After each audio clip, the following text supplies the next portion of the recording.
Chillbooks. Beyond Good and Evil, Prelude to a Philosophy of the Future, by Friedrich Nietzsche. Authorized translation by Helen Zimmern, 1907. Recording by Cori Samuel. Preface. Supposing that truth is a woman, what then? Is there not ground for suspecting that all philosophers, insofar as they have been dogmatists, have failed to understand women, that the terrible seriousness and clumsy importunity with which they have usually paid their addresses to truth have been unskilled and unseemly methods for winning a woman? Certainly she has never allowed herself to be won, and at present every kind of dogma stands with sad and discouraged mien, if, indeed, it stands at all. For there are scoffers who maintain that it has fallen, that all dogma lies on the ground, nay more, that it is at its last gasp. But to speak seriously, there are good grounds for hoping that all dogmatizing in philosophy, whatever solemn, whatever conclusive and decided airs it has assumed, may have been only a noble pluralism and tyrannism, and probably the time is at hand when it will be once and again understood what has actually sufficed for the basis of such imposing and absolute philosophical edifices as the dogmatists have hitherto reared. Perhaps some popular superstition of immemorial time, such as the soul superstition, which, in the form of subject and ego superstition, has not yet ceased doing mischief. Perhaps some play upon words, a deception on the part of grammar, or an audacious generalization of very restricted, very personal, very human, all too human facts. The philosophy of the dogmatists, it is to be hoped, was only a promise for thousands of years afterwards, as was astrology in still earlier times, in the service of which probably more labour, gold, acuteness and patience have been spent than on any actual science hitherto. We owe to it, and to its super-terrestrial pretensions in Asia and Egypt, the grand style of architecture. It seems that in order to inscribe themselves upon the heart of humanity with everlasting claims, all great things have first to wander about the earth as enormous and awe-inspiring caricatures. Dogmatic philosophy has been a caricature of this kind, for instance the Vedanta doctrine in Asia and Platonism in Europe. Let us not be ungrateful to it, although it must certainly be confessed that the worst, the most tiresome, and the most dangerous of errors hitherto has been a dogmatist error, namely Plato's invention of pure spirit and the good in itself.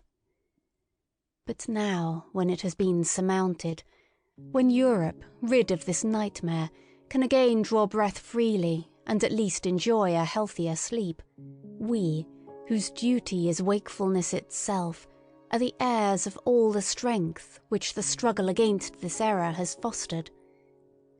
It amounted to the very inversion of truth and the denial of the perspective, the fundamental condition, of life, to speak of spirit and the good as Plato spoke of them. Indeed, one might ask, as a physician, how did such a malady attack that finest product of antiquity, Plato? Had the wicked Socrates really corrupted him? Was Socrates, after all, a corrupter of youths, and deserved his hemlock?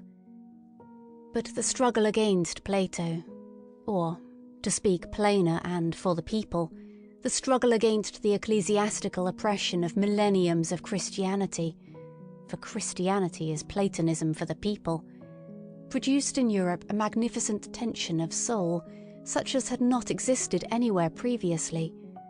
With such a tensely strained bow, one can now aim at the furthest goals. As a matter of fact, the European feels this tension as a state of distress, and twice attempts have been made in grand style to unbend the bow, once by means of Jesuitism, and the second time by means of democratic enlightenment, which, with the aid of liberty of the press and newspaper reading, might, in fact, bring it about so that the spirit would not so easily find itself in distress.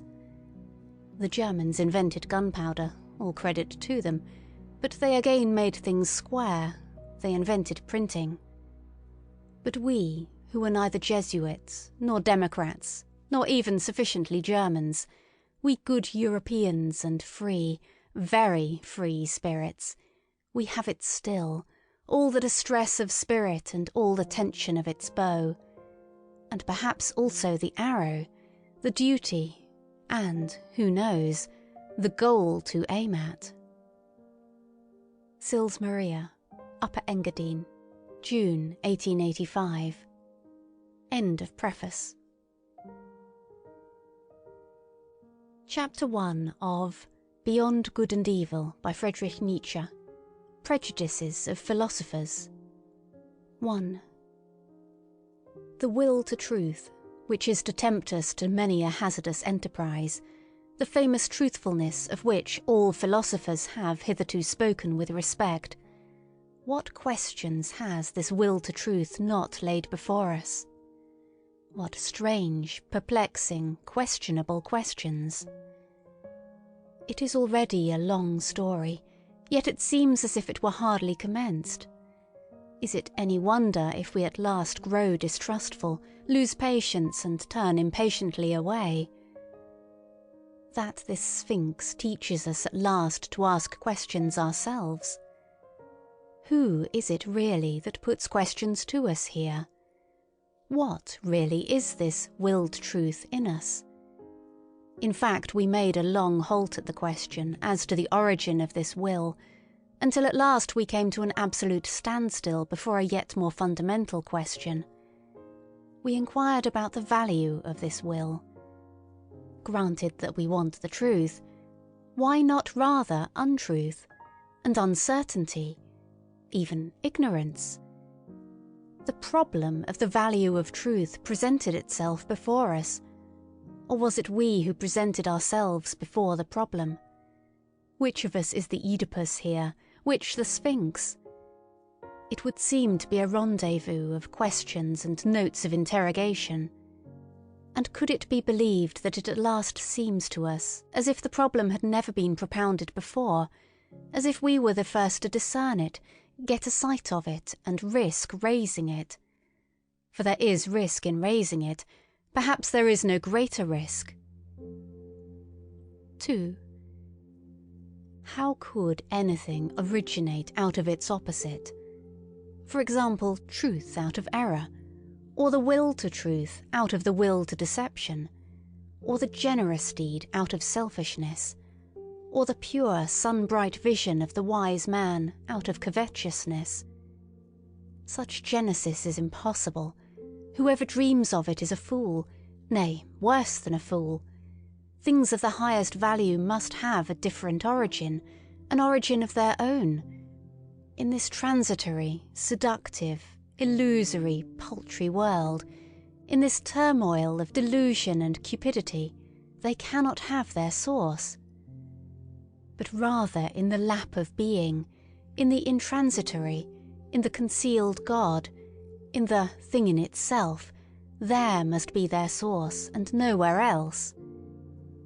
This mode of reasoning discloses the typical prejudice by which metaphysicians of all times can be recognized.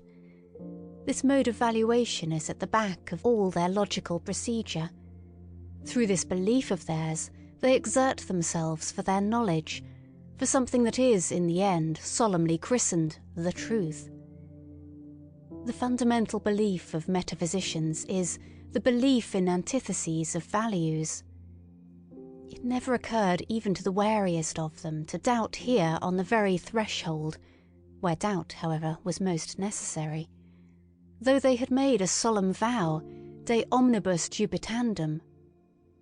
For it may be doubted, firstly, whether antitheses exist at all, and secondly, whether the popular valuations and antitheses of value upon which metaphysicians have set their seal are not, perhaps, merely superficial estimates, merely provisional perspectives, besides being probably made from some corner, perhaps from below, frog perspectives, as it were, to borrow an expression current among painters.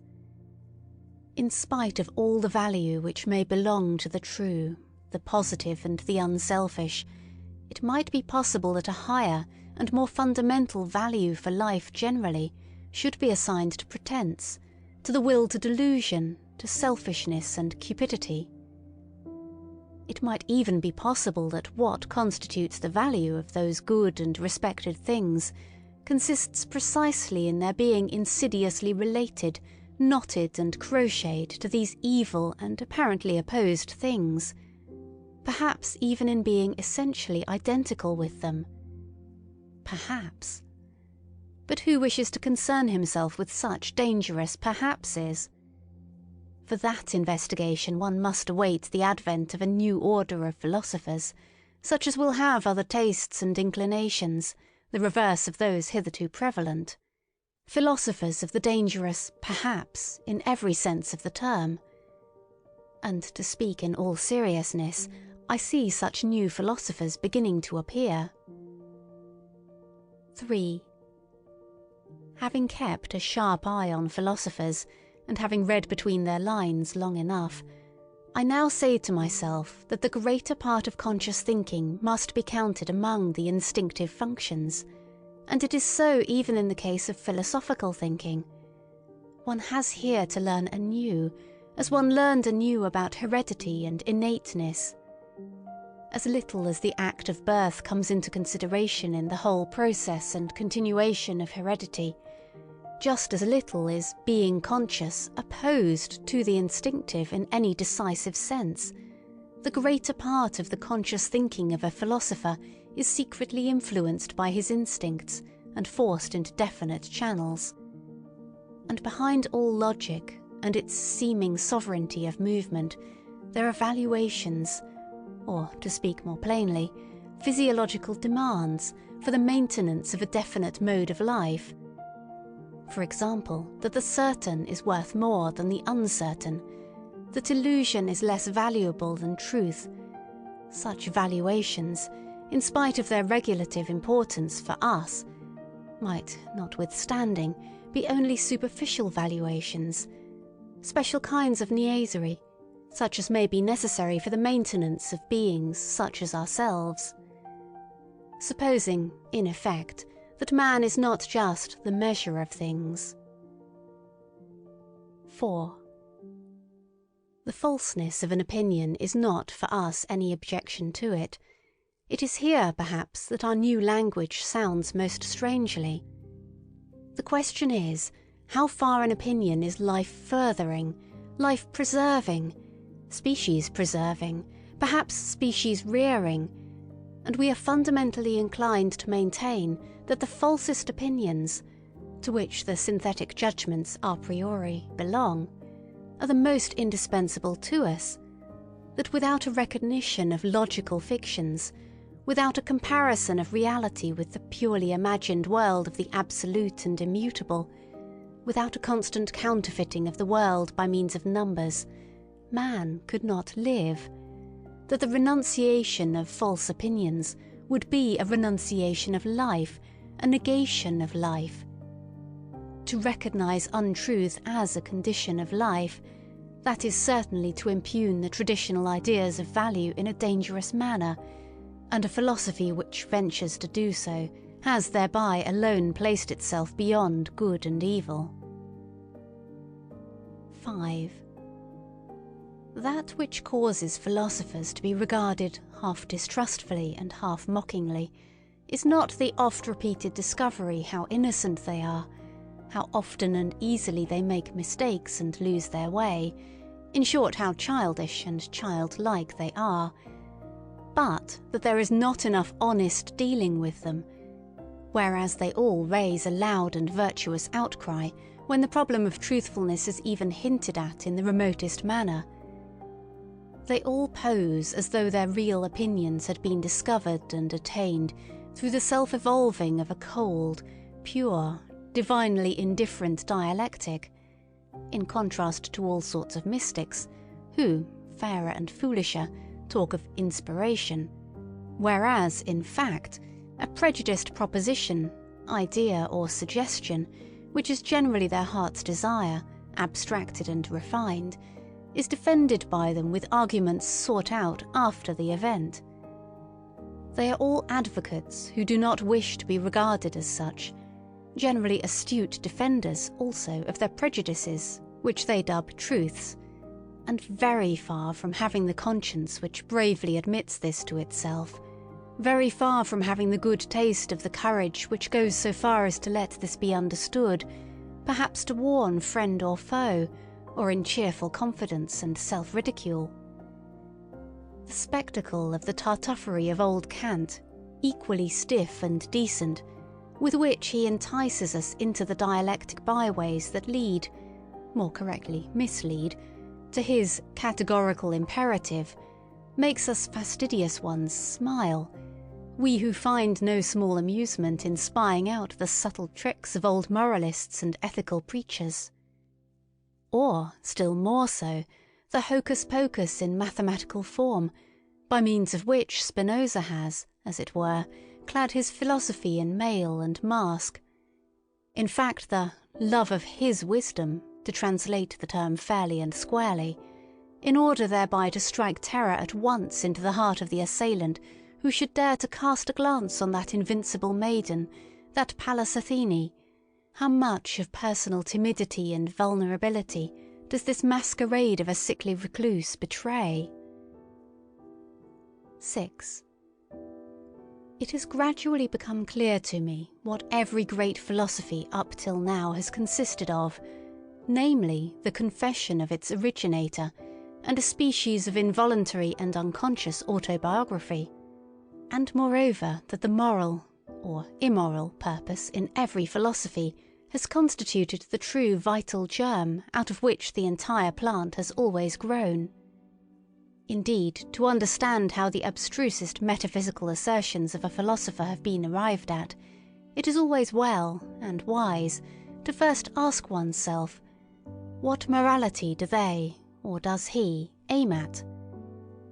Accordingly, I do not believe that an impulse to knowledge is the father of philosophy, but that another impulse, here as elsewhere, has only made use of knowledge, and mistaken knowledge, as an instrument. But whoever considers the fundamental impulses of man with a view to determining how far they may have here acted as inspiring genii, or as demons and kobolds, will find that they have all practised philosophy at one time or another, and that each one of them would have been only too glad to look upon itself as the ultimate end of existence and the legitimate lord over all the other impulses. For every impulse is imperious, and as such attempts to philosophize. To be sure, in the case of scholars, in the case of really scientific men, it may be otherwise, better, if you will. There they may really be such a thing as an impulse to knowledge, some kind of small independent clockwork, which, when well wound up, works away industriously to that end, without the rest of the scholarly impulses taking any material part therein. The actual interests of the scholar, therefore, are generally in quite another direction, in the family, perhaps, or in money-making, or in politics. It is, in fact, almost indifferent at what point of research his little machine is placed, and whether the hopeful young worker becomes a good philologist, a mushroom specialist, or a chemist. He is not characterized by becoming this or that. In the philosopher, on the contrary, there is absolutely nothing impersonal, and above all, his morality furnishes a decided and decisive testimony as to who he is, that is to say, in what order the deepest impulses of his nature stand to each other. 7. How malicious philosophers can be. I know of nothing more stinging than the joke Epicurus took the liberty of making on Plato and the Platonists. He called them Dionysiokolakes. In its original sense, and on the face of it, the word signifies flatterers of Dionysius, consequently tyrants' accessories and lickspittles. Besides this, however, it is as much to say, They are all actors. There is nothing genuine about them. For Dionysio Colax was a popular name for an actor. And the latter is really the malignant reproach that Epicurus cast upon Plato. He was annoyed by the grandiose manner, the mise-en-scène style of which Plato and his scholars were masters, of which Epicurus was not a master. He, the old school-teacher of Samos, who sat concealed in his little garden at Athens and wrote 300 books, perhaps out of rage and ambitious envy of Plato, who knows? Greece took 100 years to find out who the garden god Epicurus really was. Did she ever find out? 8. There is a point in every philosophy at which the conviction of the philosopher appears on the scene, or, to put it in the words of an ancient mystery, adventavit asinus, pulcher et fortissimus. 9. You desire to live according to nature? Oh, you noble Stoics, what fraud of words! Imagine to yourselves a being like nature, boundlessly extravagant, boundlessly indifferent, without purpose or consideration, without pity or justice, at once fruitful and barren and uncertain. Imagine to yourselves indifference as a power. How could you live in accordance with such indifference? To live, is not that just endeavouring to be otherwise than this nature? Is not living, valuing, preferring, being unjust, being limited, endeavouring to be different? And granted that your imperative, living according to nature, means actually the same thing as living according to life, how could you do differently? Why should you make a principle out of what you yourselves are and must be? In reality, however, it is quite otherwise with you. While you pretend to read with rapture the canon of your law in nature, you want something quite the contrary, you extraordinary stage players and self-deluders. In your pride, you wish to dictate your morals and ideals to nature herself, and to incorporate them therein. You insist that it shall be nature, according to the Stoa, and would like everything to be made after your own image, as a vast, eternal glorification and generalization of Stoicism. With all your love for truth, you have forced yourselves so long, so persistently, and with such hypnotic rigidity to see nature falsely, that is to say stoically, that you are no longer able to see it otherwise. And, to crown all, some unfathomable superciliousness gives you the bedlamite hope that because you are able to tyrannize over yourselves, Stoicism is self-tyranny, nature will also allow herself to be tyrannized over. Is not the Stoic a part of nature? But this is an old and everlasting story. What happened in old times with the Stoics still happens today, as soon as ever a philosophy begins to believe in itself. It always creates the world in its own image. It cannot do otherwise. Philosophy is this tyrannical impulse itself, the most spiritual will to power, the will to creation of the world, the will to the causa prima. 10. The eagerness and subtlety, I should even say craftiness, with which the problem of the real and the apparent world is dealt with at present throughout Europe, furnishes food for thought and attention, and he who hears only a will to truth in the background and nothing else cannot certainly boast of the sharpest ears.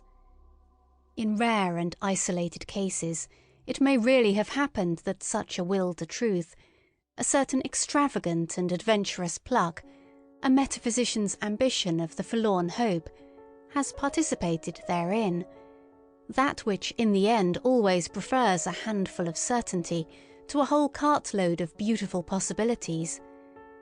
There may even be puritanical fanatics of conscience who prefer to put their last trust in a sure nothing, rather than in an uncertain something. But that is nihilism, and the sign of a despairing, mortally wearied soul, notwithstanding the courageous bearing such a virtue may display. It seems, however, to be otherwise with stronger and livelier thinkers who are still eager for life, in that they side against appearance and speak superciliously of perspective, in that they rank the credibility of their own bodies about as low as the credibility of the ocular evidence that the earth stands still, and thus apparently allowing with complacency their securest possession to escape. For what does one at present believe in more firmly than in one's body? Who knows if they are not really trying to win back something which was formerly an even securer possession, something of the old domain of the faith of former times, perhaps the immortal soul, perhaps the old God, in short, ideas by which they could live better, that is to say, more vigorously and more joyously, than by modern ideas. There is distrust of these modern ideas in this mode of looking at things, a disbelief in all that has been constructed yesterday and today. There is perhaps some slight admixture of satiety and scorn, which can no longer endure the bric-a-brac of ideas of the most varied origin, such as so-called positivism at present throws on the market, a disgust of the more refined taste at the village fair mottliness and patchiness of all these reality philosophers, in whom there is nothing either new or true except this mottliness. Therein it seems to me that we should agree with those sceptical anti-realists and knowledge microscopists of the present day. Their instinct, which repels them from modern reality, is unrefuted. What do their retrograde bypaths concern us? The main thing about them is not that they wish to go back, that they wish to get away therefrom. A little more strength, swing, courage and artistic power, and they would be off and not back. 11. It seems to me that there is everywhere an attempt at present to divert attention from the actual influence which Kant exercised on German philosophy, and especially to ignore prudently the value which he set upon himself. Kant was, first and foremost, proud of his table of categories. With it in his hand, he said, "This is the most difficult thing that could ever be undertaken on behalf of metaphysics." Let us only understand this could be. He was proud of having discovered a new faculty in man, the faculty of synthetic judgment a priori. Granting that he deceived himself in this matter, the development and rapid flourishing of German philosophy depended nevertheless on his pride, and on the eager rivalry of the younger generation to discover, if possible, something, at all events new faculties, of which to be still prouder. But let us reflect for a moment. It is high time to do so. How are synthetic judgments, a priori, possible? Kant asks himself, and what is really his answer? By means of a means, faculty. But unfortunately not in 5 words, but so circumstantially, imposingly, and with such display of German profundity and verbal flourishes, that one altogether loses sight of the comical niaiserie allemande involved in such an answer.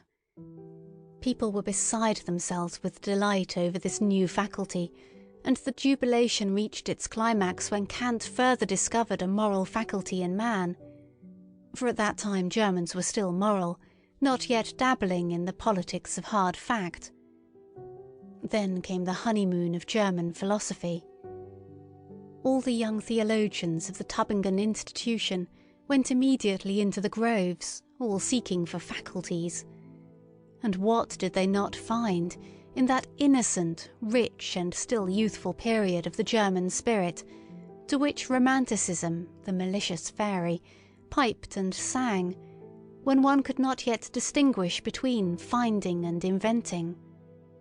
Above all, a faculty for the transcendental, Schelling christened it, intellectual intuition, and thereby gratified the most earnest longings of the naturally pious-inclined Germans. One can do no greater wrong to the whole of this exuberant and eccentric movement, which was really youthfulness, notwithstanding that it disguised itself so boldly in hoary and senile conceptions, than to take it seriously, or even treat it with moral indignation. Enough, however, the world grew older and the dream vanished. A time came when people rubbed their foreheads, and they still rub them today. People had been dreaming, and first and foremost old Kant. By means of a means, faculty, he had said, or at least meant to say. But is that an answer, an explanation, or is it not rather merely a repetition of the question? How does opium induce sleep?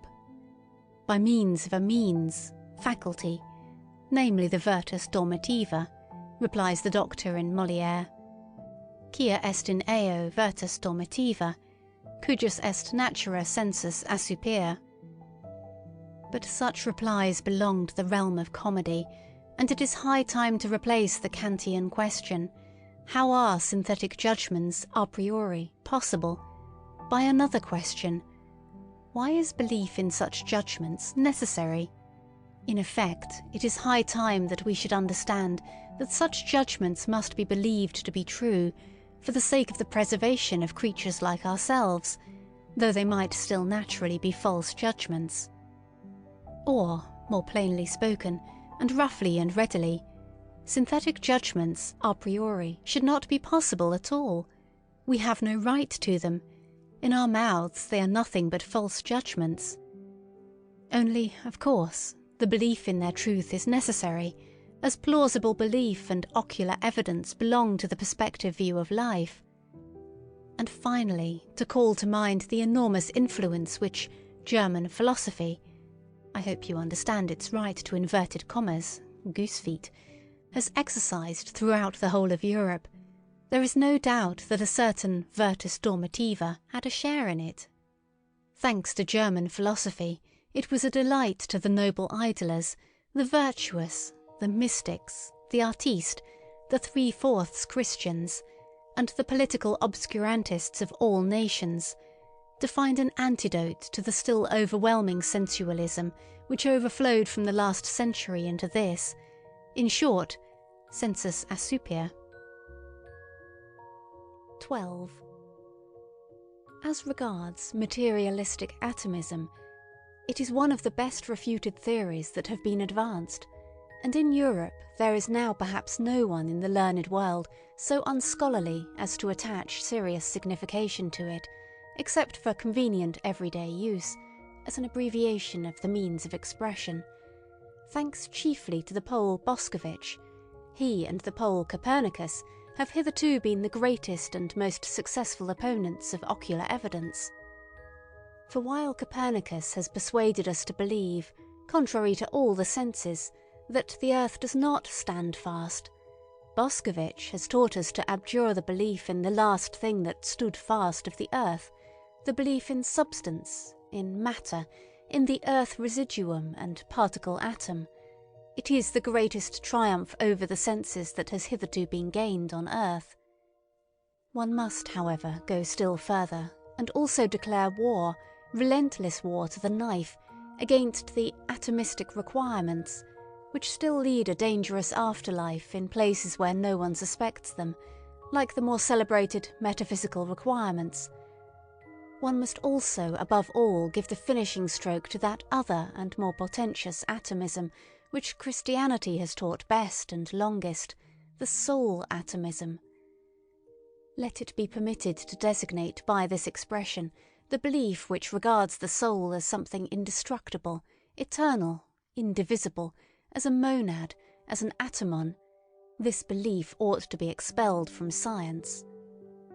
Between ourselves, it is not at all necessary to get rid of the soul thereby, and thus renounce one of the oldest and most venerated hypotheses, as happens frequently to the clumsiness of naturalists, who can hardly touch upon the soul without immediately losing it. But the way is open for new acceptations and refinements of the soul hypothesis, and such conceptions as mortal soul and soul of subjective multiplicity and soul as social structure of the instincts and passions want henceforth to have legitimate rights in science. In that the new psychologist is about to put an end to the superstitions which have hitherto flourished with almost tropical luxuriance around the idea of the soul, he is really, as it were, thrusting himself into a new desert and a new distrust. It is possible that the older psychologists had a merrier and more comfortable time of it. Eventually, however, he finds that precisely thereby he is also condemned to invent, and who knows, perhaps to discover the new. 13. Psychologists should bethink themselves before putting down the instinct of self-preservation as the cardinal instinct of an organic being. A living thing seeks above all to discharge its strength. Life itself is will to power. Self-preservation is only one of the indirect and most frequent results thereof. In short, here, as everywhere else, let us beware of superfluous teleological principles, one of which is the instinct of self-preservation. We owe it to Spinoza's inconsistency. It is thus, in effect, that method ordains, which must be essentially economy of principles. 14. It is perhaps just dawning on 5 or 6 minds that natural philosophy is only a world exposition and world arrangement, according to us, if I may say so, and not a world explanation. But insofar as it is based on belief in the senses, it is regarded as more, and for a long time to come must be regarded as more, namely as an explanation. It has eyes and fingers of its own. It has ocular evidence and palpableness of its own. This operates fascinatingly, persuasively, and convincingly upon an age with fundamentally plebeian tastes. In fact, it follows instinctively the canon of truth of eternal popular sensualism. What is clear?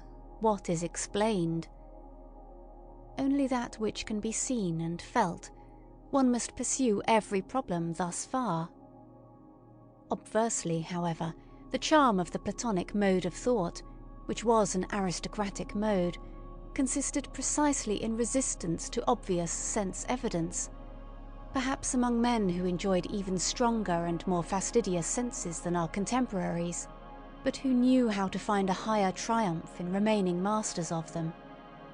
And this by means of pale, cold, grey conceptional networks which they threw over the motley whirl of the senses, the mob of the senses, as Plato said.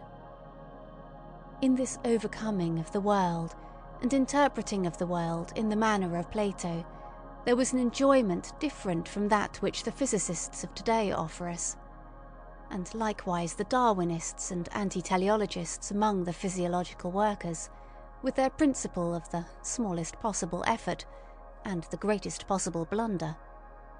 Where there is nothing more to see or to grasp, there is also nothing more for men to do. That is certainly an imperative different from the Platonic one, but it may notwithstanding be the right imperative for a hardy, laborious race of machinists and bridge builders of the future, who have nothing but rough work to perform. 15. To study physiology with a clear conscience, one must insist on the fact that the sense organs are not phenomena in the sense of the idealistic philosophy. As such, they certainly could not be causes. Sensualism, therefore, at least as regulative hypothesis, if not as heuristic principle. What? And others say even that the external world is the work of our organs. But then our body, as a part of this external world, would be the work of our organs. But then our organs themselves would be the work of our organs. It seems to me that this is a complete reductio ad absurdum. If the conception causa sui is something fundamentally absurd. Consequently, the external world is not the work of our organs. 16. There are still harmless self-observers who believe that there are immediate certainties. For instance, I think, or as the superstition of Schopenhauer puts it, I will.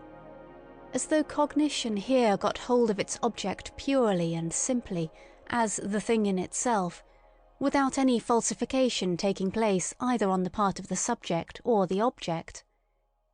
I would repeat it, however, 100 times, that immediate certainty, as well as absolute knowledge and the thing in itself, involve a contradicto in adjecto. We really ought to free ourselves from the misleading significance of words.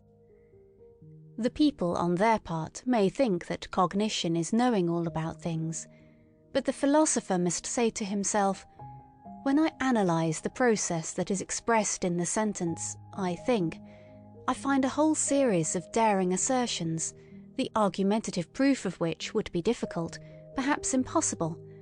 For instance, that it is I who think, that there must necessarily be something that thinks, that thinking is an activity and operation on the part of a being who is thought of as a cause, that there is an ego, and finally that it is already determined what is to be designated by thinking, that I know what thinking is. For if I had not already decided within myself what it is, by what standard could I determine whether that which is just happening is not perhaps willing or feeling? In short, the assertion I think assumes that I compare my state at the present moment with other states of myself which I know, in order to determine what it is. On account of this retrospective connection with further knowledge, it has, at any rate, no immediate certainty for me. In place of the immediate certainty in which the people may believe in the special case, the philosopher thus finds a series of metaphysical questions presented to him, veritable conscience questions of the intellect, to wit, whence did I get the notion of thinking? Why do I believe in cause and effect? What gives me the right to speak of an ego, and even of an ego as cause, and finally of an ego as cause of thought? He who ventures to answer these metaphysical questions at once by an appeal to a sort of intuitive perception, like the person who says, I think, and to know that this, at least, is true, actual and certain, will encounter a smile and 2 notes of interrogation in a philosopher nowadays.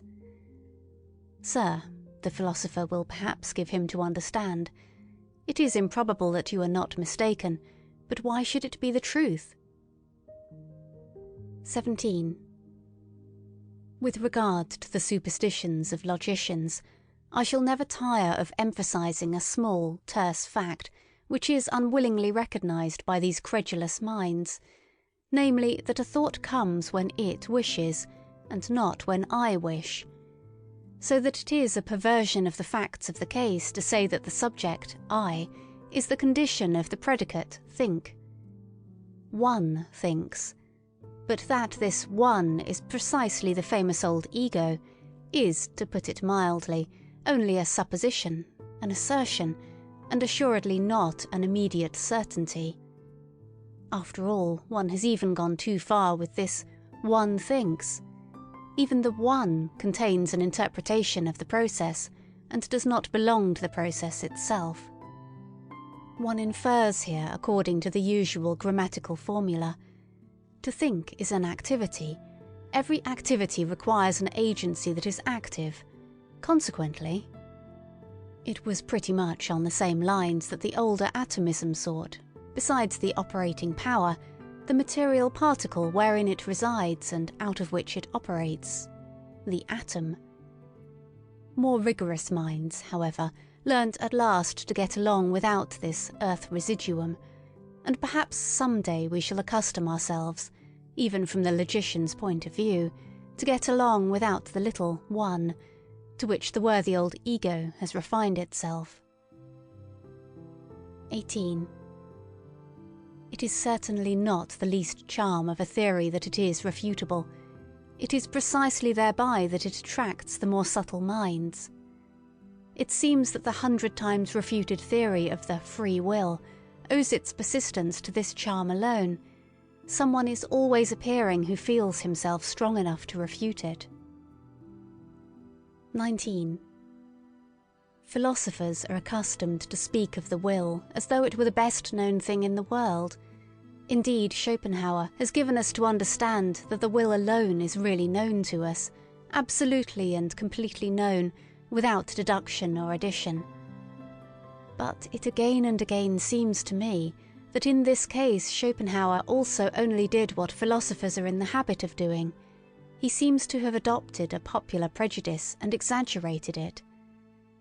Willing seems to me to be above all something complicated, something that is a unity only in name, and it is precisely in a name that popular prejudice lurks, which has got the mastery over the inadequate precautions of philosophers in all ages.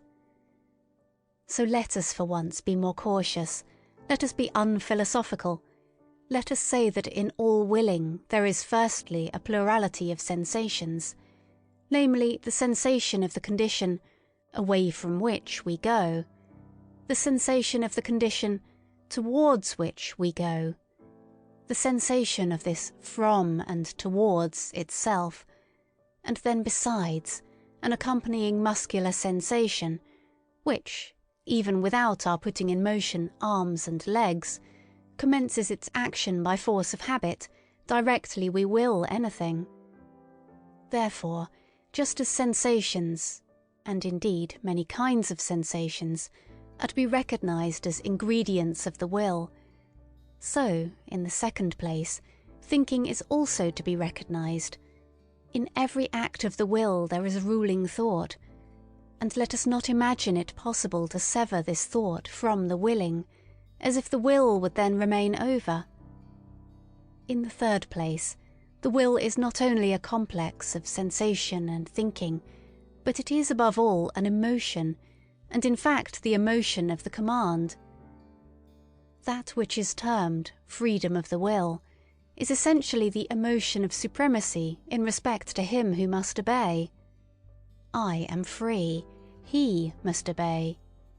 This consciousness is inherent in every will, and equally so the straining of the attention, the straight look which fixes itself exclusively on one thing, the unconditional judgment that this and nothing else is necessary now, the inward certainty that obedience will be rendered, and whatever else pertains to the position of the commander.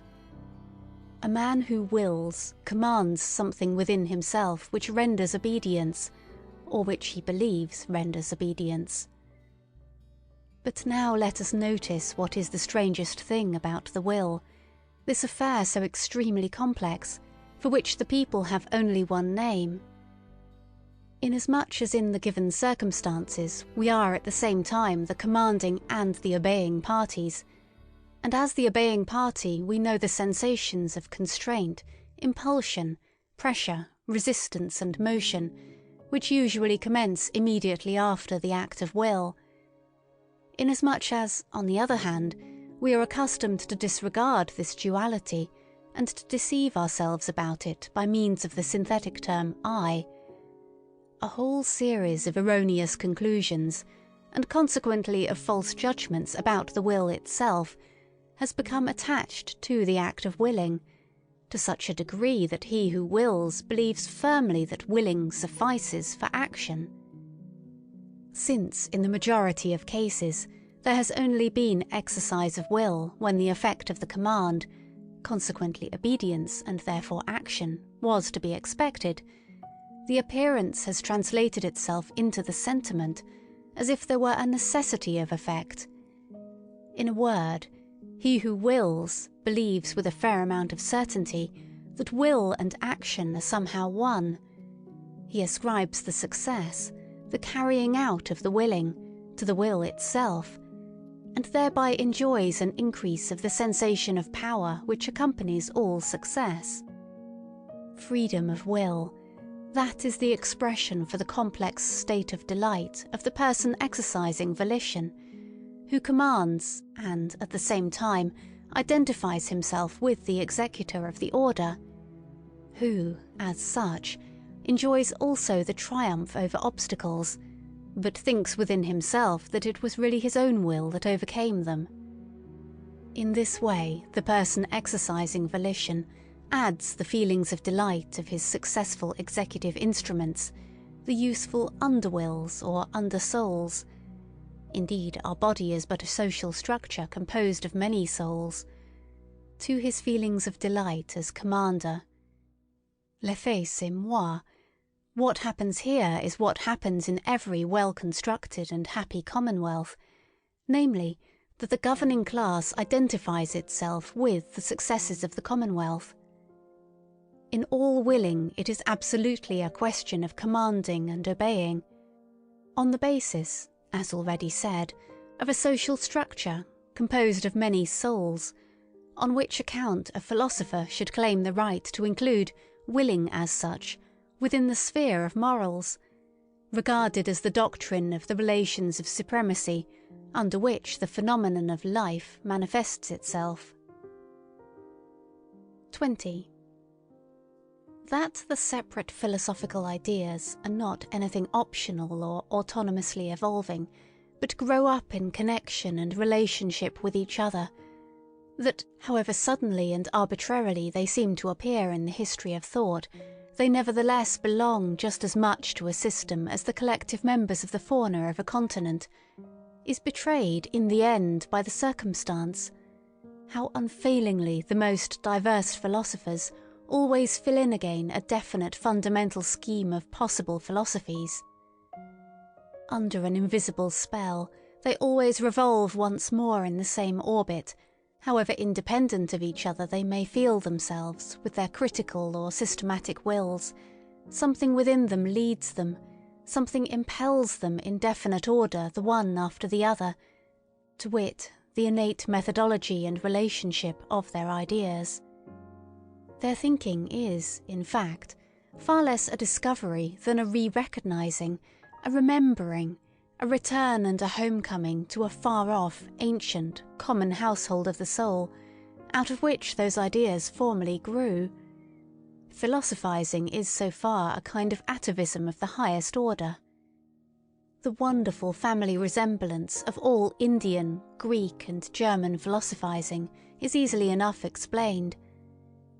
In fact, where there is affinity of language, owing to the common philosophy of grammar, owing to the unconscious domination and guidance of similar grammatical functions, it cannot but be that everything is prepared at the outset for a similar development and succession of philosophical systems, just as the way seems barred against certain other possibilities of world interpretation.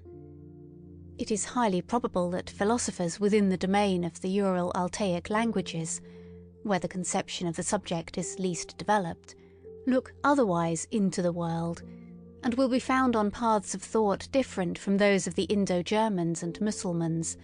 The spell of certain grammatical functions is ultimately also the spell of physiological valuations and racial conditions. So much by way of rejecting Locke's superficiality with regard to the origin of ideas. 21. The causa sui is the best self-contradiction that has yet been conceived. It is a sort of logical violation and unnaturalness. But the extravagant pride of man has managed to entangle itself profoundly and frightfully with this very folly. The desire for freedom of will in the superlative, metaphysical sense, such as still holds sway, unfortunately, in the minds of the half-educated, the desire to bear the entire and ultimate responsibility for one's actions oneself, and to absolve God, the world, ancestors, chance and society therefrom, involves nothing less than to be precisely this causa sui, and, with more than Munchausen daring, to pull oneself up into existence by the hair out of the slough of nothingness. If anyone should find out in this manner the crass stupidity of the celebrated conception of free will, and put it out of his head altogether, I beg of him to carry his enlightenment a step further, and also put out of his head the contrary of this monstrous conception of free will. I mean non-free will, which is tantamount to a misuse of cause and effect. One should not wrongly materialize cause and effect, as the natural philosophers do, and whoever like them naturalize in thinking at present, according to the prevailing mechanical doltishness which makes the cause press and push until it effects its end. One should use cause and effect only as pure conceptions, that is to say, as conventional fictions for the purpose of designation and mutual understanding, not for explanation. In being in itself, there is nothing of casual connection, of necessity, or of psychological non-freedom. There the effect does not follow the cause, there law does not obtain. It is we alone who have devised cause, sequence, reciprocity, relativity, constraint, number, law, freedom, motive, and purpose. And when we interpret and intermix this symbol world, as being in itself, with things, we act once more as we have always acted, mythologically. The non-free will is mythology. In real life it is only a question of strong and weak wills. It is almost always a symptom of what is lacking in himself when a thinker, in every causal connection and psychological necessity, manifests something of compulsion, indigence, obsequiousness, oppression and non-freedom. It is suspicious to have such feelings. The person betrays himself. And in general, if I have observed correctly, the non-freedom of the will is regarded as a problem from two entirely opposite standpoints, but always in a profoundly personal manner. Some will not give up their responsibility, their belief in themselves, the personal right to their merits at any price. The vain races belong to this class. Others, on the contrary, do not wish to be answerable for anything or blamed for anything, and owing to an inward self-contempt, seek to get out of the business, no matter how. The latter, when they write books, are in the habit at present of taking the side of criminals. A sort of socialistic sympathy is their favourite disguise. And as a matter of fact, the fatalism of the weak-willed embellishes itself surprisingly when it composes La religion de la souffrance humaine. That is its good taste. 22. Let me be pardoned, as an old philologist who cannot desist from the mischief of putting his finger on bad modes of interpretation, but nature's conformity to law, of which you physicists talk so proudly, as though, why, it exists only owing to your interpretation and bad philology. It is no matter of fact, no text, but rather just a naively humanitarian adjustment and perversion of meaning, with which you make abundant concessions to the democratic instincts of the modern soul. Everywhere equality before the law, nature is not different in that respect, nor better than we. A fine instance of secret motive, in which the vulgar antagonism to everything privileged and autocratic, likewise a second and more refined atheism, is once more disguised. Ni Dieu, ni maître. That also is what you want. And therefore, cheers for natural law, is it not so? But, as has been said, that is interpretation, not text, and somebody might come along who, with opposite intentions and modes of interpretation, could read out of the same nature, and with regard to the same phenomena, just the tyrannically inconsiderate and relentless enforcement of the claims of power. An interpreter who should so place the unexceptionalness and unconditionalness of all will to power before your eyes, that almost every word, and the word tyranny itself, would eventually seem unsuitable, or like a weakening and softening metaphor, as being too human, and who should, nevertheless, end by asserting the same about this world as you do, namely that it has a necessary and calculable course, not, however, because laws obtain in it, but because they are absolutely lacking, and every power effects its ultimate consequences every moment. Granted that this is also only interpretation, and you will be eager enough to make this objection? Well, so much the better. 23. All psychology hitherto has run aground on moral prejudices and timidities. It has not dared to launch out into the depths. Insofar as it is allowable to recognise in that which has hitherto been written evidence of that which has hitherto been kept silent, it seems as if nobody had yet harboured the notion of psychology as the morphology and development doctrine of the will to power, as I conceive of it. The power of moral prejudices has penetrated deeply into the most intellectual world, the world apparently most indifferent and unprejudiced, and has obviously operated in an injurious, obstructive, blinding and distorting manner. A proper physiopsychology has to contend with unconscious antagonism in the heart of the investigator. It has the heart against it even a doctrine of the reciprocal conditionalness of the good and the bad impulses, causes, as refined immorality, distress and aversion in a still strong and manly conscience, still more so, a doctrine of the derivation of all good impulses from bad ones. If, however, a person should regard even the emotions of hatred, envy, covetousness and imperiousness as life-conditioning emotions, as factors which must be present, fundamentally and essentially, in the general economy of life, which must, therefore, be further developed if life is to be further developed, he will suffer from such a view of things as from seasickness. And yet this hypothesis is far from being the strangest and most painful in this immense and almost new domain of dangerous knowledge, and there are in fact 100 good reasons why everyone should keep away from it who can do so. On the other hand, if one has once drifted hither with one's bark, well, very good, let us now set our teeth firmly, let us open our eyes and keep our hand fast on the helm. We sail away right over morality, we crush out, we destroy perhaps the remains of our own morality by daring to make our voyage thither, but what do we matter? Never yet did a profounder world of insight reveal itself to daring travellers and adventurers, and the psychologist who thus makes a sacrifice. It is not the sacrificio dell'intelletto. On the contrary, will at least be entitled to demand in return that psychology shall once more be recognised as the queen of the sciences, for whose service and equipment the other sciences exist. For psychology is once more the path to the fundamental problems.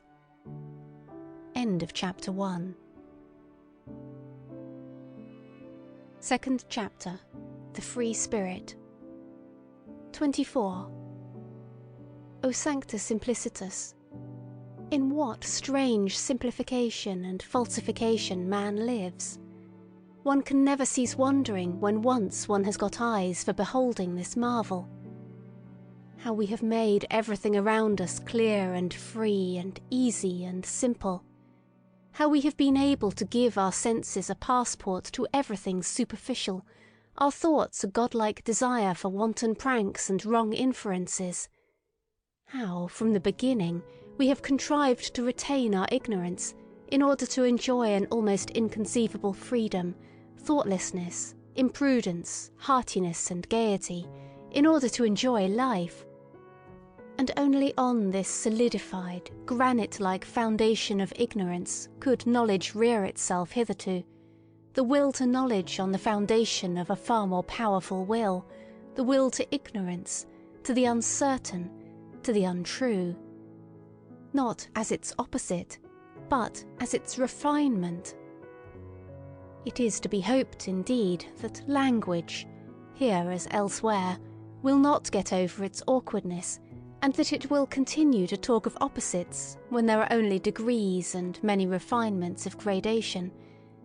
It is equally to be hoped that the incarnated tartuffery of morals, which now belongs to our unconquerable flesh and blood, will turn the words round in the mouths of us discerning ones. Here and there we understand it, and laugh at the way in which precisely the best knowledge seeks most to retain us in this simplified, thoroughly artificial, suitably imagined and suitably falsified world, at the way in which, whether it will or not, it loves error, because, as living itself, it loves life. 25. After such a cheerful commencement, a serious word would fain be heard. It appeals to the most serious minds. Take care, ye philosophers and friends of knowledge, and beware of martyrdom, of suffering for the truth's sake, even in your own defence. It spoils all the innocence and fine neutrality of your conscience. It makes you headstrong against objections and red rags. It stupefies, animalizes, and brutalizes, when, in the struggle with danger, slander, suspicion, expulsion, and even worse consequences of enmity, ye have at last to play your last card as protectors of truth upon earth, as though the truth was such an innocent and incompetent creature as to require protectors, and you of all people, ye knights of the sorrowful countenance, Messrs. Loafers and cobweb spinners of the spirit. Finally, ye know sufficiently well that it cannot be of any consequence if ye just carry your point. Ye know that hitherto no philosopher has carried his point, and that there might be a more laudable truthfulness in every little interrogative mark which you place after your special words and favourite doctrines, and occasionally after yourselves, than in all the solemn pantomime and trumping games before accusers and law courts. Rather go out of the way, flee into concealment, and have your masks and your ruses, that ye may be mistaken for what you are, or somewhat feared. And pray don't forget the garden with golden trellis work, and have people around you who are as a garden, or as music on the waters at eventide, when already the day becomes a memory. Choose the good solitude, the free, wanton, lightsome solitude, which also gives you the right still to remain good in any sense whatsoever. How poisonous, how crafty, how bad does every long war make one, which cannot be waged openly by means of force. How personal does a long fear make one, a long watching of enemies, of possible enemies. These pariahs of society, these long pursued, badly persecuted ones, also the compulsory recluses, the Spinozas or Giordano Brunos, always become in the end, even under the most intellectual masquerade, and perhaps without being themselves aware of it, refined vengeance-seekers and poison-brewers, just lay bare the foundation of Spinoza's ethics and theology. Not to speak of the stupidity of moral indignation, which is the unfailing sign in a philosopher that the sense of philosophical humour has left him. The martyrdom of the philosopher, his sacrifice for the sake of truth, forces into the light whatever of the agitator and actor lurks in him, and if one has hitherto contemplated him only with artistic curiosity, with regard to many a philosopher it is easy to understand the dangerous desire to see him also in his deteriorated into a martyr, into a stage and tribune bawler. Only that it is necessary with such a desire to be clear what spectacle one will see in any case, merely a satiric play, merely an epilogue farce, merely the continued proof that the long, real tragedy is at an end, supposing that every philosophy has been a long tragedy in its origin. 26.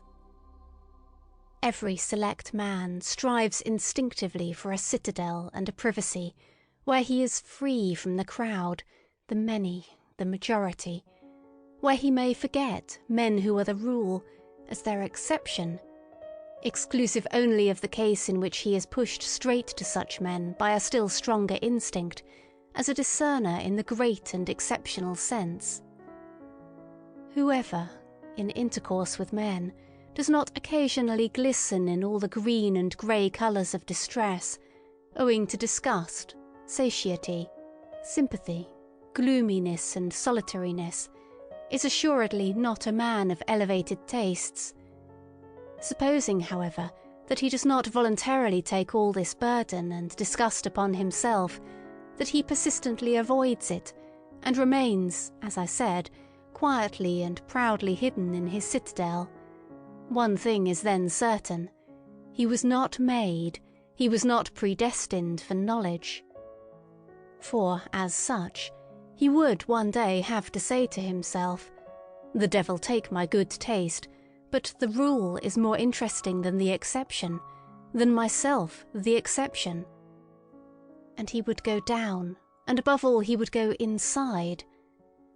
The long and serious study of the average man, and consequently much disguise, self-overcoming, familiarity, and bad intercourse — all intercourse is bad intercourse, except with one's equals — that constitutes a necessary part of the life history of every philosopher, perhaps the most disagreeable, odious, and disappointing part. If he is fortunate, however, as a favourite child of knowledge should be, he will meet with suitable auxiliaries who will shorten and lighten his task. I mean so-called cynics, those who simply recognise the animal, the commonplace, and the rule in themselves, and at the same time have so much spirituality and ticklishness as to make them talk of themselves and their like before witnesses. Sometimes they wallow, even in books, as on their own dunghill. Cynicism is the only form in which base souls approach what is called honesty, and the higher man must open his ears to all the coarser or finer cynicism, and congratulate himself when the clown becomes shameless right before him, or the scientific satyr speaks out. There are even cases when enchantment mixes with the disgust, namely where, by a freak of nature, genius is bound to some such indiscreet billy-goat and ape, as in the case of the Abbé Galliani, the profoundest, acutest, and perhaps also filthiest man of his century. He was far profounder than Voltaire, and consequently also a good deal more silent. It happens more frequently, as has been hinted, that a scientific head is placed on an ape's body, a fine, exceptional understanding in a base soul, an occurrence by no means rare, especially among doctors and moral physiologists. And whenever anyone speaks without bitterness, or rather quite innocently, of man as a belly with two requirements and a head with one, whenever anyone sees, seeks, and wants to see only hunger, sexual instinct, and vanity as the real and only motives of human actions, in short, when anyone speaks badly, and not even ill, of man, then ought the lover of knowledge to hearken attentively and diligently. He ought, in general, to have an open ear, wherever there is talk without indignation.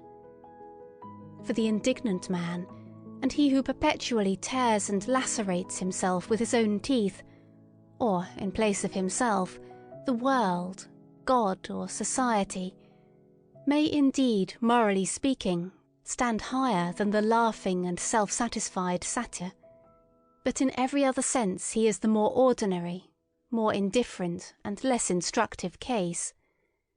And no one is such a liar as the indignant man. 27. It is difficult to be understood, especially when one thinks and lives Gangasratakati, footnote, like the river Ganges, presto, among those who only think and live otherwise, namely Kurmagati, footnote, like the tortoise, lento, or at best frog-like, Mandaikagati, footnote, like the frog, staccato. I do everything to be difficultly understood myself. and one should be heartily grateful for the goodwill to some refinement of interpretation. As regards the good friends, however, who are always too easygoing, and think that as friends they have a right to ease, one does well at the very first to grant them a playground and romping place for misunderstanding. One can thus laugh still, or get rid of them altogether, these good friends, and laugh then also. 28. What is most difficult to render from one language into another is the tempo of its style, which has its basis in the character of the race, or to speak more physiologically, in the average tempo of the assimilation of its nutriment. There are honestly meant translations, which, as involuntary vulgarizations, are almost falsifications of the original, merely because its lively and merry tempo, which overleaps and obviates all dangers in word and expression, could not also be rendered. A German is almost incapacitated for presto in his language, consequently also, as may be reasonably inferred, for many of the most delightful and daring nuances of free-spirited thought.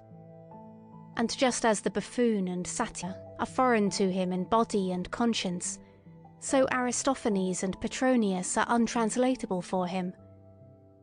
Everything ponderous, viscous and pompously clumsy, all long-winded and wearying species of style, are developed in profuse variety among Germans.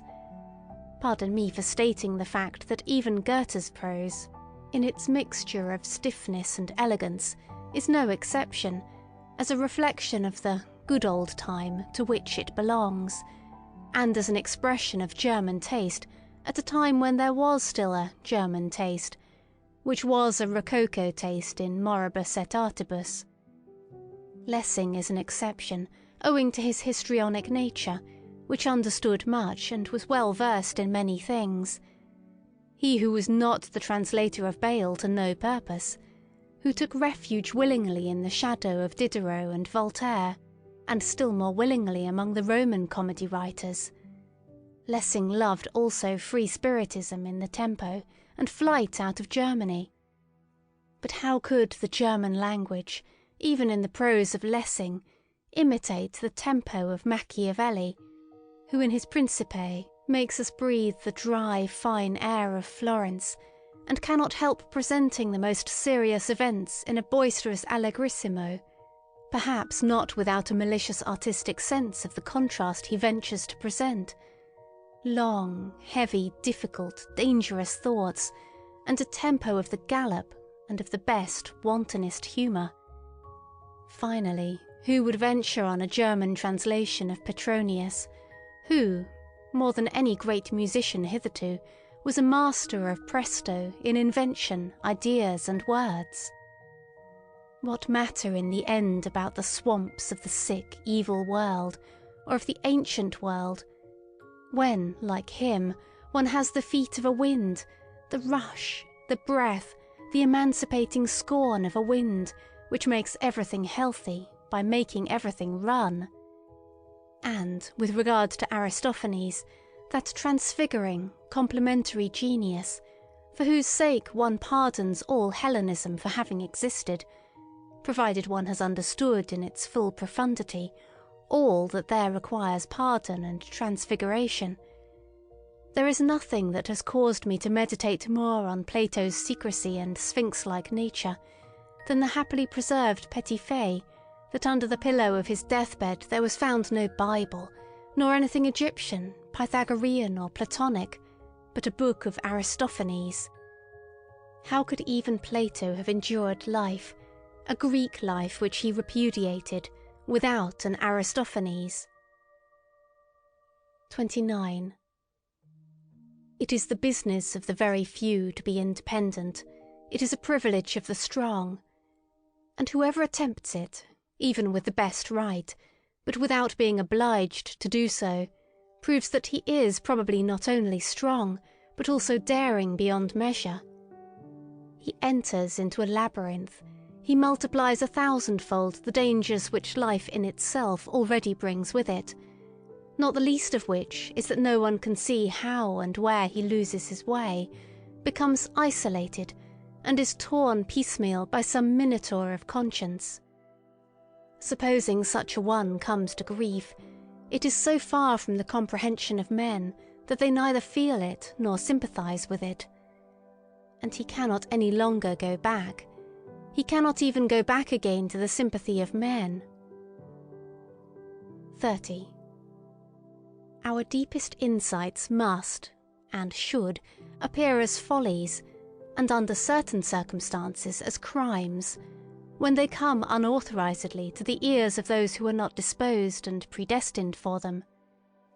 The exoteric and the esoteric, as they were formerly distinguished by philosophers, among the Indians, as among the Greeks, Persians, and Mussulmans, in short, wherever people believed in gradations of rank and not in equality and equal rights, are not so much in contradistinction to one another in respect to the exoteric class, standing without and viewing, estimating, measuring and judging from the outside and not from the inside. The more essential distinction is that the class in question views things from below upwards, while the esoteric class views things from above downwards. There are heights of the soul from which tragedy itself no longer appears to operate tragically. And if all the woe in the world were taken together, who would dare to decide whether the sight of it would necessarily seduce and constrain to sympathy, and thus to a doubling of the woe? That which serves the higher class of men for nourishment or refreshment must be almost poison to an entirely different and lower order of human beings. The virtues of the common man would perhaps mean vice and weakness in a philosopher. It might be possible for a highly developed man, supposing him to degenerate and go to ruin, to acquire qualities thereby alone, for the sake of which he would have to be honoured as a saint in the lower world into which he had sunk. There are books which have an inverse value for the soul and the health, according as the inferior soul and the lower vitality, or the higher and more powerful, make use of them. In the former case they are dangerous, disturbing, unsettling books. In the latter case they are herald calls which summon the bravest to their bravery. Books for the general reader are always ill-smelling books. The odour of paltry people clings to them. Where the populace eat and drink, and even where they reverence, it is accustomed to stink.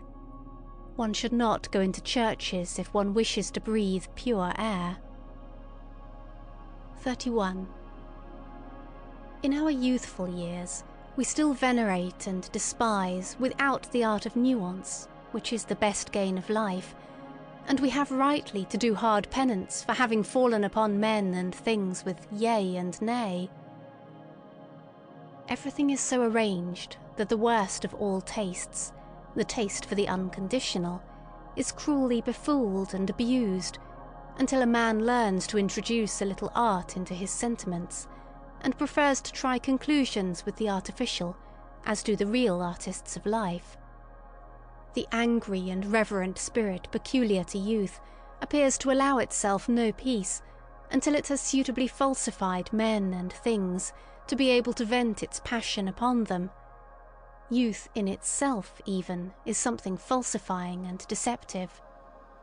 Later on, when the young soul, tortured by continual disillusions, finally turns suspiciously against itself, still ardent and savage even in its suspicion and remorse of conscience, how it upbraids itself, how impatiently it tears itself, how it revenges itself for its long self-blinding, as though it had been a voluntary blindness. In this transition one punishes oneself by distrust of one's sentiments. One tortures one's enthusiasm with doubt. One feels even the good conscience to be a danger, as if it were the self-concealment and lassitude of a more refined uprightness. And above all, one espouses upon principle the cause against youth. A decade later, and one comprehends that all this was also still youth. 32. Throughout the longest period of human history, one calls it the prehistoric period, the value or non-value of an action was inferred from its consequences. The action in itself was not taken into consideration any more than its origin, but pretty much as in China at present, where the distinction or disgrace of a child redounds to its parents, the retro-operating power of success or failure was what induced men to think well or ill of an action. Let us call this period the pre-moral period of mankind. The imperative, know thyself, was then still unknown. In the last 10,000 years, on the other hand, on certain large portions of the earth, one has gradually got so far that one no longer lets the consequences of an action, but its origin, decide with regard to its worth. A great achievement as a whole, an important refinement of vision and of criterion, the unconscious effect of the supremacy of aristocratic values, and of the belief in origin, the mark of a period which may be designated in the narrower sense as the moral one. The first attempt at self-knowledge is thereby made. Instead of the consequences, the origin, what an inversion of perspective! And, assuredly, an inversion effected only after long struggle and wavering. To be sure, an ominous new superstition, a peculiar narrowness of interpretation, attained supremacy precisely thereby. The origin of an action was interpreted in the most definite sense possible, as origin out of an intention. People were agreed in the belief that the value of an action lay in the value of its intention. The intention as the sole origin and antecedent history of an action. Under the influence of this prejudice, moral praise and blame have been bestowed, and men have judged and even philosophized almost up to the present day. Is it not possible, however, that the necessity may now have arisen of again making up our minds with regard to the reversing and fundamental shifting of values, owing to a new self-consciousness and acuteness in man? Is it not possible that we may be standing on the threshold of a period which, to begin with, would be distinguished negatively as ultra-moral? Nowadays, when at least among us immoralists, the suspicion arises that the decisive value of an action lies precisely in that which is not intentional, and that all its intentionalness, all that is seen, sensible, or sensed in it, belongs to its surface or skin, which, like every skin, betrays something, but conceals still more. In short, we believe that the intention is only a sign or symptom, which first requires an explanation. A sign, moreover, which has too many interpretations, and consequently hardly any meaning in itself alone. That morality, in the sense in which it has been understood hitherto, as intention morality, has been a prejudice, perhaps a prematureness or preliminariness, probably something of the same rank as astrology and alchemy, but in any case something which must be surmounted. The surmounting of morality, in a certain sense even the self-surmounting of morality, let that be the name for the long secret labour which has been reserved for the most refined, the most upright, and also the most wicked consciences of today, as the living touchstones of the soul. 33. It cannot be helped, the sentiment of surrender, of sacrifice for one's neighbour, and all self-renunciation morality, must be mercilessly called to account and brought to judgment, just as the aesthetics of disinterested contemplation, under which the emasculation of art nowadays seeks insidiously enough to create itself a good conscience. There is far too much witchery and sugar in the sentiments for others and not for myself, for one not needing to be doubly distrustful here, and for one asking promptly, are they not perhaps deceptions? That they please him who has them, and him who enjoys their fruit, and also the mere spectator. That is still no argument in their favour, but just calls for caution. Let us, therefore, be cautious. 34. At whatever standpoint of philosophy one may place oneself nowadays, seen from every position, the erroneousness of the world in which we think we live is the surest and most certain thing our eyes can light upon. We find proof after proof thereof, which would fain allure us into surmises concerning a deceptive principle in the nature of things. He, however, who makes thinking itself, and consequently the spirit, responsible for the falseness of the world, an honourable exit, which every conscious or unconscious advocatus Dei avails himself of.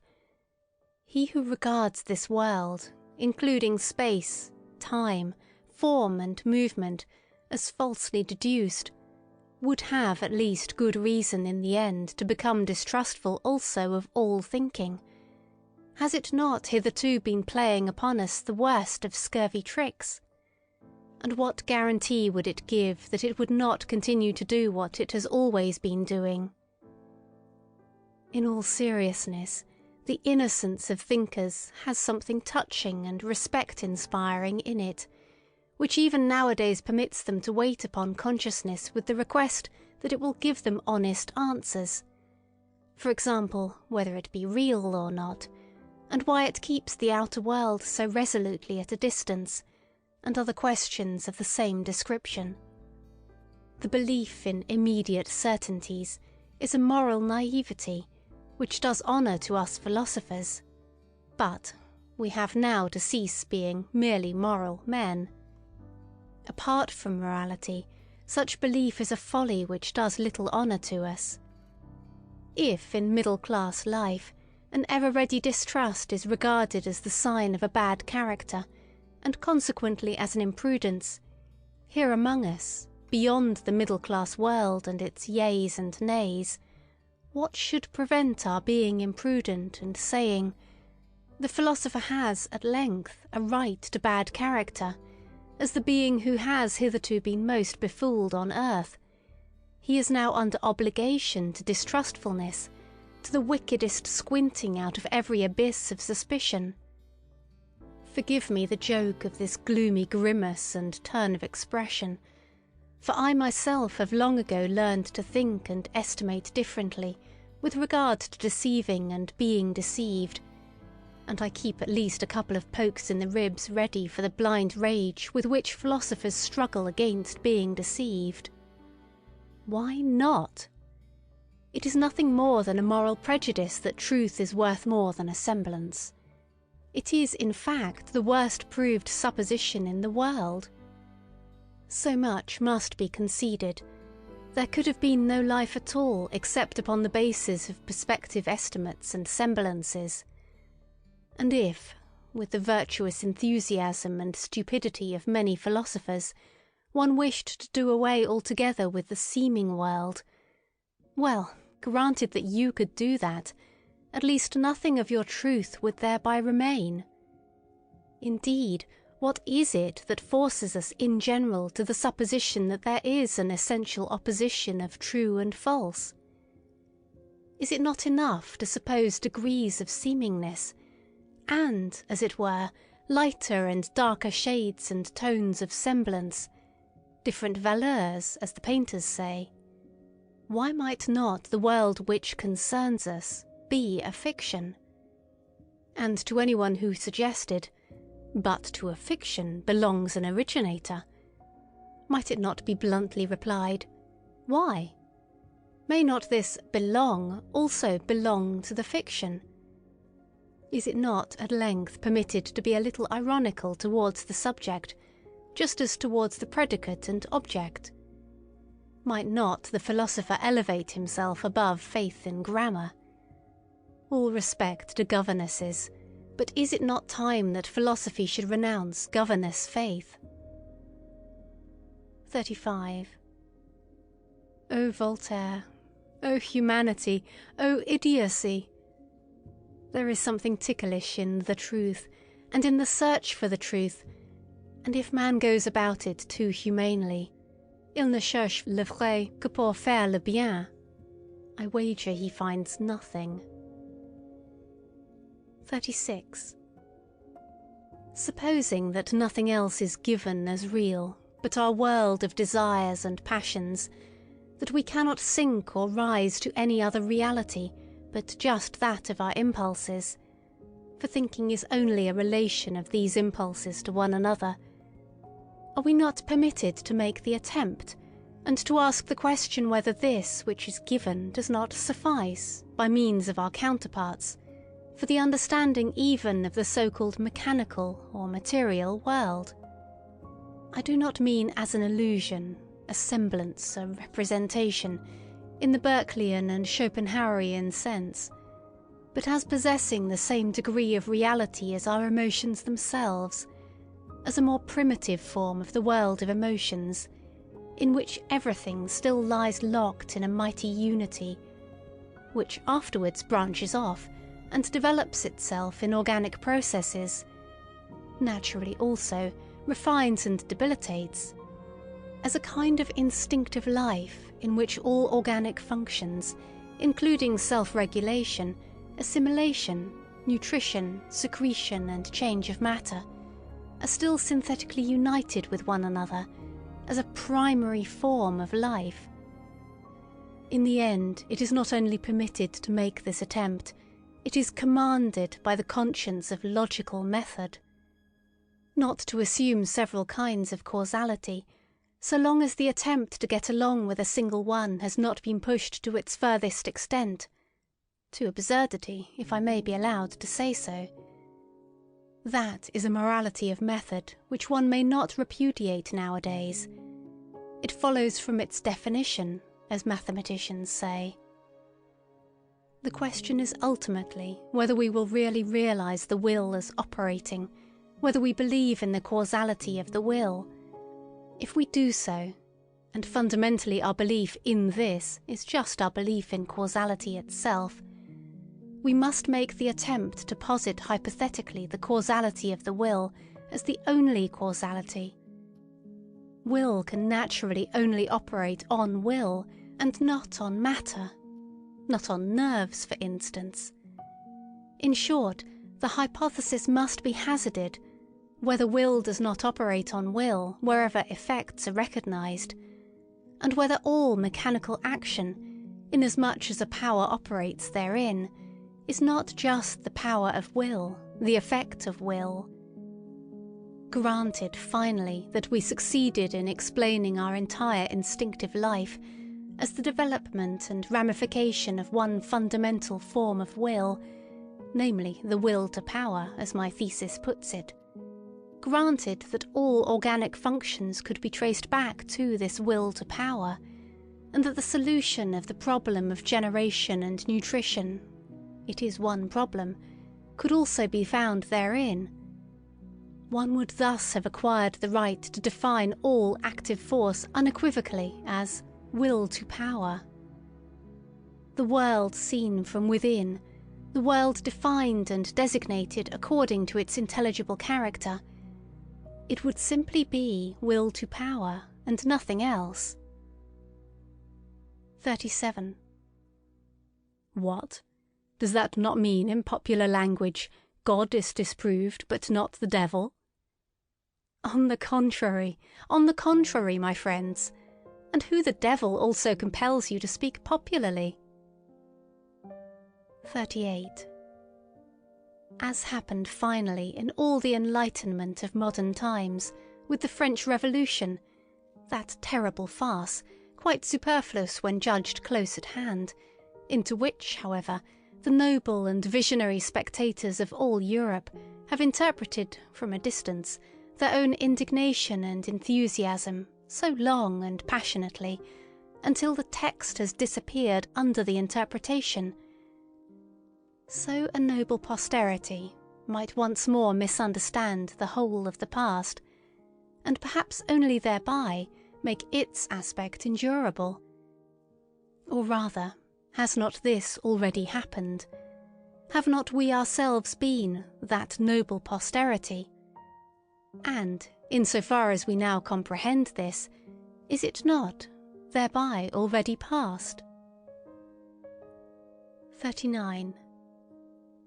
Nobody will very readily regard a doctrine as true merely because it makes people happy or virtuous, excepting perhaps the amiable idealists, who are enthusiastic about the good, true and beautiful, and let all kinds of motley, coarse and good-natured desirabilities swim about promiscuously in their pond. Happiness and virtue are no arguments. It is willingly forgotten, however, even on the part of thoughtful minds, that to make unhappy and to make bad are just as little counter-arguments. A thing could be true, although it were in the highest degree injurious and dangerous. Indeed, the fundamental constitution of existence might be such that one succumbed by a full knowledge of it, so that the strength of a mind might be measured by the amount of truth it could endure, or, to speak more plainly, by the extent to which it required truth attenuated, veiled, sweetened, damped and falsified. But there is no doubt that for the discovery of certain portions of truth, the wicked and unfortunate are more favourably situated and have a greater likelihood of success. Not to speak of the wicked who are happy, a species about whom moralists are silent. Perhaps severity and craft are more favourable conditions for the development of strong, independent spirits and philosophers than the gentle, refined, yielding good nature and habit of taking things easily, which are prized and rightly prized in a learned man. Presupposing always, to begin with, that the term philosopher be not confined to the philosopher who writes books, or even introduces his philosophy into books. Stendhal furnishes a last feature of the portrait of the free-spirited philosopher, which for the sake of German taste I will not omit to underline, for it is opposed to German taste. Pour être bon philosophe, says this last great psychologist, il faut être sec, clair, sans illusion. Un banquier qui a fait fortune a une partie de caractère requis pour faire des découvertes en philosophie, c'est-à-dire pour voir clair dans ce qui est. 40. Everything that is profound loves the mask. The profoundest things have a hatred even of figure and likeness.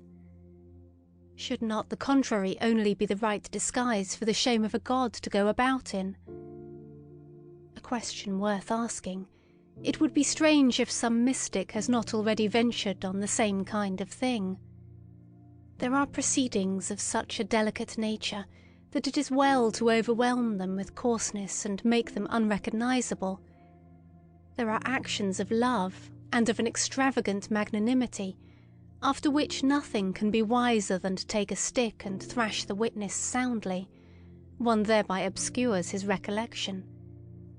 Many a one is able to obscure and abuse his own memory, in order at least to have vengeance on this sole party in the secret. Shame is inventive. They are not the worst things of which one is most ashamed. There is not only deceit behind a mask, there is so much goodness in craft. I could imagine that a man with something costly and fragile to conceal would roll through life clumsily and rotundly like an old, green, heavily hooped wine cask, the refinement of his shame requiring it to be so. A man who has depths in his shame meets his destiny and his delicate decisions upon paths which few ever reach, and with regard to the existence of which his nearest and most intimate friends may be ignorant. His mortal danger conceals itself from their eyes, and equally so his regained security. Such a hidden nature, which instinctively employs speech for silence and concealment, and is inexhaustible in evasion of communication, desires and insists that a mask of himself shall occupy his place in the hearts and heads of his friends. And, supposing he does not desire it, his eyes will some day be opened to the fact that there is nevertheless a mask of him there, and that it is well to be so. Every profound spirit needs a mask. Nay more, around every profound spirit there continually grows a mask, owing to the constantly false, that is to say, superficial interpretation of every word he utters, every step he takes, every sign of life he manifests. 41. One must subject oneself to one's own tests, that one is destined for independence and command, and do so at the right time. One must not avoid one's tests, although they constitute perhaps the most dangerous game one can play, and are, in the end, tests made only before ourselves and before no other judge. Not to cleave to any person, be it even the dearest. Every person is a prison and also a recess. Not to cleave to a fatherland, be it even the most suffering and necessitous. It is even less difficult to detach one's heart from a victorious fatherland. Not to cleave to a sympathy, be it even for higher men, into whose peculiar torture and helplessness chance has given us an insight. Not to cleave to a science, though it tempt one with the most valuable discoveries, apparently specially reserved for us. Not to cleave to one's own liberation, to the voluptuous distance and remoteness of the bird, which always flies further aloft in order always to see more under it, the danger of the flyer.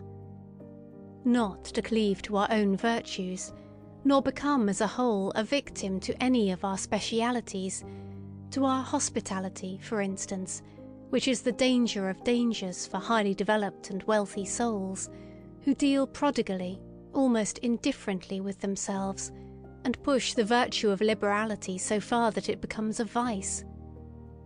One must know how to conserve one's self, the best test of independence. 42. A new order of philosophers is appearing.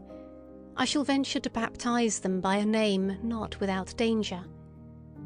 As far as I understand them, as far as they allow themselves to be understood, for it is their nature to wish to remain something of a puzzle, these philosophers of the future might rightly, perhaps also wrongly, claim to be designated as tempters.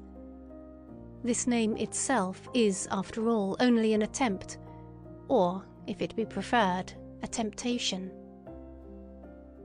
43.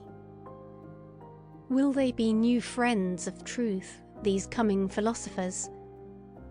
Very probably, for all philosophers hitherto have loved their truths. But assuredly they will not be dogmatists. It must be contrary to their pride, and also contrary to their taste, that their truth should still be truth for everyone, that which has hitherto been the secret wish and ultimate purpose of all dogmatic efforts. My opinion is my opinion. Another person has not easily a right to it. Such a philosopher of the future will say, perhaps. One must renounce the bad taste of wishing to agree with many people. Good is no longer good when one's neighbour takes it into his mouth. And how could there be a common good? The expression contradicts itself. That which can be common is always of small value. In the end, things must be as they are and have always been. The great things remain for the great, the abysses for the profound, the delicacies and thrills for the refined, and, to sum up shortly, everything rare for the rare. 44. Need I say expressly after all this that they will be free, very free spirits, these philosophers of the future? As certainly also they will not be merely free spirits, but something more, higher, greater and fundamentally different, which does not wish to be misunderstood and mistaken. But while I say this, I feel under obligation almost as much to them as to ourselves, we free spirits who are their heralds and forerunners, to sweep away from ourselves conjointly a stupid old prejudice and misunderstanding, which, like a fog, has too long made the conception of free spirit obscure. In every country of Europe, and the same in America, there is at present something which makes an abuse of this name a very narrow, prepossessed, enchained class of spirits, who desire almost the opposite of what our intentions and instincts prompt, not to mention that in respect to the new philosophers who are appearing, they must still more be closed windows and bolted doors.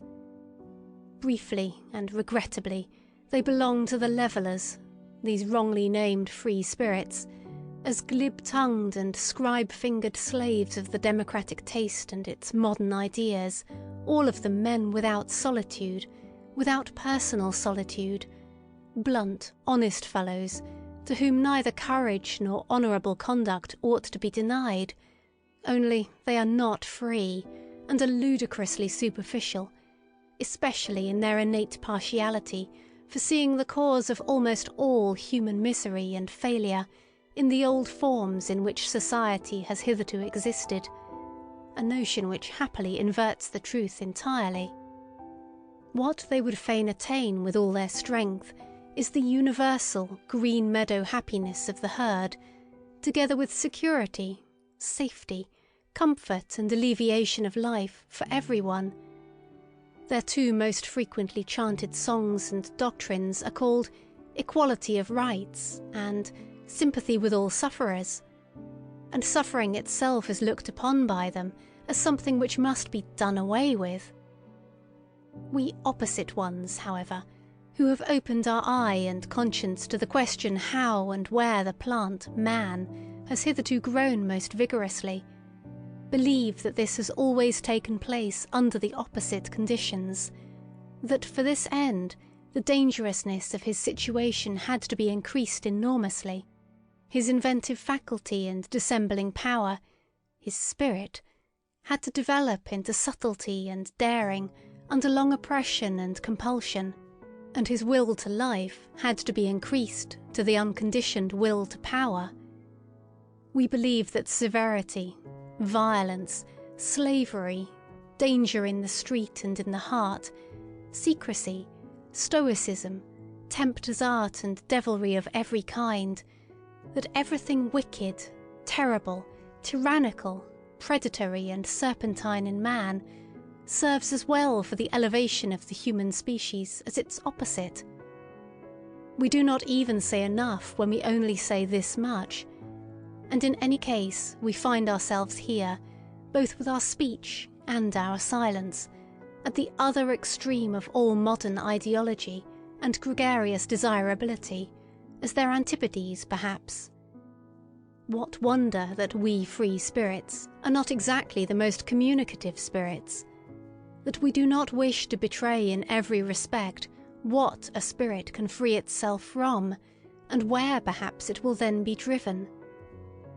And as to the import of the dangerous formula, beyond good and evil, with which we at least avoid confusion, we are something else than libres penseurs, liberi pensatori, free thinkers, and whatever these honest advocates of modern ideas like to call themselves. Having been at home, or at least guests, in many realms of the spirit, having escaped again and again from the gloomy, agreeable nooks in which preferences and prejudices, youth, origin, the accident of men and books, or even the weariness of travel seemed to confine us, full of malice against the seductions of dependency, which lie concealed in honours, money, positions, or exaltation of the senses, grateful even for distress and the vicissitudes of illness, because they always free us from some rule and its prejudice, grateful to the god, devil, sheep, and worm in us, inquisitive to a fault, investigators to the point of cruelty, with unhesitating fingers for the intangible, with teeth and stomachs for the most indigestible, ready for any business that requires sagacity and acute senses, ready for every adventure, owing to an excess of free will, with anterior and posterior souls, into the ultimate intentions of which it is difficult to pry, with foregrounds and backgrounds to the end of which no foot may run, hidden ones under the mantles of light, appropriators, although we resemble heirs and spendthrifts, arrangers and collectors from morning till night, misers of our wealth and our full-crammed drawers, economical in learning and forgetting, inventive in scheming, sometimes proud of tables of categories, sometimes pedants, sometimes night owls of work, even in full day, yea, if necessary, even scarecrows. And it is necessary nowadays, that is to say, inasmuch as we are the born, sworn, jealous friends of solitude, of our own profoundest midnight and midday solitude. Such kind of men are we free spirits. And perhaps ye are also something of the same kind, ye coming ones, ye new philosophers. End of chapter 2. Third chapter. The religious mood. 45. The human soul and its limits, the range of man's inner experiences hitherto attained, the heights, depths and distances of these experiences, the entire history of the soul up to the present time, and its still unexhausted possibilities. This is the preordained hunting domain for a born psychologist and lover of a big hunt. But how often must he say despairingly to himself, a single individual, alas, only a single individual, and this great forest, this virgin forest. So he would like to have some hundreds of hunting assistants and fine-trained hounds that he could send into the history of the human soul to drive his game together. In vain. Again and again he experiences, profoundly and bitterly, how difficult it is to find assistants and dogs for all the things that directly excite his curiosity. The evil of sending scholars into new and dangerous hunting domains, where courage, sagacity and subtlety in every sense are required, is that they are no longer serviceable just when the big hunt, and also the great danger, commences. It is precisely then that they lose their keen eye and nose. In order, for instance, to divine and determine what sort of history the problem of knowledge and conscience has hitherto had in the souls of homines religiosi, a person would perhaps himself have to possess as profound, as bruised, as immense an experience as the intellectual conscience of Pascal, and then he would still require that widespread heaven of clear, wicked spirituality, which, from above, would be able to oversee, arrange and effectively formalize this mass of dangerous and painful experiences. But who could do me this service? And who would have time to wait for such servants?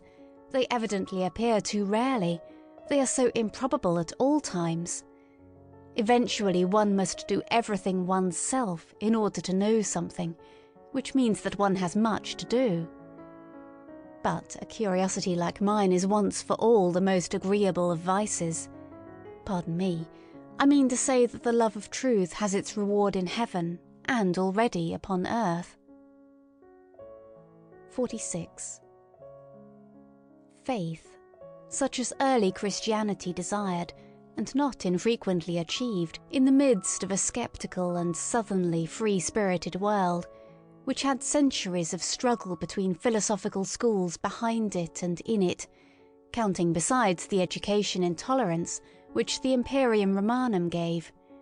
This faith is not that sincere, austere slave faith, by which perhaps a Luther or a Cromwell, or some other northern barbarian of the spirit remained attached to his God and Christianity, It is much rather the faith of Pascal, which resembles in a terrible manner a continuous suicide of reason, a tough, long-lived, worm-like reason, which is not to be slain at once and with a single blow. The Christian faith, from the beginning, is sacrifice, the sacrifice of all freedom, all pride, all self-confidence of spirit. It is at the same time subjection, self-derision and self-mutilation. There is cruelty and religious Phoenicianism in this faith, which is adapted to a tender, many-sided and very fastidious conscience. It takes for granted that the subjection of the spirit is indescribably painful, that all the past and all the habits of such a spirit resist the absurdicism in the form of which faith comes to it.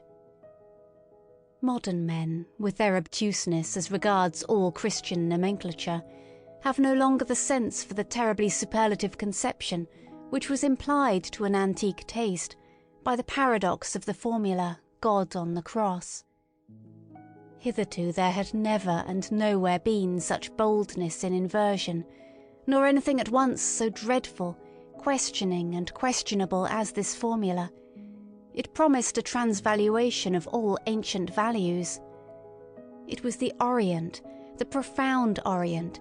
It was the Oriental slave who thus took revenge on Rome and its noble light-minded toleration, on the Roman Catholicism of non-faith. And it was always not the faith, but the freedom from the faith, the half-stoical and smiling indifference to the seriousness of the faith, which made the slaves indignant at their masters and revolt against them. Enlightenment causes revolt, for the slave desires the unconditioned. He understands nothing but the tyrannous, even in morals.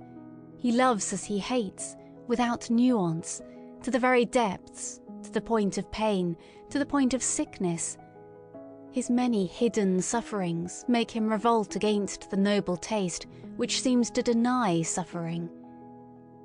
The scepticism with regard to suffering, fundamentally only an attitude of aristocratic morality, was not the least of the causes, also, of the last great slave insurrection which began with the French Revolution.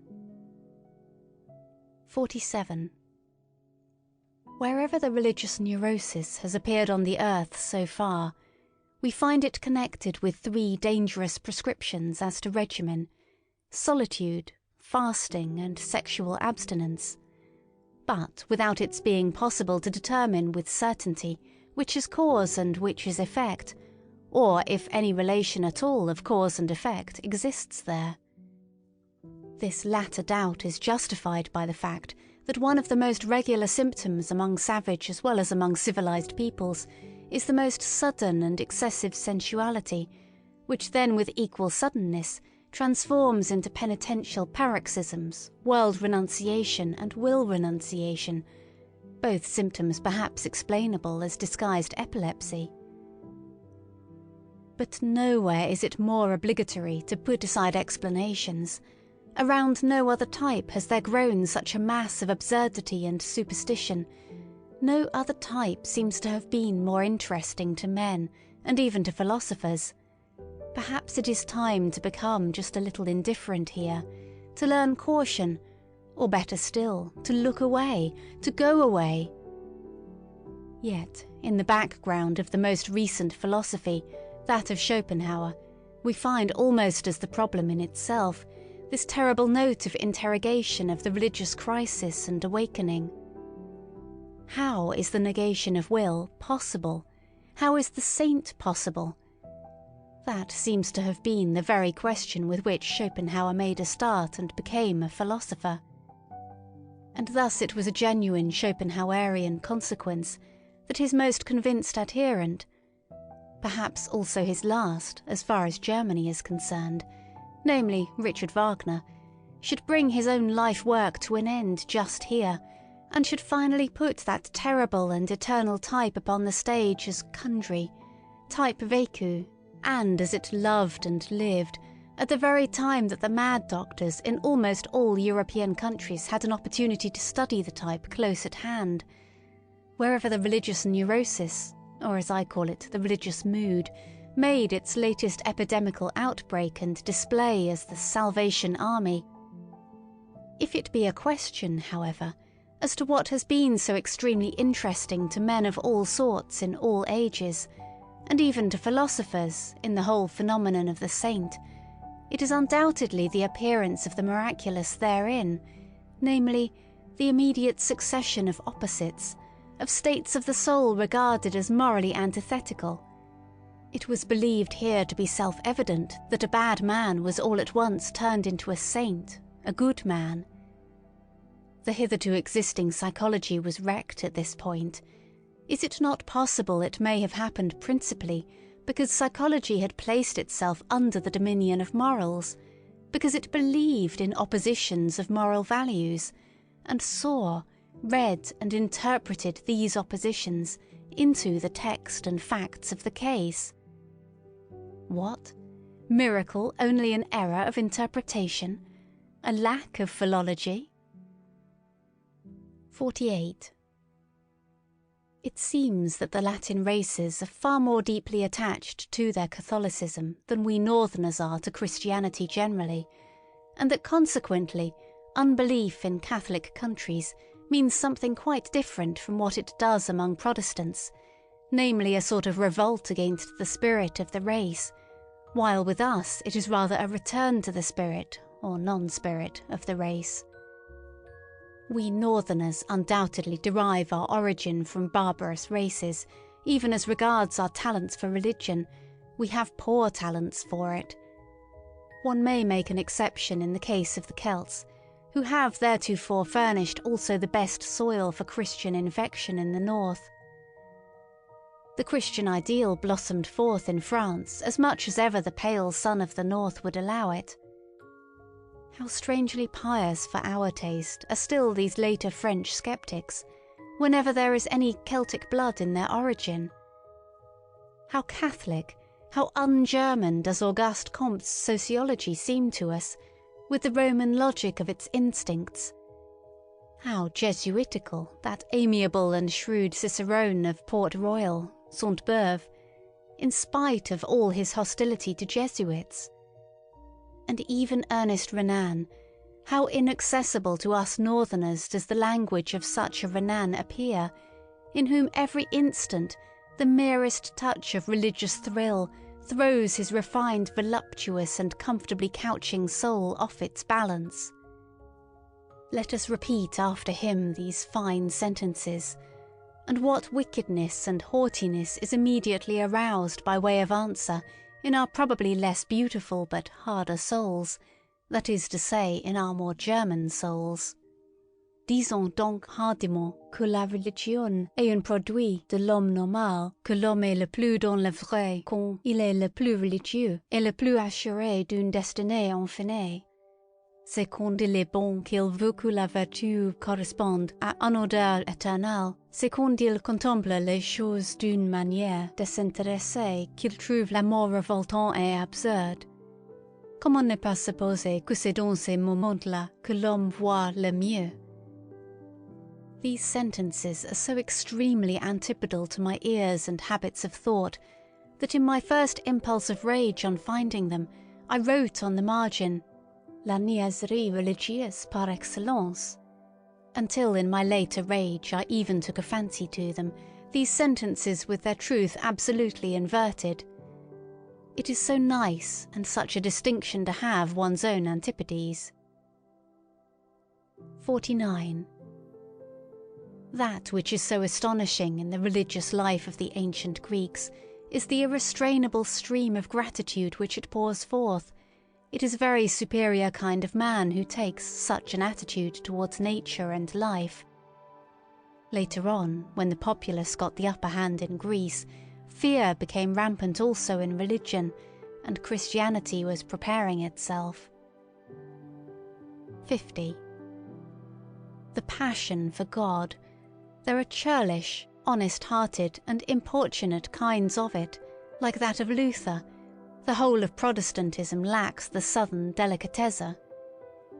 There is an oriental exaltation of the mind in it, like that of an undeservedly favoured or elevated slave, as in the case of St. Augustine, for instance, who lacks, in an offensive manner, all nobility in bearing and desires. There is a feminine tenderness and sensuality in it, which modestly and unconsciously longs for a unio mystica et physica, as in the case of Madame de Guion.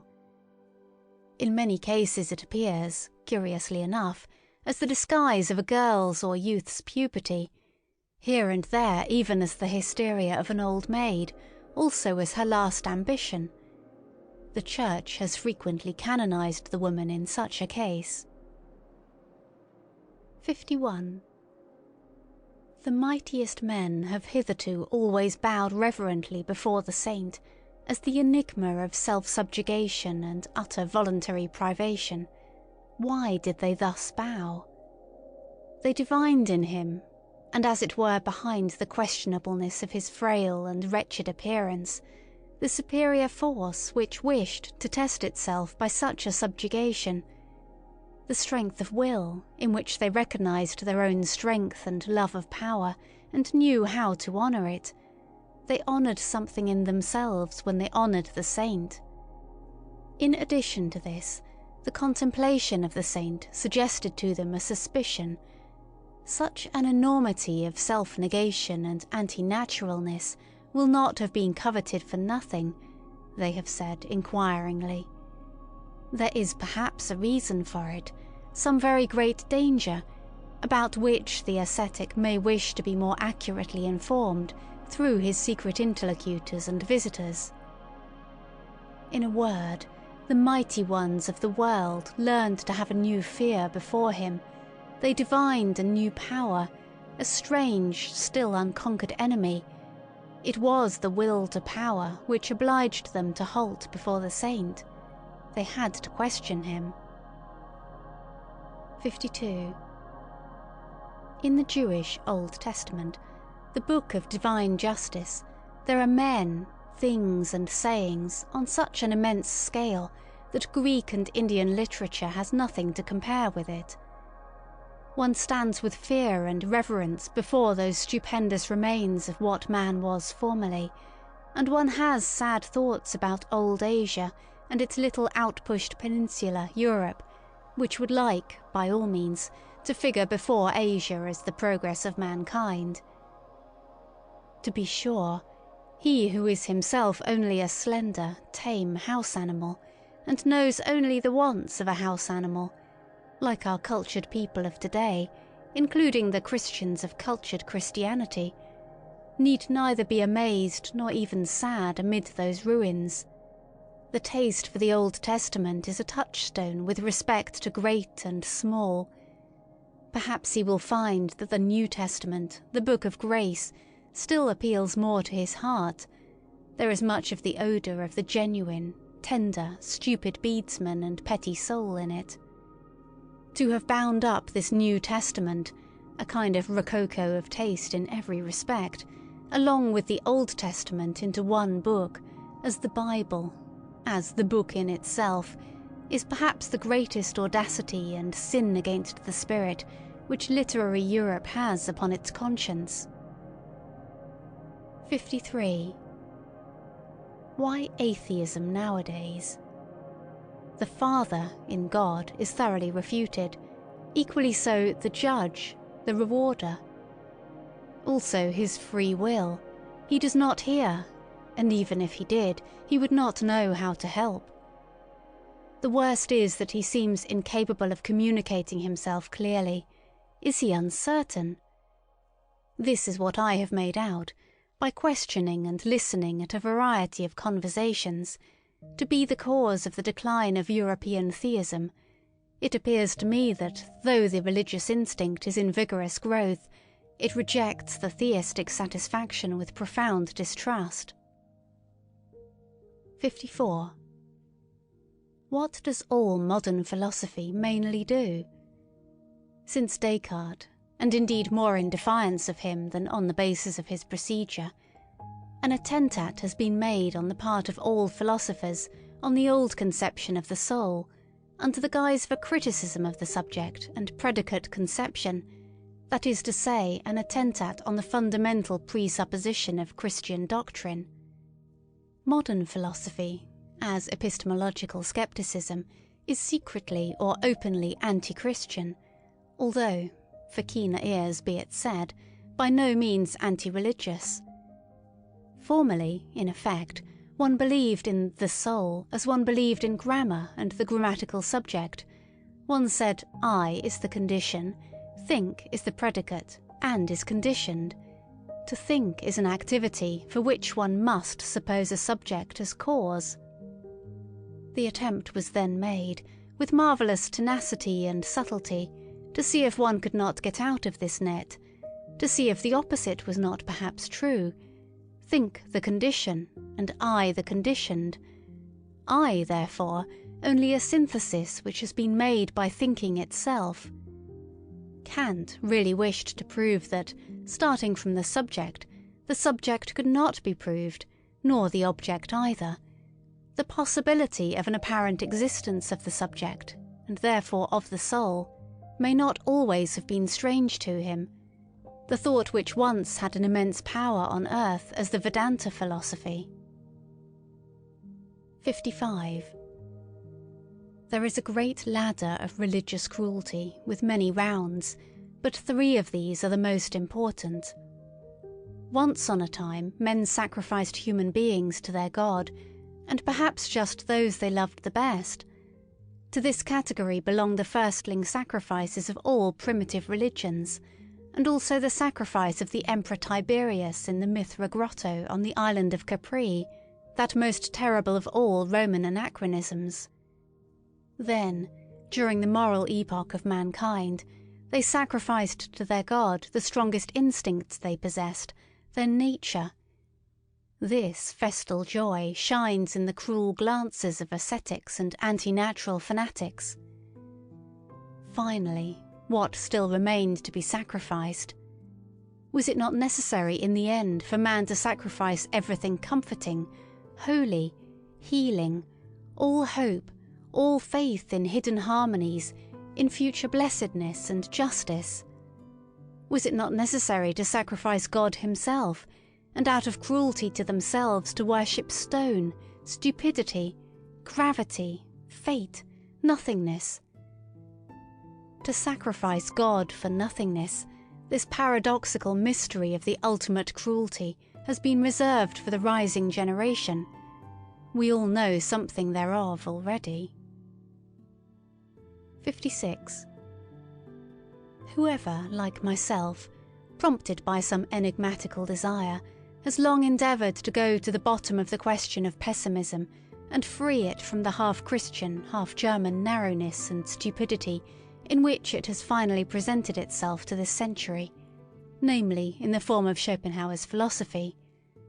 Whoever, with an Asiatic and super-Asiatic eye, has actually looked inside and into the most world-renouncing of all possible modes of thought, beyond good and evil, and no longer like Buddha and Schopenhauer, under the dominion and delusion of morality. Whoever has done this has perhaps just thereby, without really desiring it, opened his eyes to behold the opposite ideal, the ideal of the most world-approving, exuberant and vivacious man, who has not only learnt to compromise and arrange with that which was and is, but wishes to have it again as it was and is for all eternity, insatiably calling out da capo, not only to himself, but to the whole piece and play, and not only the play, but actually to him who requires the play, and makes it necessary, because he always requires himself anew, and makes himself necessary. What? And this would not be circulus vitiosus Deus? 57. The distance, and as it were the space around man, grows with the strength of his intellectual vision and insight.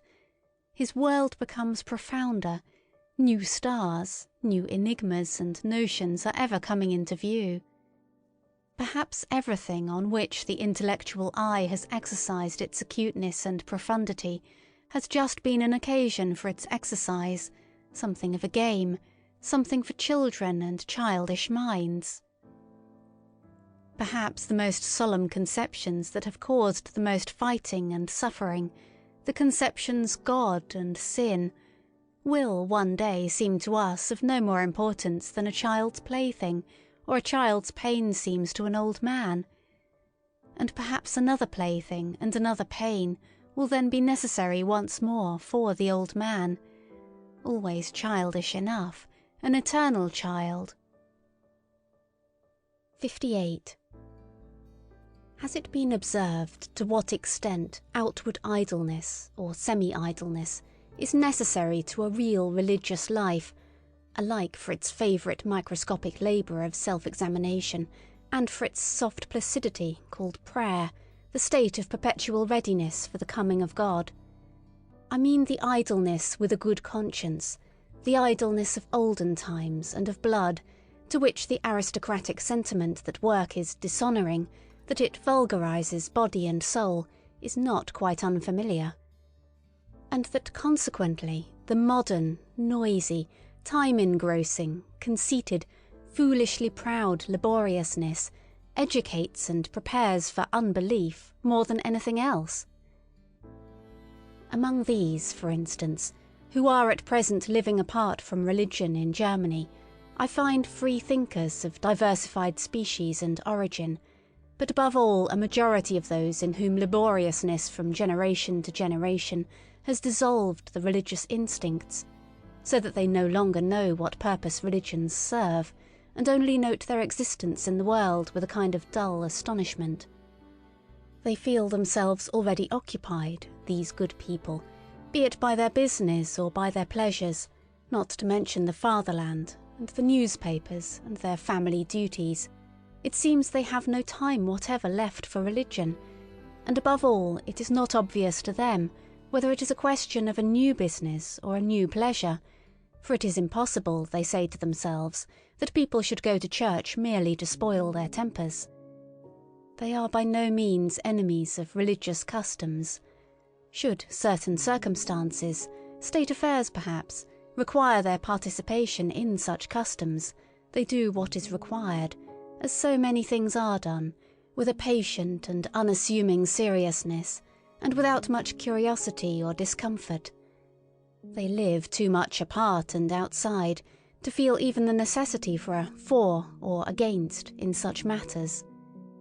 Among those indifferent persons may be reckoned nowadays the majority of German Protestants of the middle classes, especially in the great laborious centres of trade and commerce.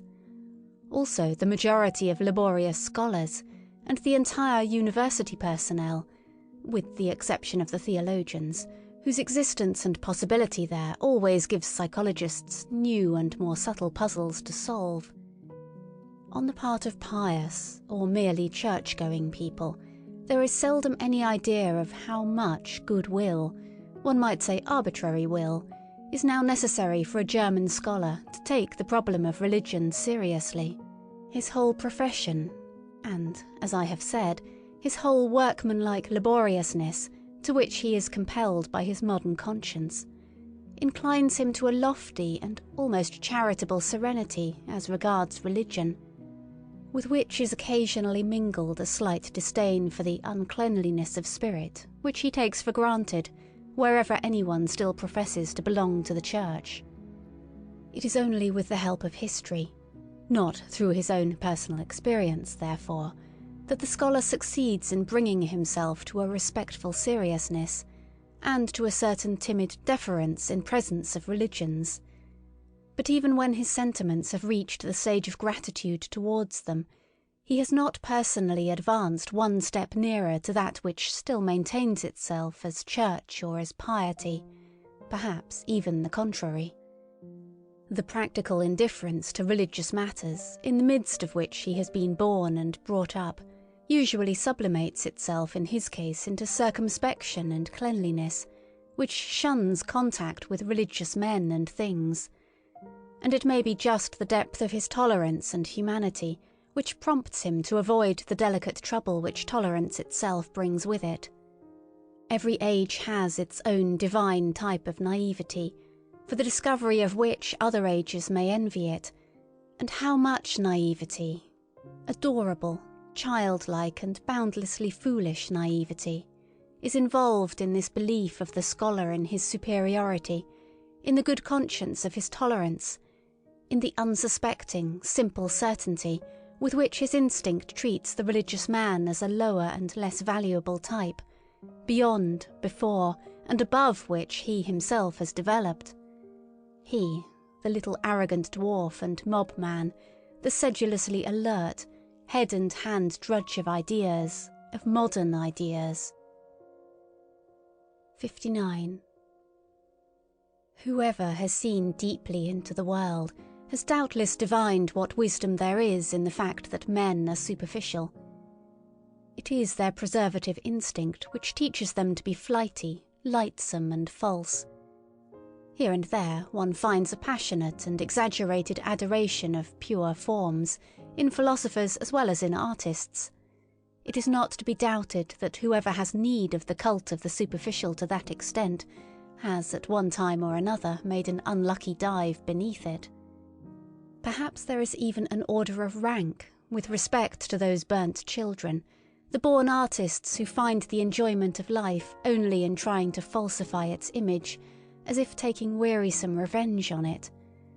One might guess to what degree life has disgusted them, by the extent to which they wish to see its image falsified, attenuated, ultrified and deified.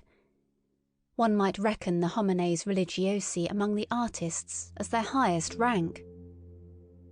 It is the profound, suspicious fear of an incurable pessimism which compels whole centuries to fasten their teeth into a religious interpretation of existence, the fear of the instinct which divines that truth might be attained too soon, before man has become strong enough, hard enough, artist enough. Piety, the life in God, regarded in this light, would appear as the most elaborate and ultimate product of the fear of truth, as artist adoration and artist intoxication in presence of the most logical of all falsifications, as the will to the inversion of truth, to untruth at any price. Perhaps there has hitherto been no more effective means of beautifying man than piety. By means of it, man can become so artful, so superficial, so iridescent and so good that his appearance no longer offends. 60. To love mankind for God's sake, this has so far been the noblest and remotest sentiment to which mankind has attained.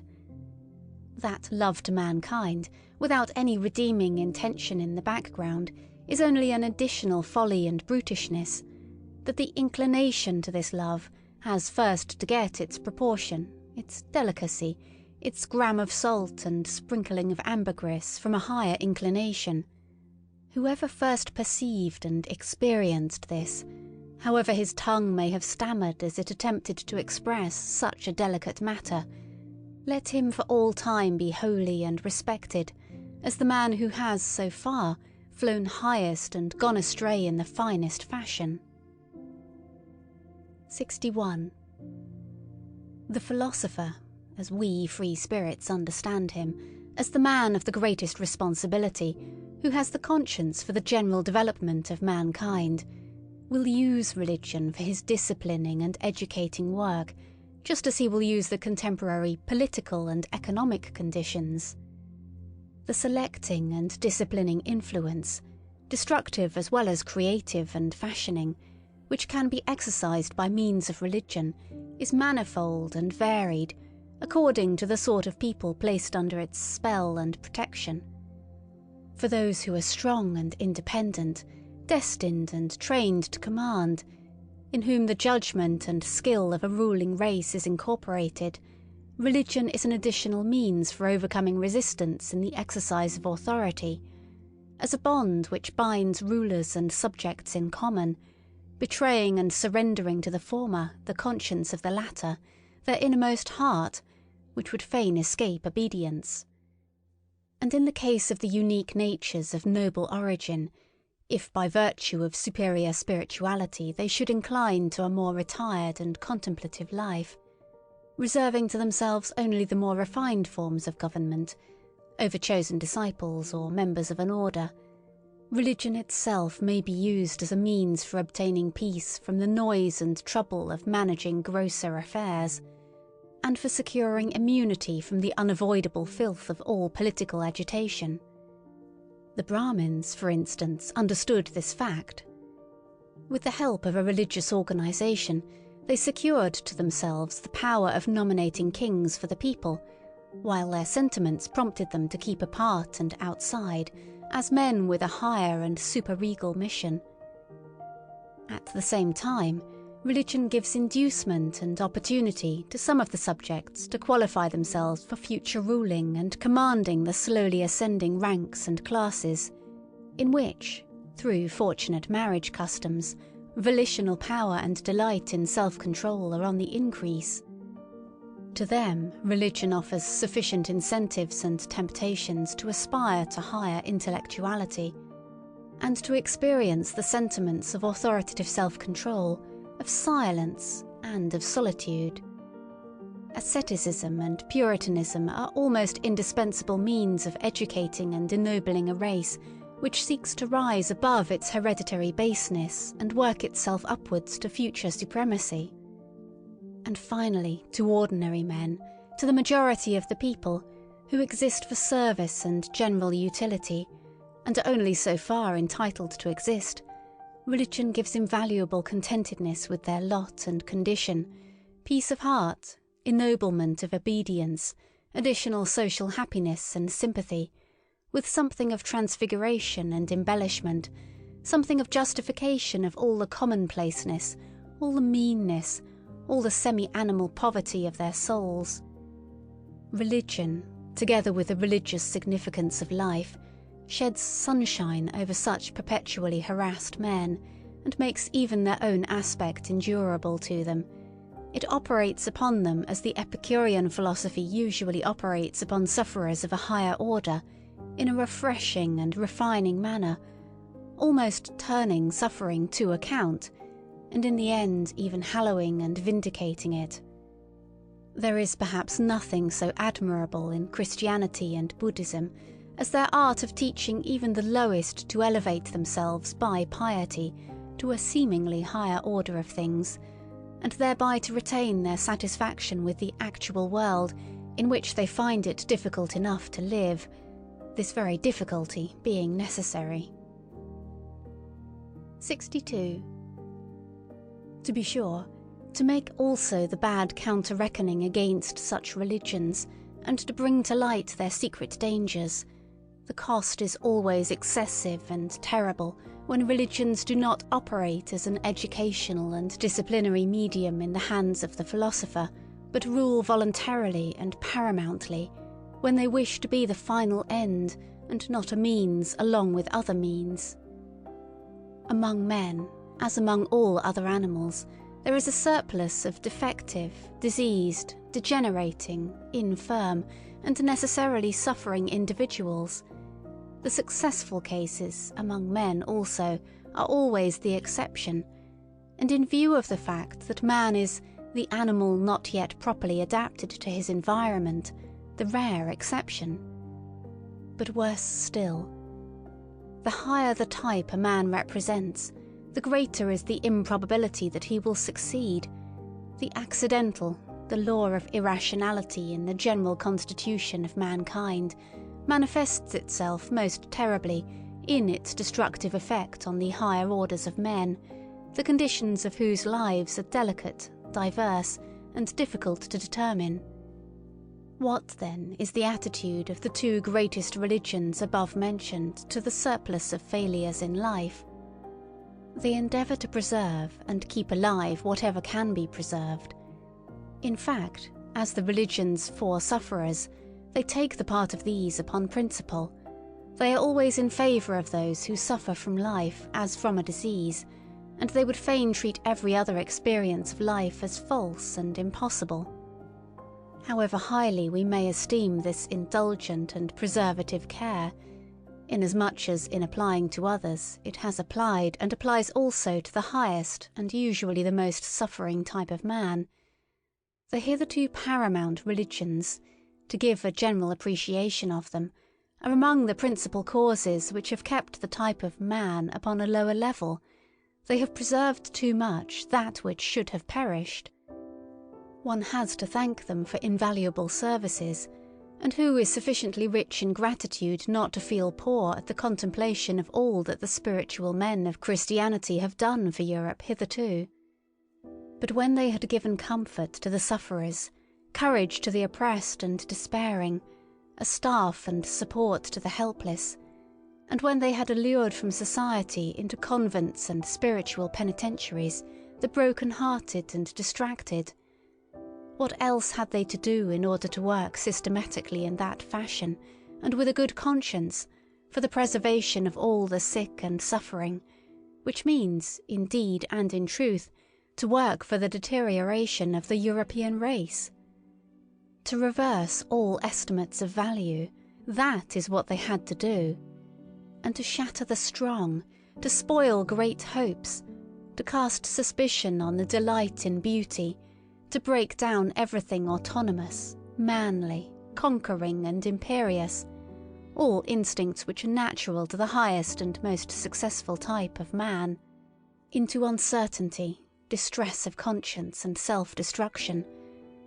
Forsooth, to invert all love of the earthly and of supremacy over the earth into hatred of the earth and earthly things, that is the task the Church imposed on itself, and was obliged to impose, until, according to its standard of value, unworldliness, unsensuousness, and higher man fused into one sentiment.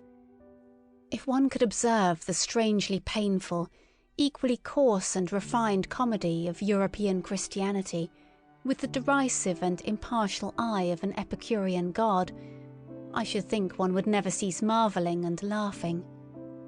Does it not actually seem that some single will has ruled over Europe for 18 centuries in order to make a sublime abortion of man?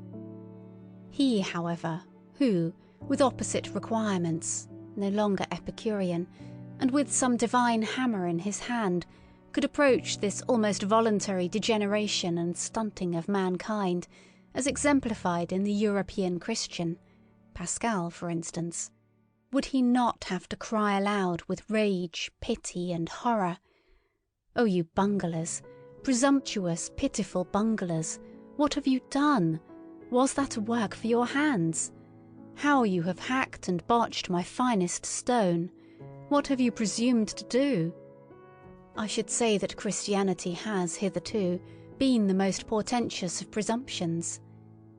Men, not great enough nor hard enough to be entitled as artists to take part in fashioning man, men not sufficiently strong and far-sighted to allow, with sublime self-constraint, the obvious law of the thousandfold failures and perishings to prevail, not sufficiently noble to see the radically different grades of rank and intervals of rank that separate man from man. Such men, with their equality before God, have hitherto swayed the destiny of Europe, until at last a dwarfed, almost ludicrous species has been produced, a gregarious animal, something obliging, sickly, mediocre, the European of the present day. End of chapter 3. Fourth chapter. Apophthegms and Interludes. 63.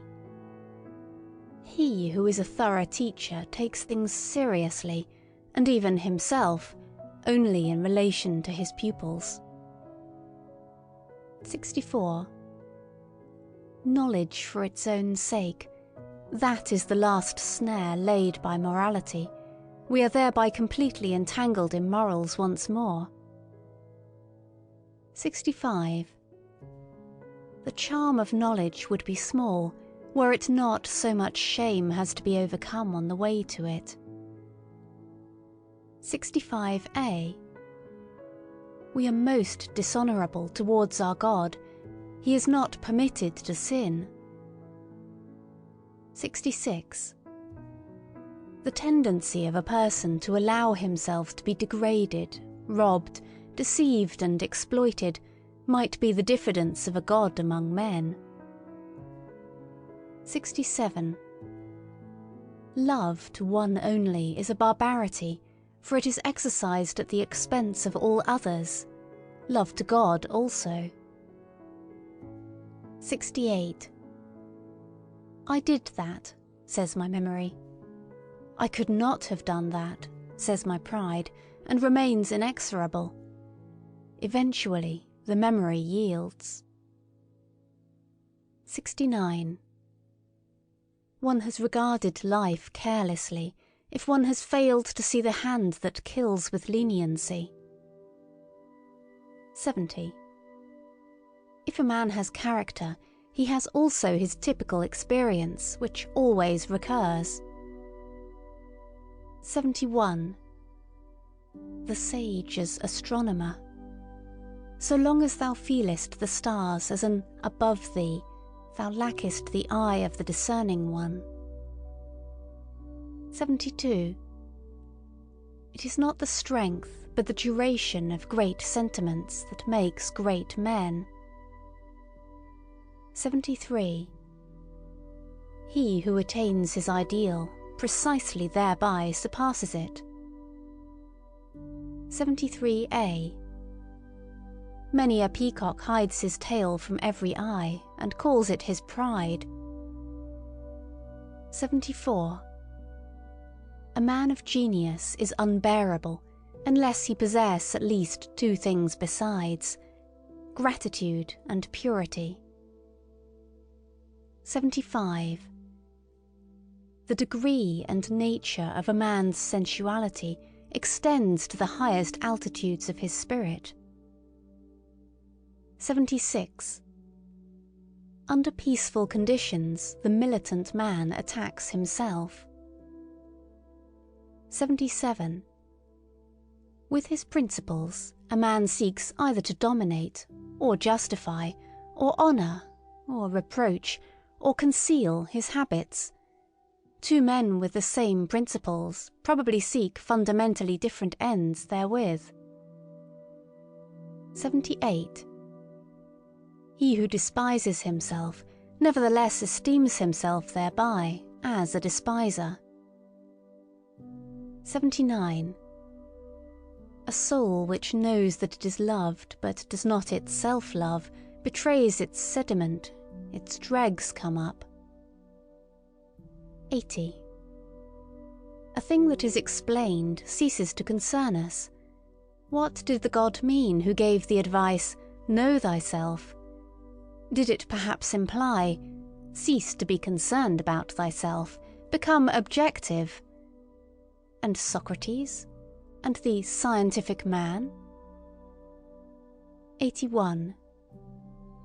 It is terrible to die of thirst at sea.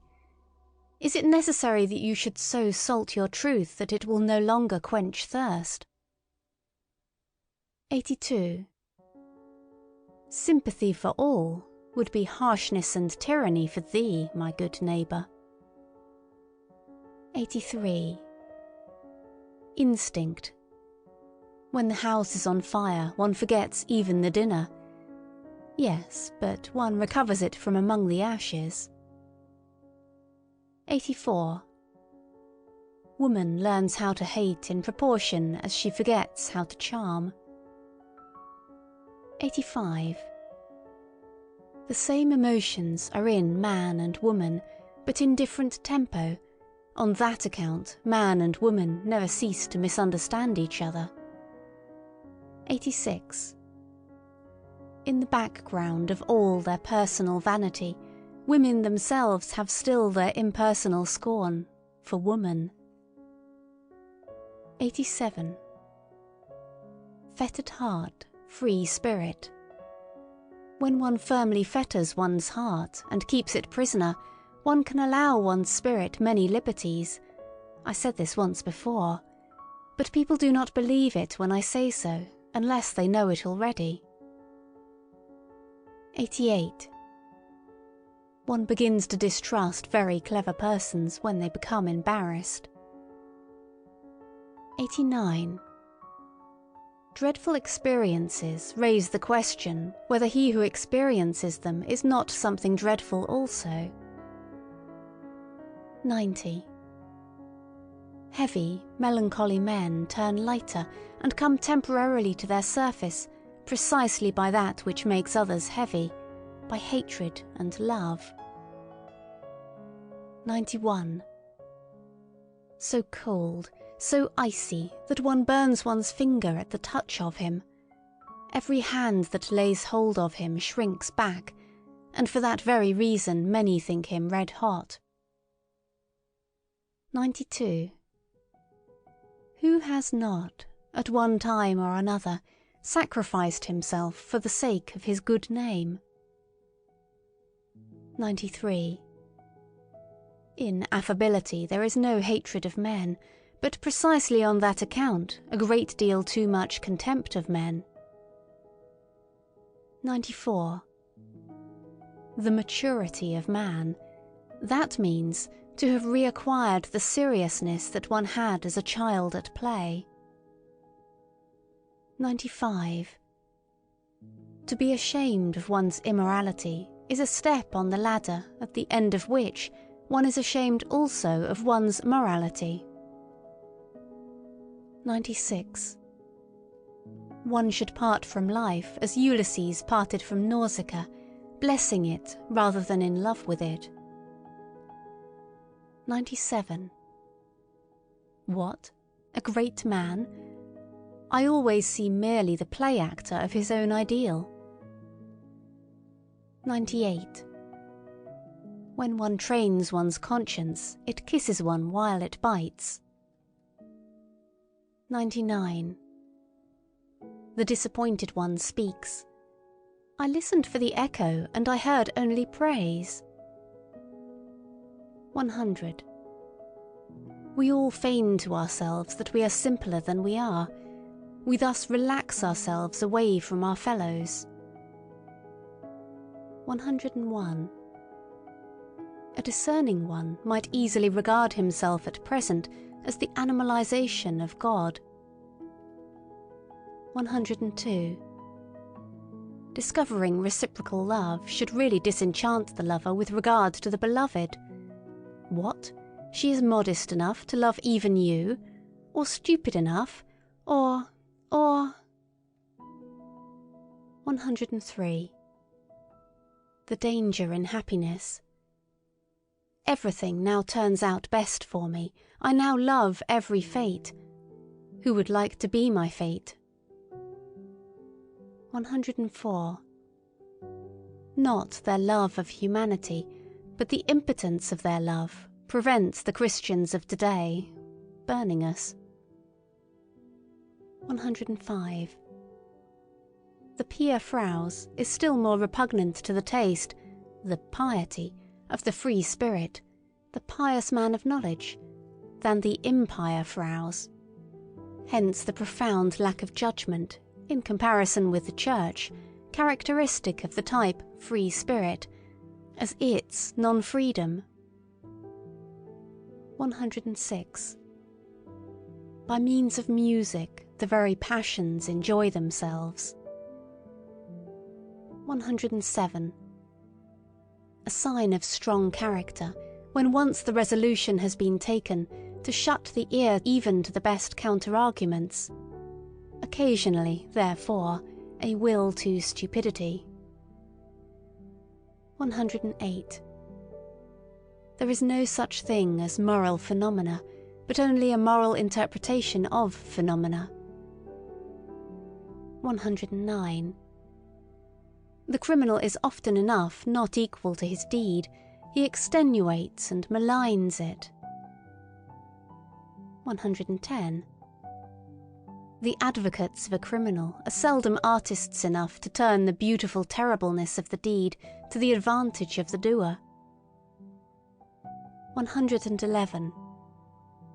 Our vanity is most difficult to wound just when our pride has been wounded. 112.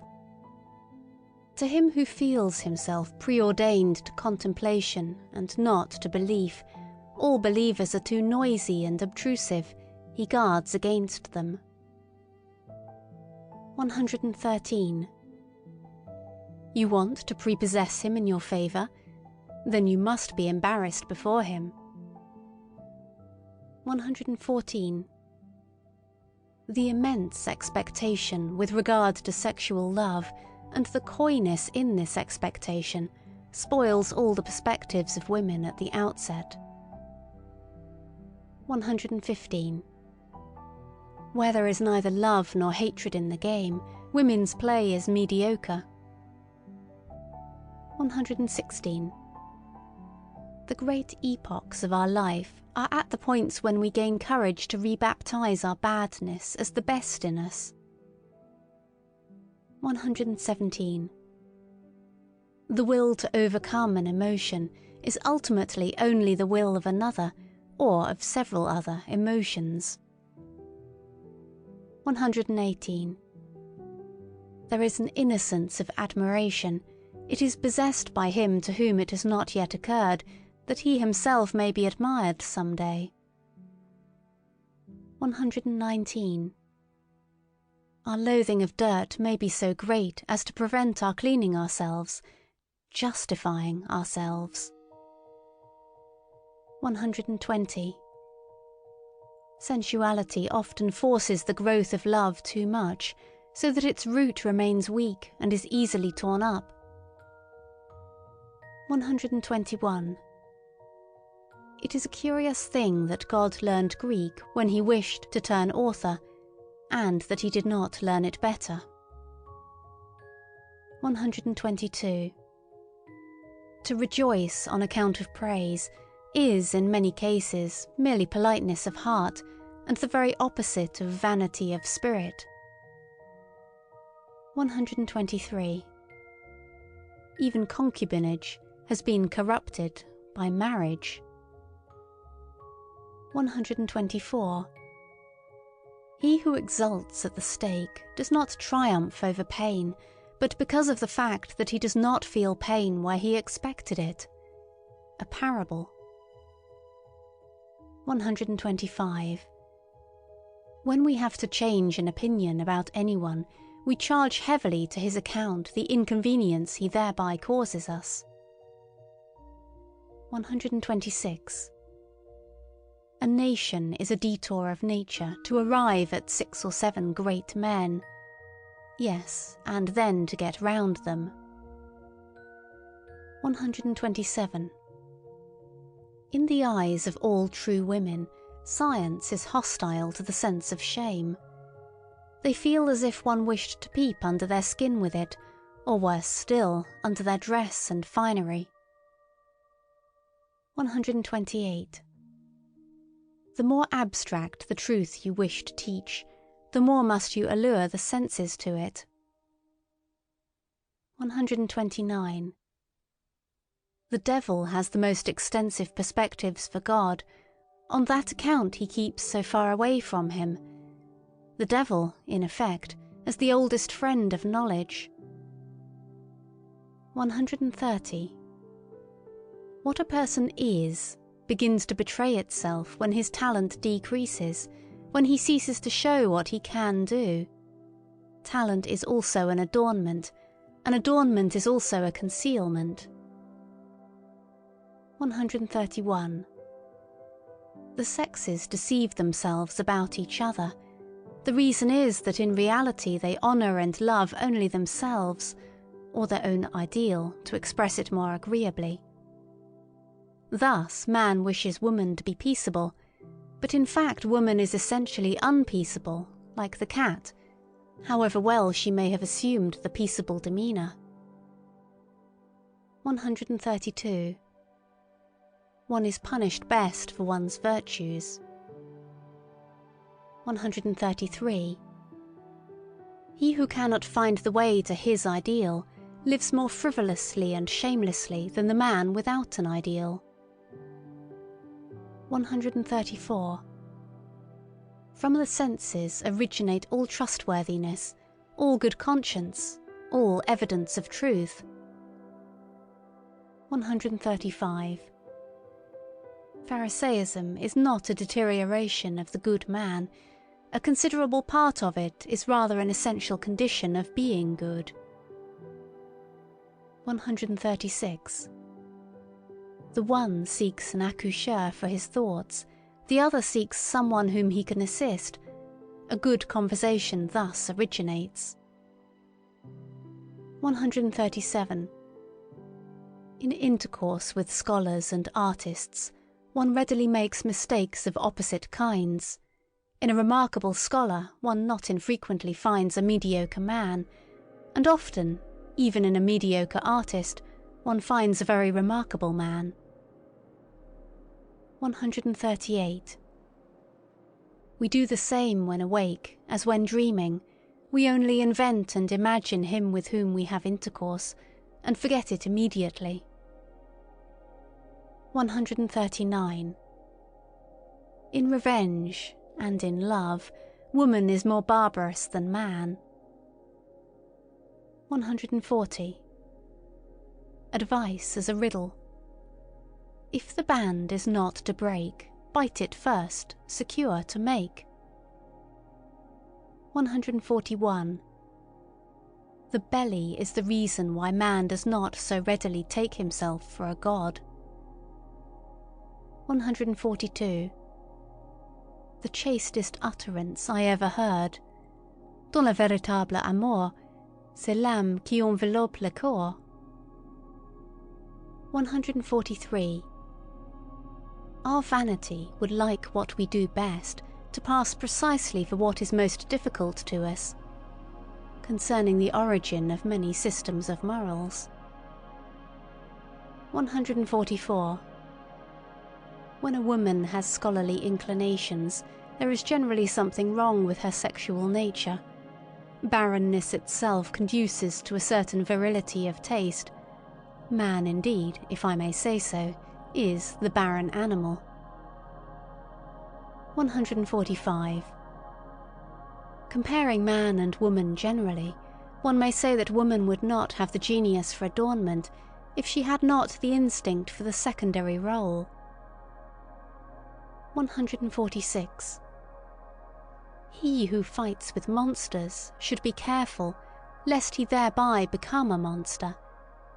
And if thou gaze long into an abyss, the abyss will also gaze into thee. 147.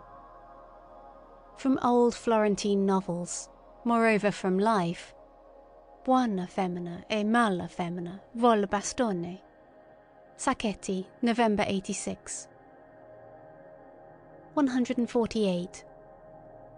To seduce their neighbour to a favourable opinion, and afterwards to believe implicitly in this opinion of their neighbour, who can do this conjuring trick so well as women? 149. That which an age considers evil is usually an unseasonable echo of what was formerly considered good, the atavism of an old ideal. 150. Around the hero everything becomes a tragedy.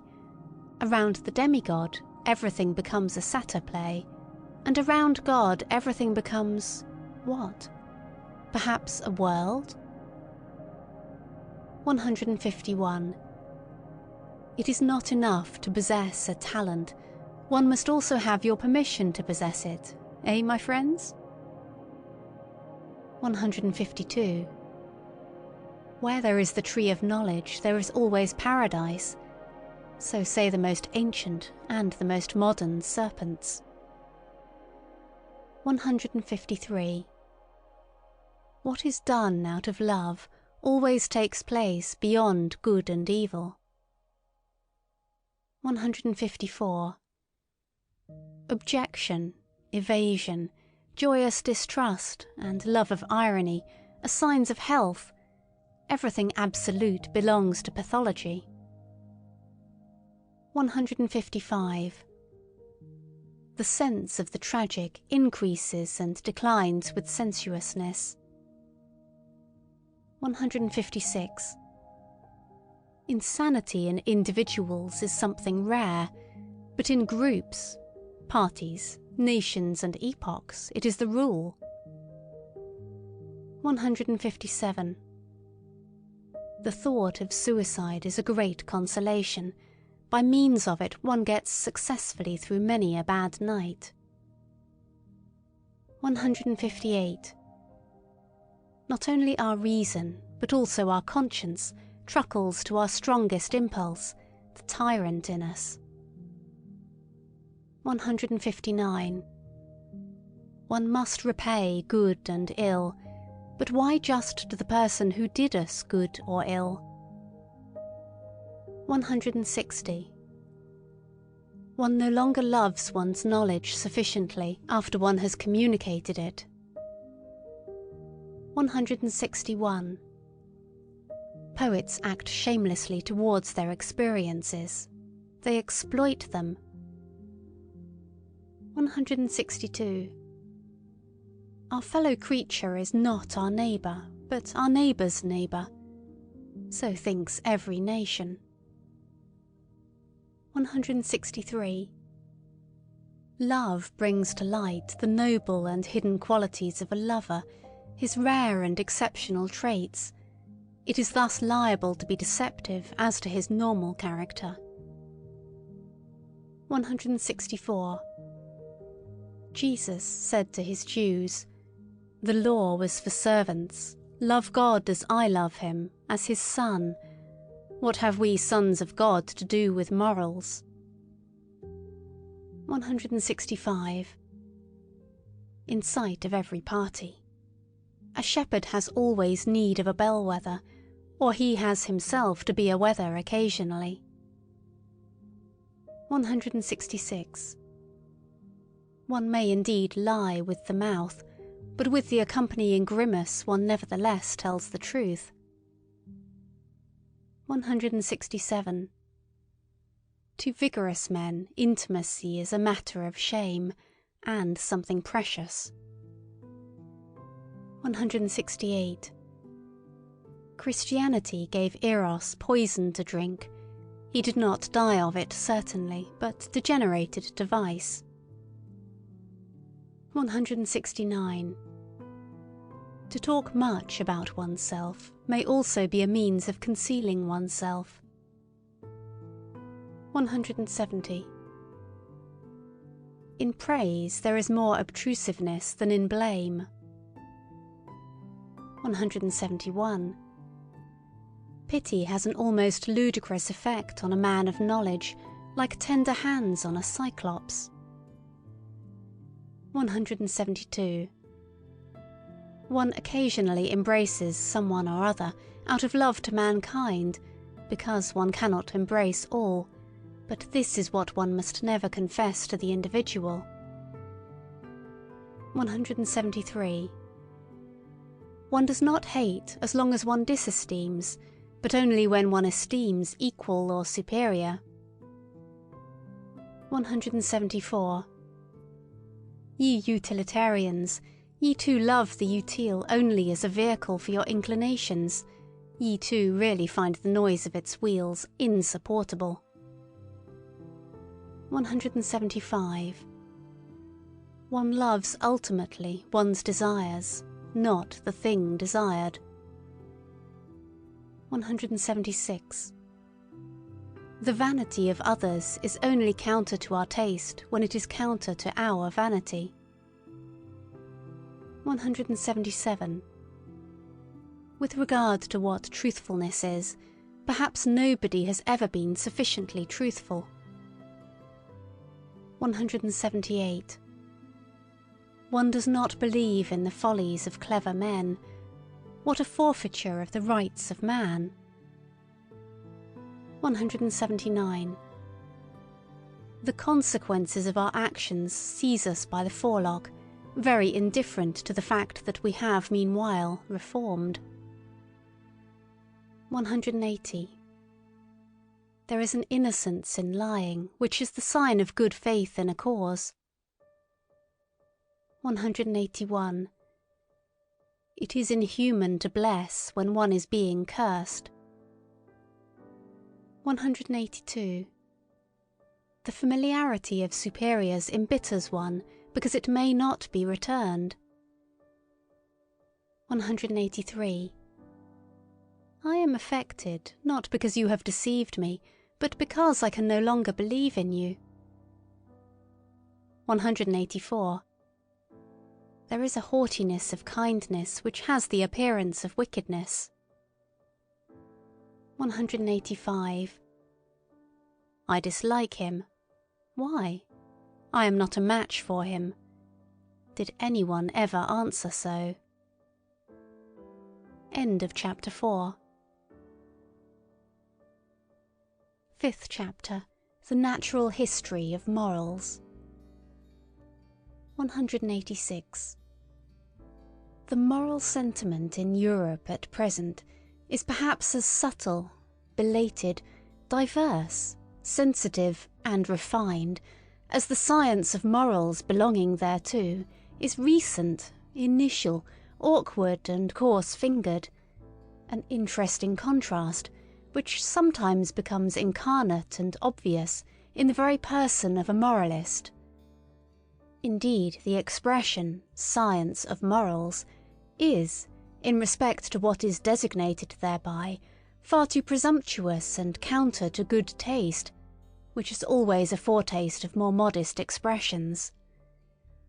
One ought to avow with the utmost fairness what is still necessary here for a long time, what is alone proper for the present, namely the collection of material, the comprehensive survey and classification of an immense domain of delicate sentiments of worth and distinctions of worth, which live, grow, propagate, and perish, and perhaps attempts to give a clear idea of the recurring and more common forms of these living crystallizations as preparation for a theory of types of morality. To be sure, people have not hitherto been so modest. All the philosophers, with a pedantic and ridiculous seriousness, demanded of themselves something very much higher, more pretentious and ceremonious, when they concerned themselves with morality as a science. They wanted to give a basis to morality, and every philosopher hitherto has believed that he has given it a basis. Morality itself, however, has been regarded as something given. How far from their awkward pride was the seemingly insignificant problem, left in dust and decay, of a description of forms of morality, notwithstanding that the finest hands and senses could hardly be fine enough for it. It was precisely owing to moral philosophers knowing the moral facts imperfectly, in an arbitrary epitome or an accidental abridgment, perhaps as the morality of their environment, their position, their church, their zeitgeist, their climate and zone. It was precisely because they were badly instructed with regard to nations, eras, and past ages, and were by no means eager to know about these matters, that they did not even come in sight of the real problems of morals, problems which only disclose themselves by a comparison of many kinds of morality. In every science of morals hitherto, strange as it may sound, the problem of morality itself has been omitted. There has been no suspicion that there was anything problematic there. That which philosophers called giving a basis to morality, and endeavoured to realise, has, when seen in a right light, proved merely a learned form of good faith in prevailing morality, a new means of its expression, consequently just a matter of fact within the sphere of a definite morality, yea, in its ultimate motive, a sort of denial that it is lawful for this morality to be called in question, and in any case the reverse of the testing, analysing, doubting, and vivisecting of this very faith. Here, for instance, with what innocence, almost worthy of honour, Schopenhauer represents his own task, and draw your conclusions concerning the scientificness of a science whose latest master still talks in the strain of children and old wives. The principle, he says, page 136 of the Grundproblem der Ethik, the axiom about the purport of which all moralists are practically agreed, neminem laede immo omnes quantile potes juva, is really the proposition which all moral teachers strive to establish, the real basis of ethics which has been sought, like the philosopher's stone, for centuries. The difficulty of establishing the proposition referred to may indeed be great. It is well known that Schopenhauer also was unsuccessful in his efforts, and whoever has thoroughly realised how absurdly false and sentimental this proposition is, in a world whose essence is will to power, may be reminded that Schopenhauer, although a pessimist, actually played the flute daily after dinner. One may read about the matter in his biography. A question, by the way, a pessimist, a repudiator of God and the world, who makes a halt at morality, who assents to morality, and plays the flute to laede neminem morals. What? Is that really a pessimist? 187. Apart from the value of such assertions as, there is a categorical imperative in us, one can always ask, what does such an assertion indicate about him who makes it? There are systems of morals which are meant to justify their author in the eyes of other people. Other systems of morals are meant to tranquilize him and make him self-satisfied. With other systems he wants to crucify and humble himself. With others he wishes to take revenge. With others to conceal himself. With others to glorify himself and give superiority and distinction. This system of morals helps its author to forget.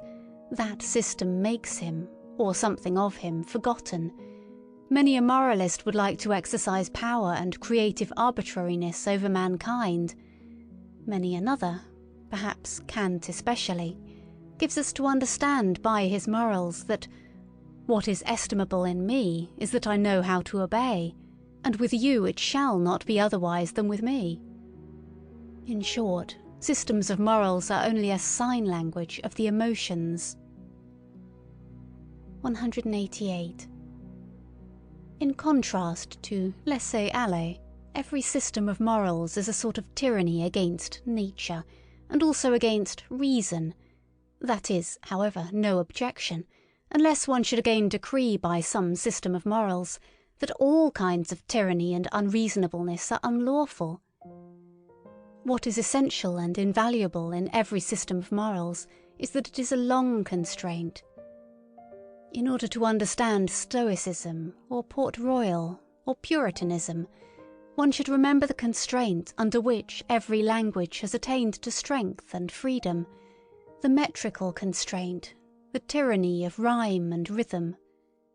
How much trouble have the poets and orators of every nation given themselves, not excepting some of the prose writers of today, in whose ear dwells an inexorable conscientiousness, for the sake of a folly, as utilitarian bunglers say, and thereby deem themselves wise, from submission to arbitrary laws, as the anarchists say, and thereby fancy themselves free, even free-spirited. The singular fact remains, however, that everything of the nature of freedom, elegance, boldness, dance, and masterly certainty, which exists or has existed, whether it be in thought itself, or in administration, or in speaking and persuading, in art just as in conduct, has only developed by means of the tyranny of such arbitrary law. And, in all seriousness, it is not at all improbable that precisely this is nature and natural, and not laissez-aller. Every artist knows how different from the state of letting himself go is his most natural condition, the free arranging, locating, disposing and constructing in the moments of inspiration, and how strictly and delicately he then obeys 1,000 laws, which, by their very rigidness and precision, defy all formulation by means of ideas. Even the most stable idea has, in comparison therewith, something floating, manifold and ambiguous in it. The essential thing in heaven and in earth is apparently, to repeat it once more, that there should be long obedience in the same direction. Thereby results, and has always resulted in the long run, something which has made life worth living, for instance, virtue, art, music, dancing, reason, spirituality, anything whatever that is transfiguring, refined, foolish or divine. The long bondage of the spirit, the distrustful constraint in the communicability of ideas, the discipline which the thinker imposed on himself to think in accordance with the rules of a church or a court, or conformable to Aristotelian premises, the persistent spiritual will to interpret everything that happened according to a Christian scheme, and in every occurrence to rediscover and justify the Christian God. All this violence, arbitrariness, severity, dreadfulness and unreasonableness has proved itself the disciplinary means whereby the European spirit has attained its strength, its remorseless curiosity and subtle mobility. Granted also that much irrecoverable strength and spirit had to be stifled, suffocated and spoilt in the process. For here, as everywhere, nature shows herself as she is, in all her extravagant and indifferent magnificence, which is shocking but nevertheless noble. That for centuries European thinkers only thought in order to prove something. Nowadays, on the contrary, we are suspicious of every thinker who wishes to prove something. That it was always settled beforehand what was to be the result of their strictest thinking, as it was perhaps in the Asiatic astrology of former times, or as it is still at the present day in the innocent, Christian moral explanation of immediate personal events, for the glory of God, or for the good of the soul. This tyranny, this arbitrariness, this severe and magnificent stupidity has educated the spirit. Slavery, both in the coarser and the finer sense, is apparently an indisputable means even of spiritual education and discipline. One may look at every system of morals in this light. It is nature therein which teaches to hate the laisser-aller, the too great freedom, and implants the need for limited horizons, for immediate duties. It teaches the narrowing of perspectives, and thus, in a certain sense, that stupidity is a condition of life and development. Thou must obey someone, and for a long time, otherwise thou wilt come to grief, and lose all respect for thyself. This seems to me to be the moral imperative of nature, which is certainly neither categorical as old Kant wished, consequently the otherwise, nor does it address itself to the individual. What does nature care for the individual? But to nations, races, ages and ranks. Above all, however, to the animal man generally, to mankind. 189. Industrious races find it a great hardship to be idle. It was a masterstroke of English instinct to hallow and begloom Sunday to such an extent that the Englishman unconsciously hankers for his week and work-day again, as a kind of cleverly devised, cleverly intercalated fast, such as is also frequently found in the ancient world, although, as is appropriate in southern nations, not precisely with respect to work. Many kinds of fasts are necessary, and wherever powerful influences and habits prevail, legislators have to see that intercalary days are appointed, on which such impulses are fettered and learn to hunger anew. Viewed from a higher standpoint, whole generations and epochs, when they show themselves infected with any moral fanaticism, seem like those intercalated periods of restraint and fasting, during which an impulse learns to humble and submit itself, at the same time also to purify and sharpen itself, Certain philosophical sects likewise admit of a similar interpretation. For instance, the Stoa, in the midst of Hellenic culture, with the atmosphere rank and overcharged with aphrodisiacal odours. Here also is a hint for the explanation of the paradox, why it was precisely in the most Christian period of European history, and in general only under the pressure of Christian sentiments, that the sexual impulse sublimated into love, amor passion. 190. There is something in the morality of Plato which does not really belong to Plato, but which only appears in his philosophy, one might say, in spite of him, namely Socratism, for which he himself was too noble. No one desires to injure himself, hence all evil is done unwittingly. The evil man inflicts injury on himself. He would not do so, however, if he knew that evil is evil. The evil man, therefore, is only evil through error. If one free him from error, one will necessarily make him good. This mode of reasoning savours of the populace, who perceive only the unpleasant consequences of evil-doing, and practically judge that it is stupid to do wrong, while they accept good as identical with useful and pleasant, without further thought. As regards every system of utilitarianism, one may at once assume that it has the same origin, and follow the scent. One will seldom err. Plato did all he could to interpret something refined and noble into the tenets of his teacher, and above all to interpret himself into them. He, the most daring of all interpreters, who lifted the entire Socrates out of the street as a popular theme and song, to exhibit him in endless and impossible modifications, namely in all his own disguises and multiplicities.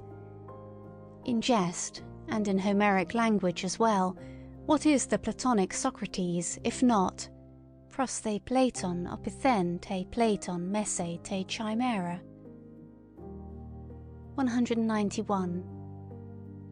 The old theological problem of faith and knowledge, or, more plainly, of instinct and reason, the question whether, in respect to the valuation of things, instinct deserves more authority than rationality, which wants to appreciate and act according to motives, according to a why, that is to say, in conformity to purpose and utility.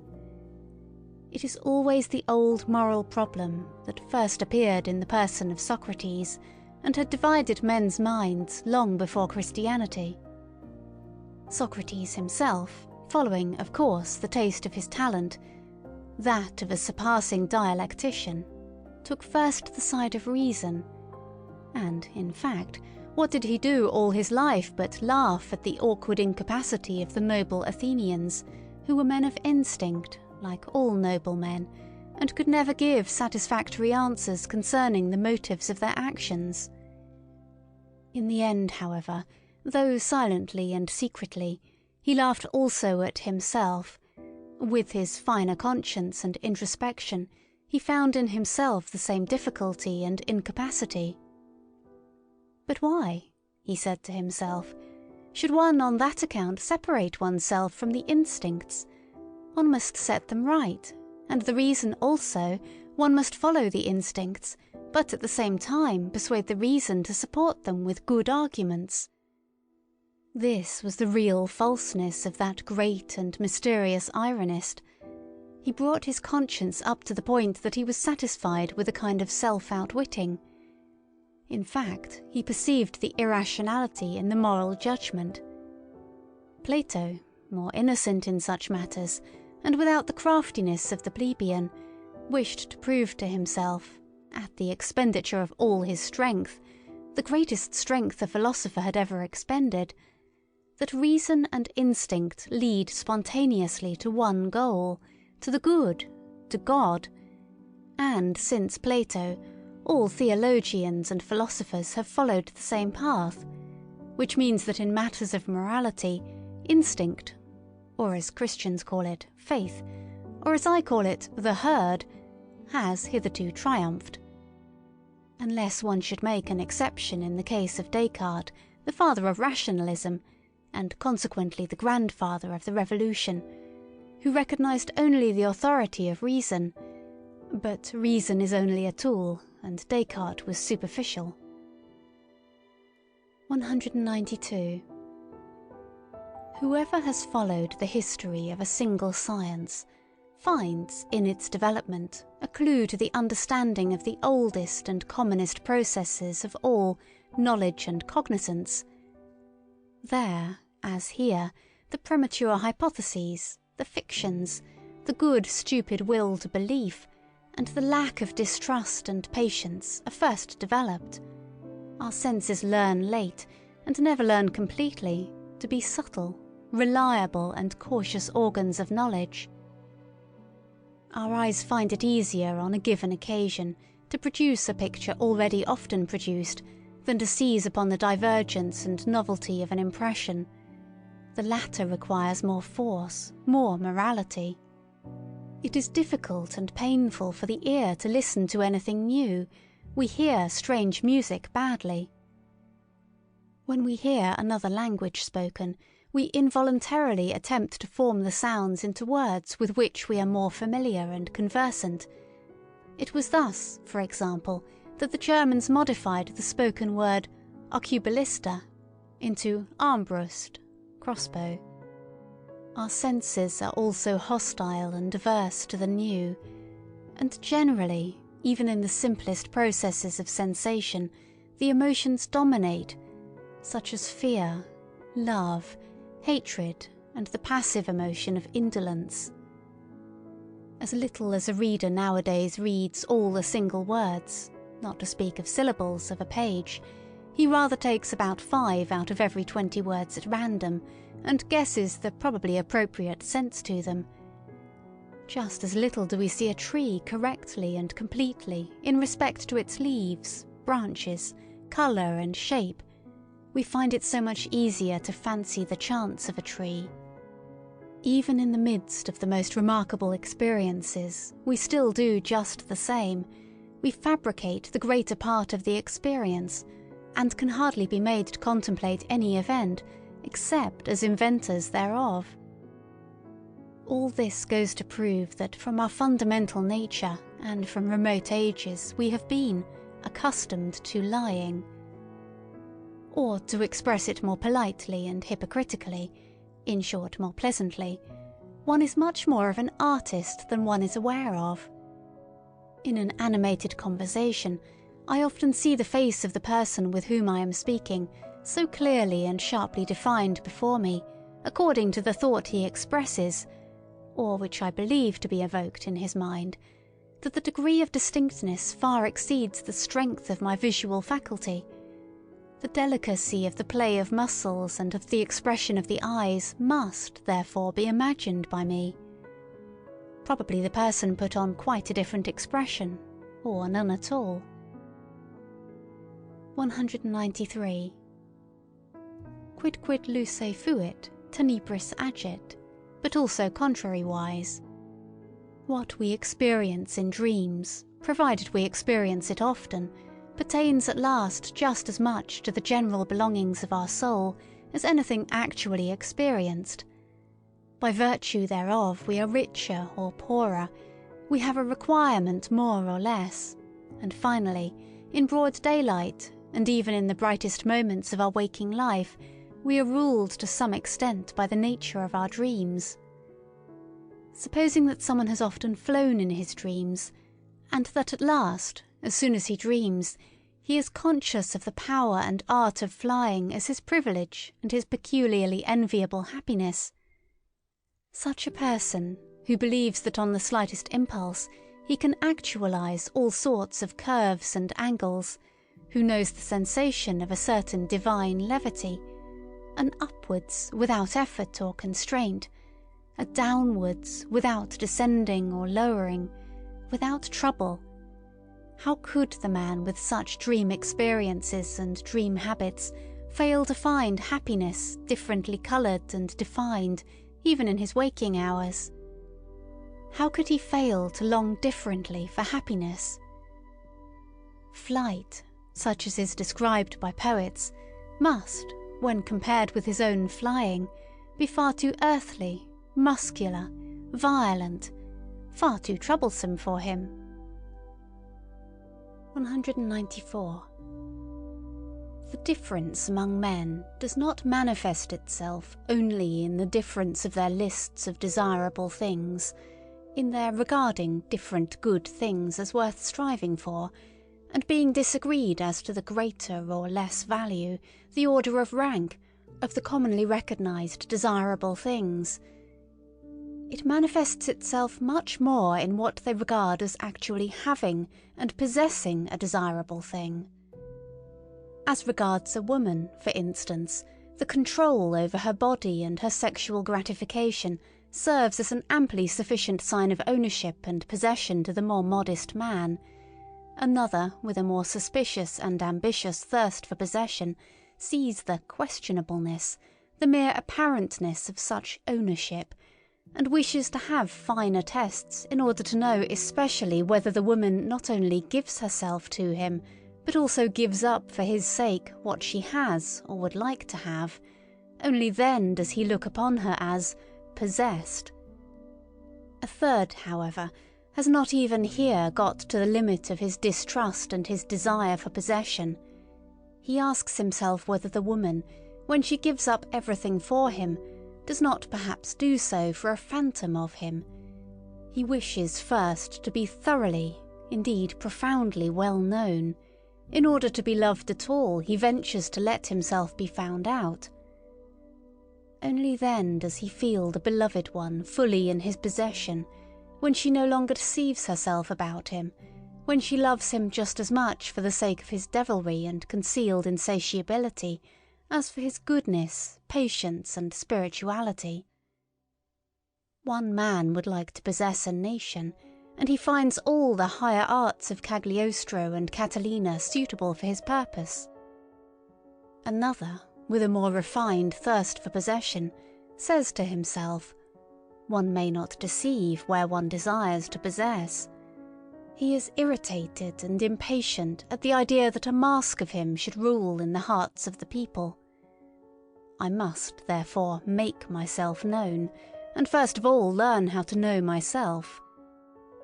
Among helpful and charitable people, one almost always finds the awkward craftiness which first gets up suitably him who has to be helped.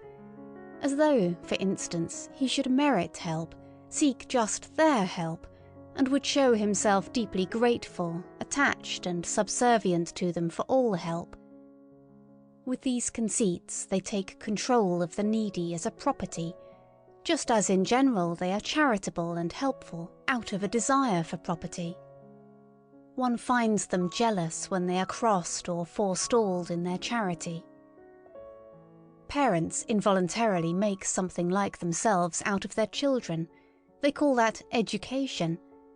No mother doubts at the bottom of her heart that the child she has borne is thereby her property. No father hesitates about his right to his own ideas and notions of worth. Indeed, in former times, fathers deemed it right to use their discretion concerning the life or death of the newly born, as among the ancient Germans. And like the father, so also do the teacher, the class, the priest, and the prince still see in every new individual an unobjectionable opportunity for a new possession. The consequence is 195. The Jews, a people born for slavery, as Tacitus and the whole ancient world say of them, the chosen people among the nations, as they themselves say and believe, the Jews performed the miracle of the inversion of valuations, by means of which life on earth obtained a new and dangerous charm for a couple of millenniums. Their prophets fused into one the expressions rich, godless, wicked, violent, sensual, and for the first time coined the term world as a term of reproach. In this inversion of valuations, in which is also included the use of the word poor as synonymous with saint and friend, the significance of the Jewish people is to be found. It is with them that the slave insurrection in morals commences. 196. It is to be inferred that there are countless dark bodies near the sun, such as we shall never see. Among ourselves this is an allegory, and the psychologist of morals reads the whole star-writing merely as an allegorical and symbolic language in which much may be unexpressed. 197. The beast of prey and the man of prey, for instance Caesar Borgia, are fundamentally misunderstood. Nature is misunderstood, so long as one seeks a morbidness in the constitution of these healthiest of all tropical monsters and growths, or even an innate hell in them, as almost all moralists have done hitherto. Does it not seem that there is a hatred of the virgin forest and of the tropics among moralists? And that the tropical man must be discredited at all costs, whether as disease and deterioration of mankind, or as his own hell and self-torture? And why? In favour of the temperate zones? In favour of the temperate men? The moral? The mediocre? This for the chapter, Morals as Timidity. 198. All the systems of morals which address themselves to individuals with a view to their happiness, as it is called, what else are they but suggestions for behaviour adapted to the degree of danger from themselves in which the individuals live?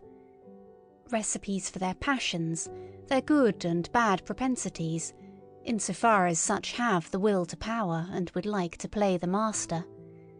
Small and great expediencies and elaborations, permeated with the musty odour of old family medicines and old wife wisdom, all of them grotesque and absurd in their form, because they address themselves to all, because they generalize where generalization is not authorized, all of them speaking unconditionally and taking themselves unconditionally, all of them flavoured not merely with one grain of salt, but rather endurable only, and sometimes even seductive, when they are overspiced and begin to smell dangerously, especially of the other world.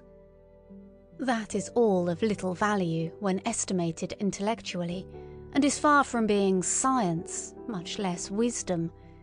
But repeated once more, and 3 times repeated, it is expediency, expediency, expediency, mixed with stupidity, stupidity, stupidity, whether it be the indifference and statuesque coldness towards the heated folly of the emotions, which the Stoics advised and fostered, or the no more laughing and no more weeping of Spinoza, the destruction of the emotions by their analysis and vivisection, which he recommended so naively, or the lowering of the emotions to an innocent mean at which they may be satisfied, the Aristotelianism of morals, or even morality as the enjoyment of the emotions in a voluntary attenuation and spiritualization by the symbolism of art, perhaps as music or as love of God, and of mankind for God's sake.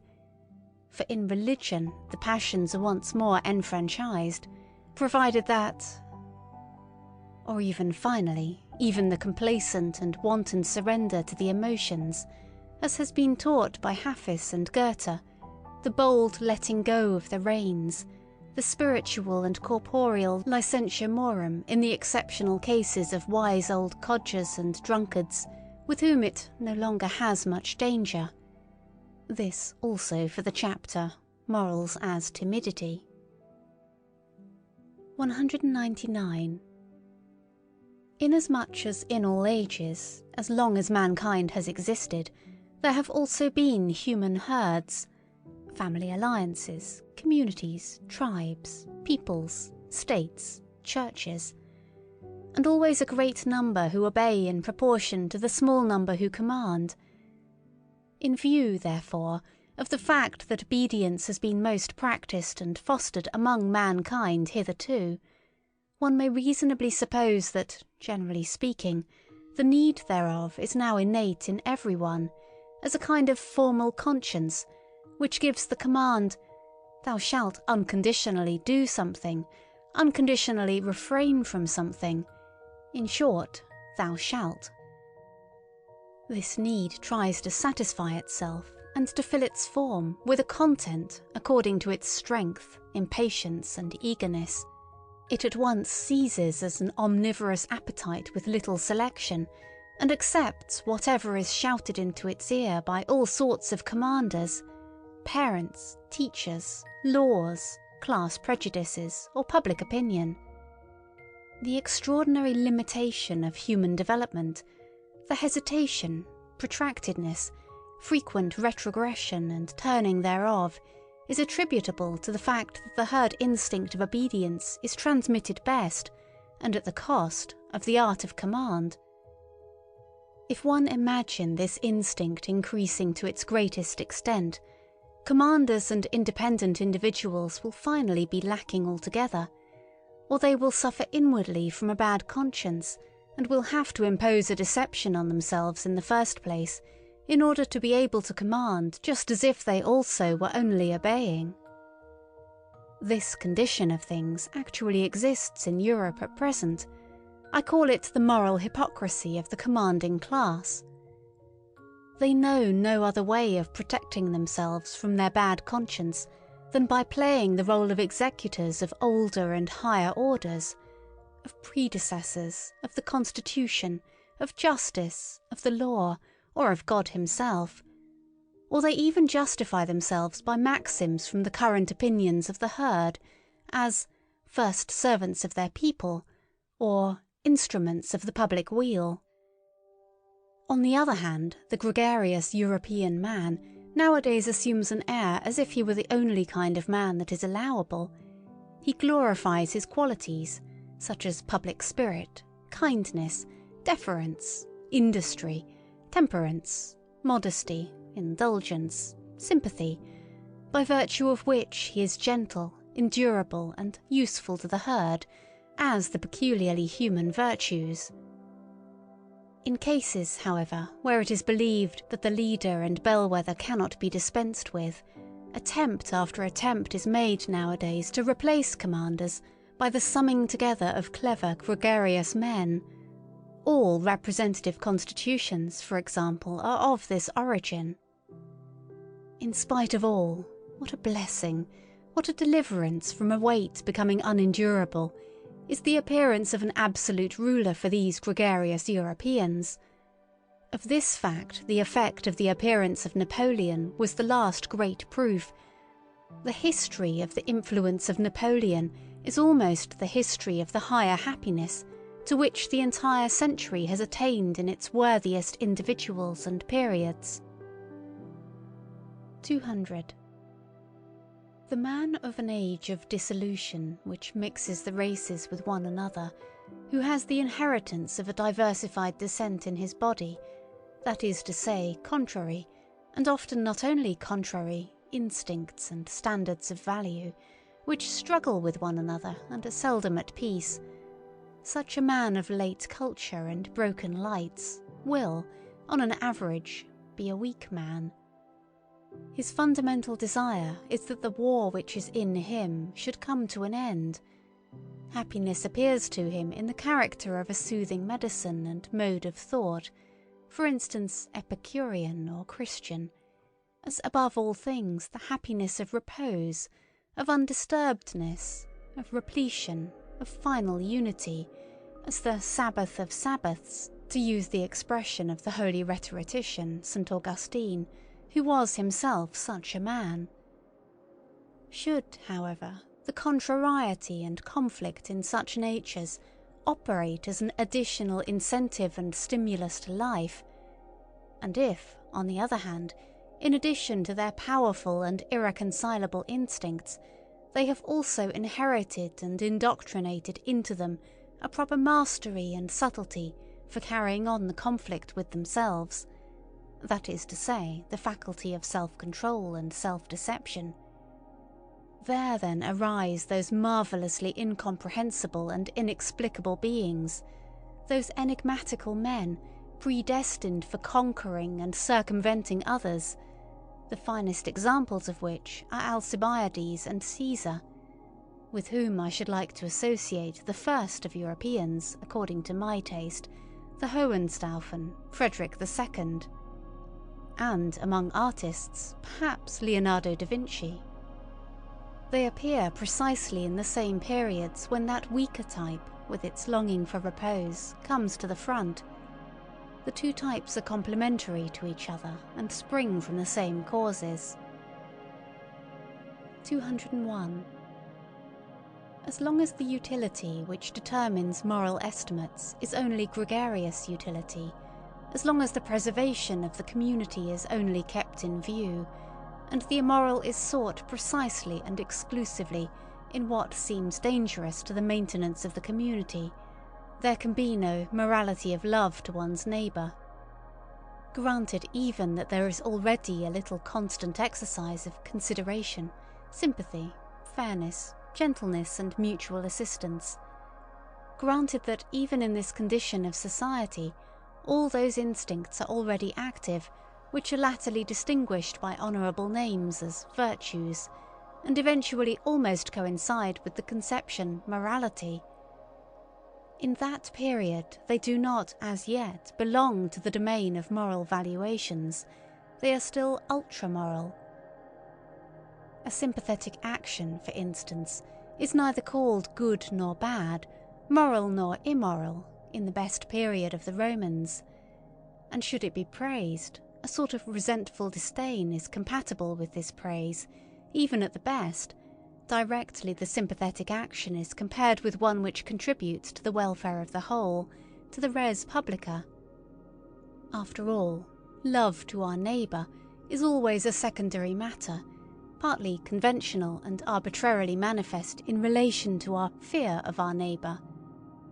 After the fabric of society seems, on the whole, established and secured against external dangers, it is this fear of our neighbour which again creates new perspectives of moral valuation.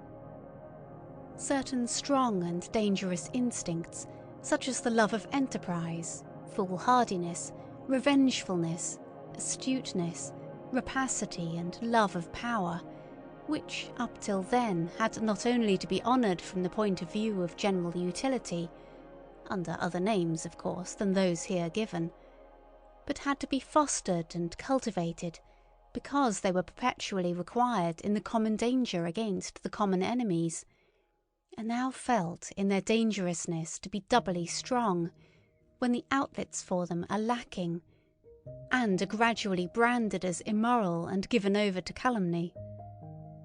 The contrary instincts and inclinations now attain to moral honour, the gregarious instinct gradually draws its conclusions. How much or how little dangerousness to the community or to equality is contained in an opinion, a condition, an emotion, a disposition, or an endowment, that is now the moral perspective. Here again, fear is the mother of morals. It is by the loftiest and strongest instincts, when they break out passionately and carry the individual far above and beyond the average and the low level of the gregarious conscience, that the self-reliance of the community is destroyed. Its belief in itself, its backbone, as it were, breaks. Consequently, these very instincts will be most branded and defamed. The lofty, independent spirituality, the will to stand alone, and even the cogent reason, are felt to be dangers. Everything that elevates the individual above the herd, and is a source of fear to the neighbour, is henceforth called evil. The tolerant, unassuming, self-adapting, self-equalizing disposition, the mediocrity of desires, attains to moral distinction and honour. Finally, under very peaceful circumstances, there is always less opportunity and necessity for training the feelings to severity and rigour, and now every form of severity, even injustice, begins to disturb the conscience, a lofty and rigorous nobleness and self-responsibility almost offends and awakens distrust. The lamb, and still more the sheep, wins respect. There is a point of diseased mellowness and effeminacy in the history of society, at which society itself takes the part of him who injures it, the part of the criminal, and does so, in fact, seriously and honestly. To punish appears to it to be somehow unfair. It is certain that the idea of punishment and the obligation to punish are then painful and alarming to people. Is it not sufficient if the criminal be rendered harmless? Why should we still punish? Punishment itself is terrible. With these questions, gregarious morality, the morality of fear, draws its ultimate conclusion. If one could at all do away with danger, the cause of fear, one would have done away with this morality at the same time. It would no longer be necessary. It would not consider itself any longer necessary. Whoever examines the conscience of the present-day European will always elicit the same imperative from its 1,000 moral folds and hidden recesses, the imperative of the timidity of the herd. We wish that some time or other there may be nothing more to fear. Some time or other, the will and the way thereto is nowadays called progress all over Europe. 202.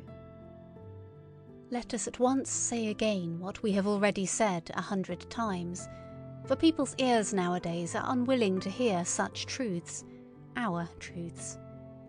We know well enough how offensive it sounds when anyone plainly and without metaphor counts man among the animals, but it will be accounted to us almost a crime that it is precisely in respect to men of modern ideas that we have consistently applied the terms herd instincts, and such like expressions. What avail is it? We cannot do otherwise, for it is precisely here that our new insight is. We have found that in all the principal moral judgments, Europe has become unanimous, including likewise the countries where European influence prevails. In Europe, people evidently know what Socrates thought he did not know, and what the famous serpent of old once promised to teach. They know today what is good and evil. It must then sound hard and be distasteful to the ear, when we always insist that that which here thinks it knows, that which here glorifies itself with praise and blame, and calls itself good, is the instinct of the herding human animal, the instinct which has come and is ever coming more and more to the front, to preponderance and supremacy over other instincts, according to the increasing physiological approximation and resemblance of which it is the symptom. Morality in Europe at present is herding animal morality, and therefore, as we understand the matter, only one kind of human morality, beside which, before which, and after which, many other moralities, and above all higher moralities, are or should be possible. Against such a possibility, against such a should be, however, this morality defends itself with all its strength. It says obstinately and inexorably, I am morality itself, and nothing else is morality. Indeed, with the help of a religion which has humoured and flattered the sublimest desires of the herding animal, things have reached such a point that we always find a more visible expression of this morality, even in political and social arrangements. The democratic movement is the inheritance of the Christian movement. That its tempo, however, is much too slow and sleepy for the more impatient ones, for those who are sick and distracted by the herding instinct, is indicated by the increasingly furious howling and always less disguised teeth-gnashing of the anarchist dogs, who are now roving through the highways of European culture. apparently in opposition to the peacefully industrious democrats and revolution ideologues, and still more so to the awkward philosophers and fraternity visionaries who call themselves socialists and want a free society, but in reality at one with them all in their thorough and instinctive hostility to every form of society other than that of the autonomous herd, to the extent even of repudiating the notions master and servant. Ni Dieu ni maître, says a socialist formula. At one in their tenacious opposition to every special claim, every special right and privilege. This means ultimately opposition to every right, for when all are equal, no one needs rights any longer. At one in their distrust of punitive justice, as though it were a violation of the weak, a wrong to the necessary consequences of all former society. But equally at one in their religion of sympathy, in their compassion for all that feels, lives and suffers, down to the very animals, up to even God. The extravagance of sympathy for God belongs to a democratic age. Altogether at one in the cry and impatience of their sympathy, in their deadly hatred of suffering generally, in their almost feminine incapacity for witnessing it or allowing it, at one in their involuntary beglooming and besoftening, under the spell of which Europe seems to be threatened with a new Buddhism, at one in their belief in the morality of mutual sympathy as though it were morality in itself, the climax, the attained climax of mankind, the sole hope of the future, the consolation of the present, the great discharge from all the obligations of the past. Altogether at one in their belief in the community as the deliverer, in the herd, and therefore in themselves. 203. We who hold a different belief, we who regard the democratic movement not only as a degenerating form of political organisation, but as equivalent to a degenerating, a waning type of man, as involving his mediocrising and depreciation, where have we to fix our hopes? In new philosophers, there is no other alternative, in minds strong and original enough to initiate opposite estimates of value, to transvalue and invert eternal valuations. In forerunners, in men of the future, who in the present shall fix the constraints and fasten the knots which will compel millenniums to take new paths. To teach man the future of humanity as his will, as depending on human will, and to make preparation for vast hazardous enterprises and collective attempts in rearing and educating, in order thereby to put an end to the frightful rule of folly and chance, which has hitherto gone by the name of history. The folly of the greatest number is only its last form. For that purpose a new type of philosopher and commander will some time or another be needed, at the very idea of which everything that has existed in the way of occult, terrible and benevolent beings might look pale and dwarfed. The image of such leaders hovers before our eyes. Is it lawful for me to say it aloud, ye free spirits?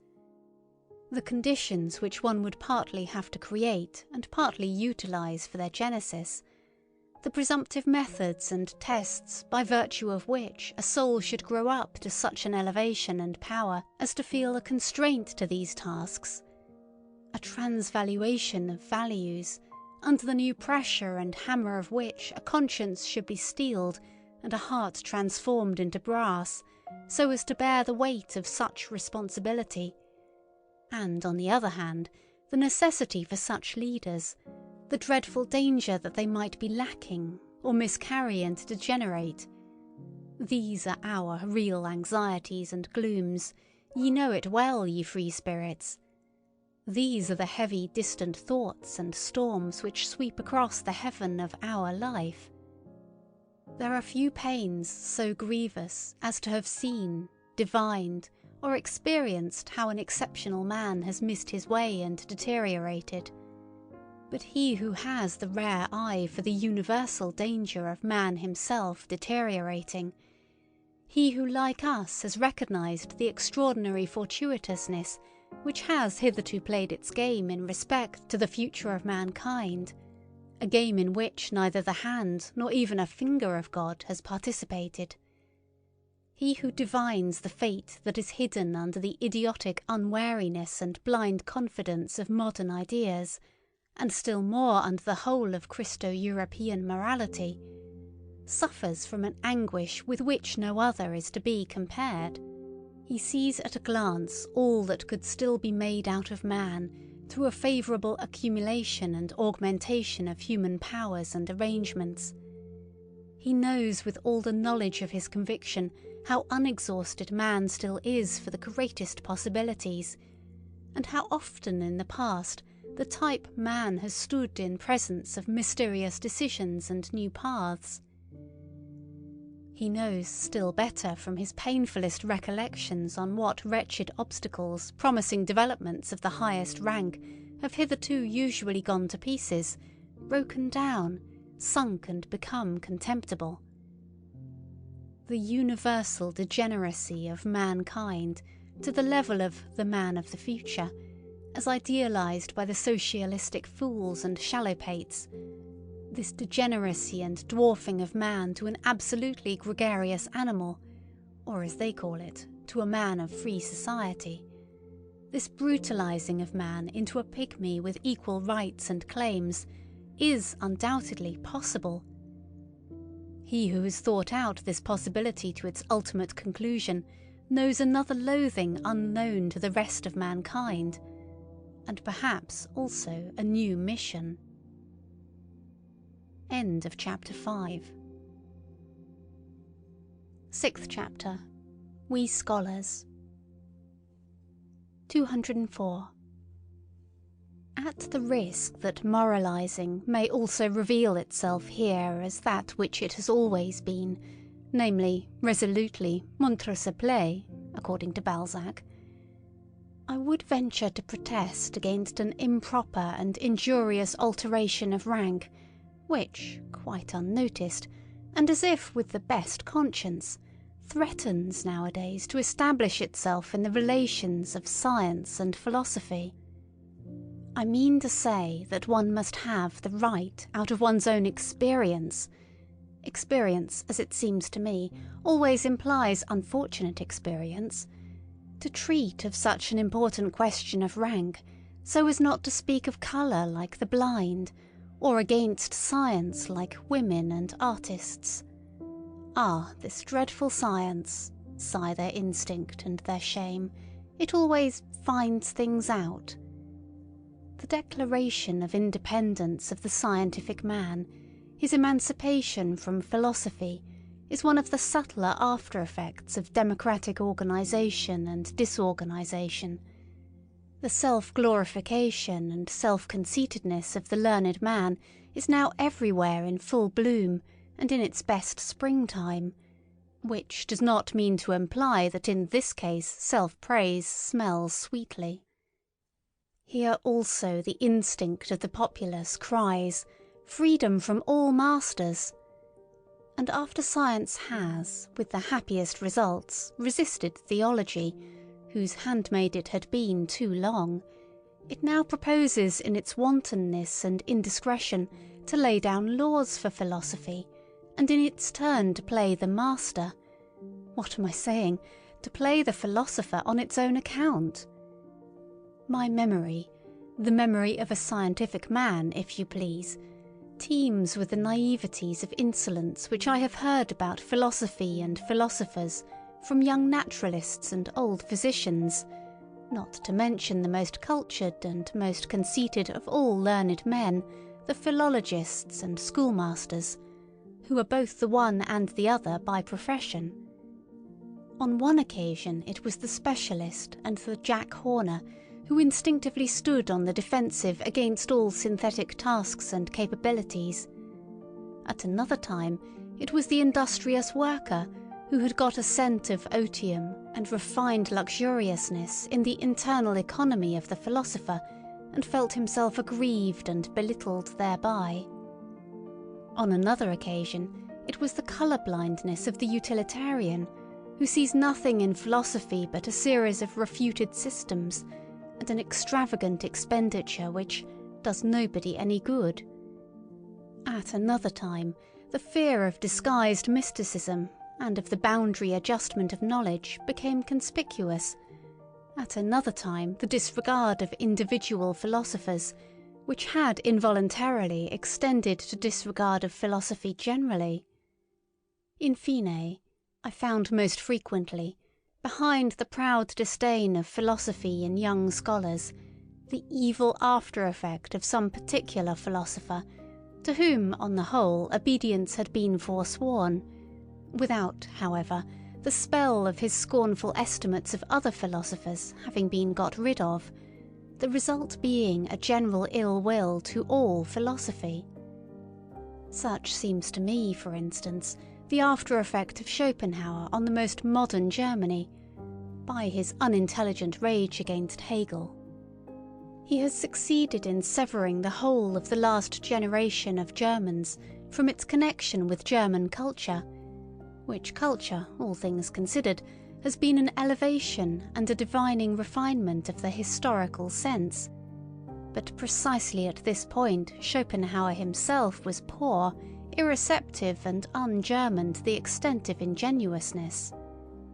On the whole, speaking generally, it may just have been the humanness, all too humanness of the modern philosophers themselves, in short, their contemptibleness, which has injured most radically the reverence for philosophy and opened the doors to the instinct of the populace.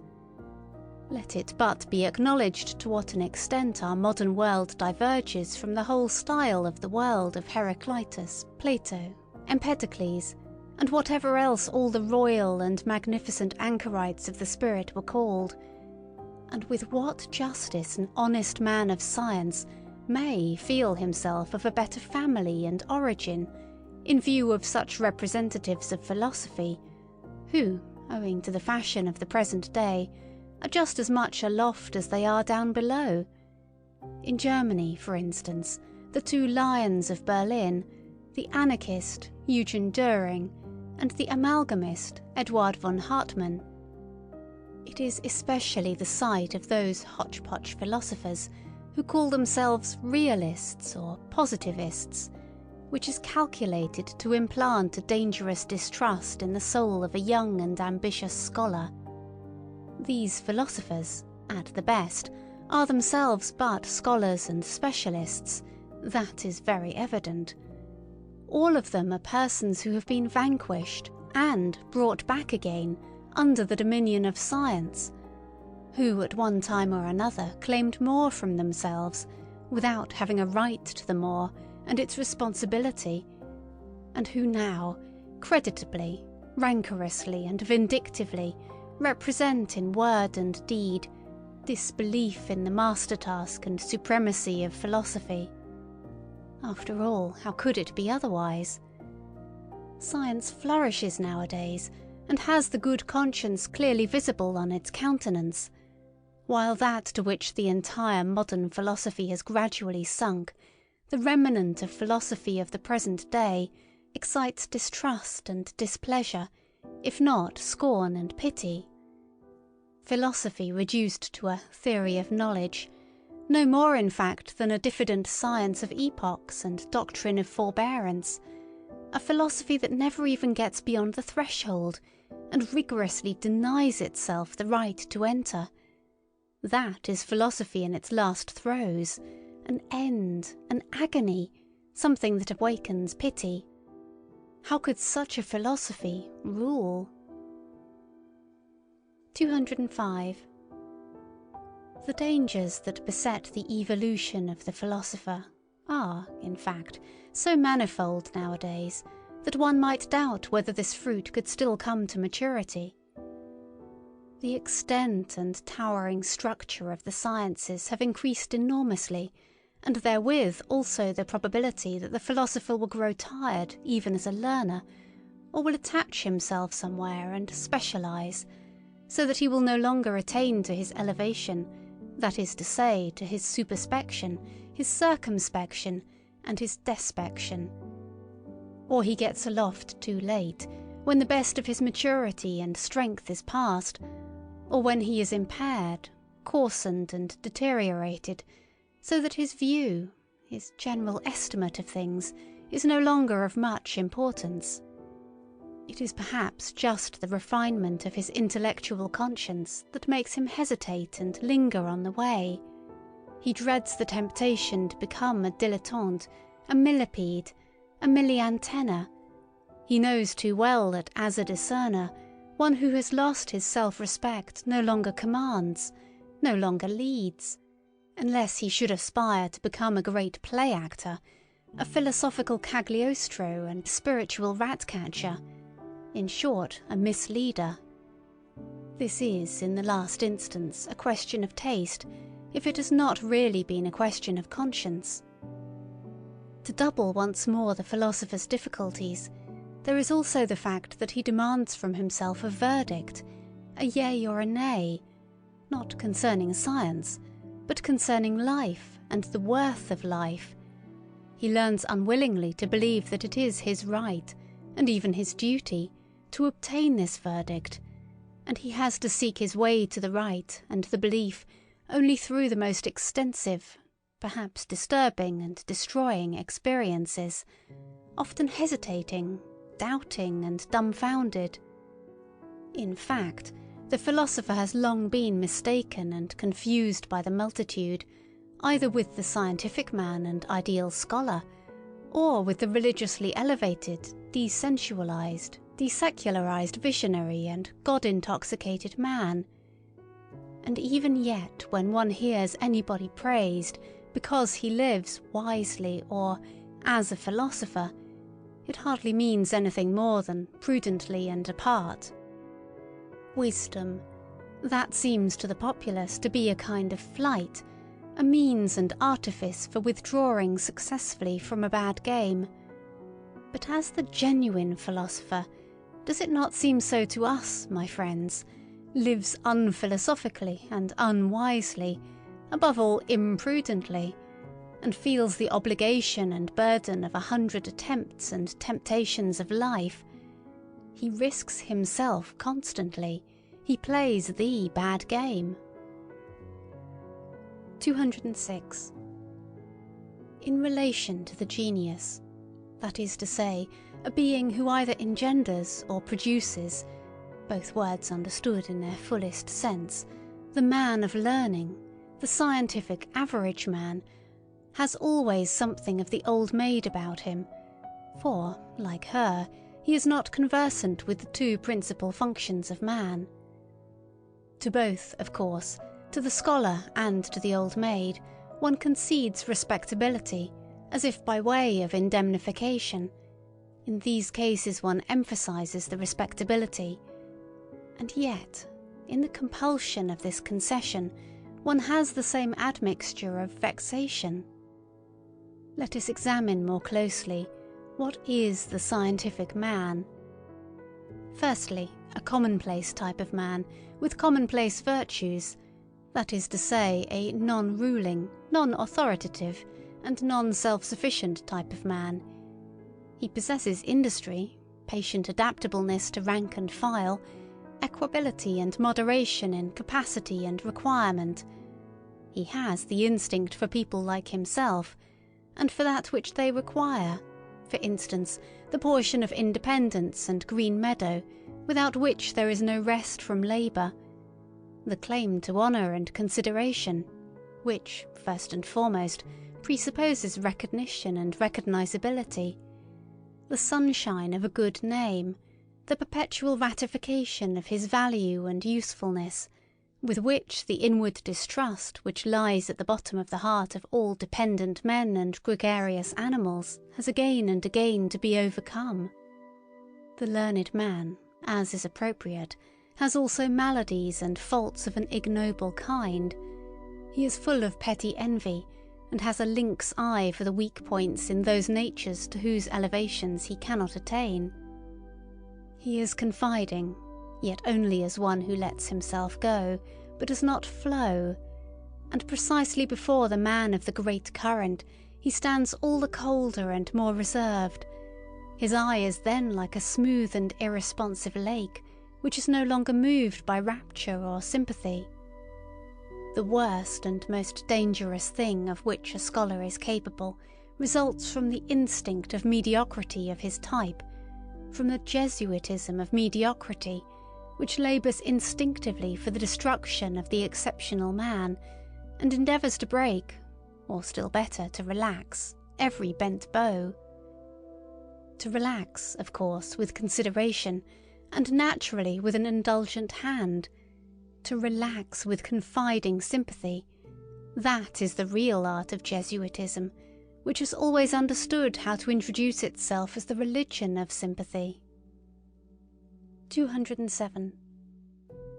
However gratefully one may welcome the objective spirit, and who has not been sick to death of all subjectivity and its confounded ipsissimosity, in the end, however, one must learn caution even with regard to one's gratitude, and put a stop to the exaggeration with which the unselfing and depersonalizing of the spirit has recently been celebrated, as if it were the goal in itself, as if it were salvation and glorification, as is especially accustomed to happen in the pessimist school, which has also in its turn good reasons for paying the highest honours to disinterested knowledge.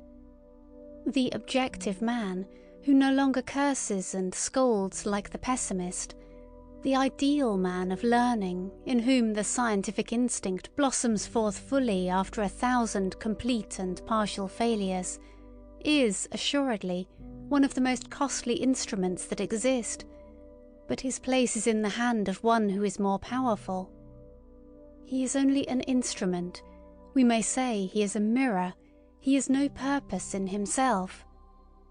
The objective man is, in truth, a mirror, accustomed to prostration before everything that wants to be known, with such desires only as knowing or reflecting imply.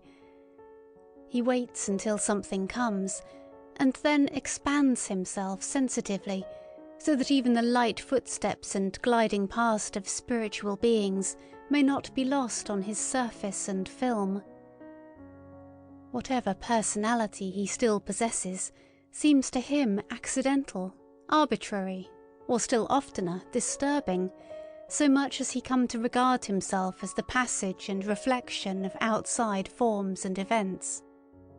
He calls up the recollection of himself with an effort, and not infrequently wrongly. He readily confounds himself with other persons.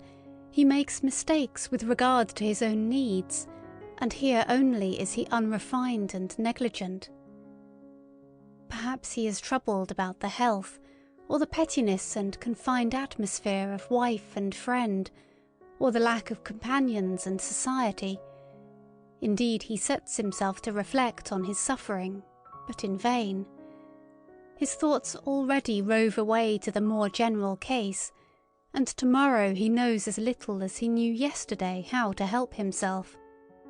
He does not now take himself seriously and devote time to himself. He is serene, not from lack of trouble, but from lack of capacity for grasping and dealing with his trouble.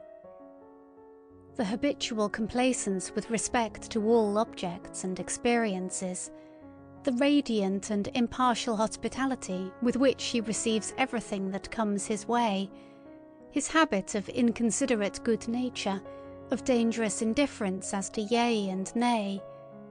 Alas, there are enough of cases in which he has to atone for these virtues of his, and as man generally, he becomes far too easily the caput mortuum of such virtues.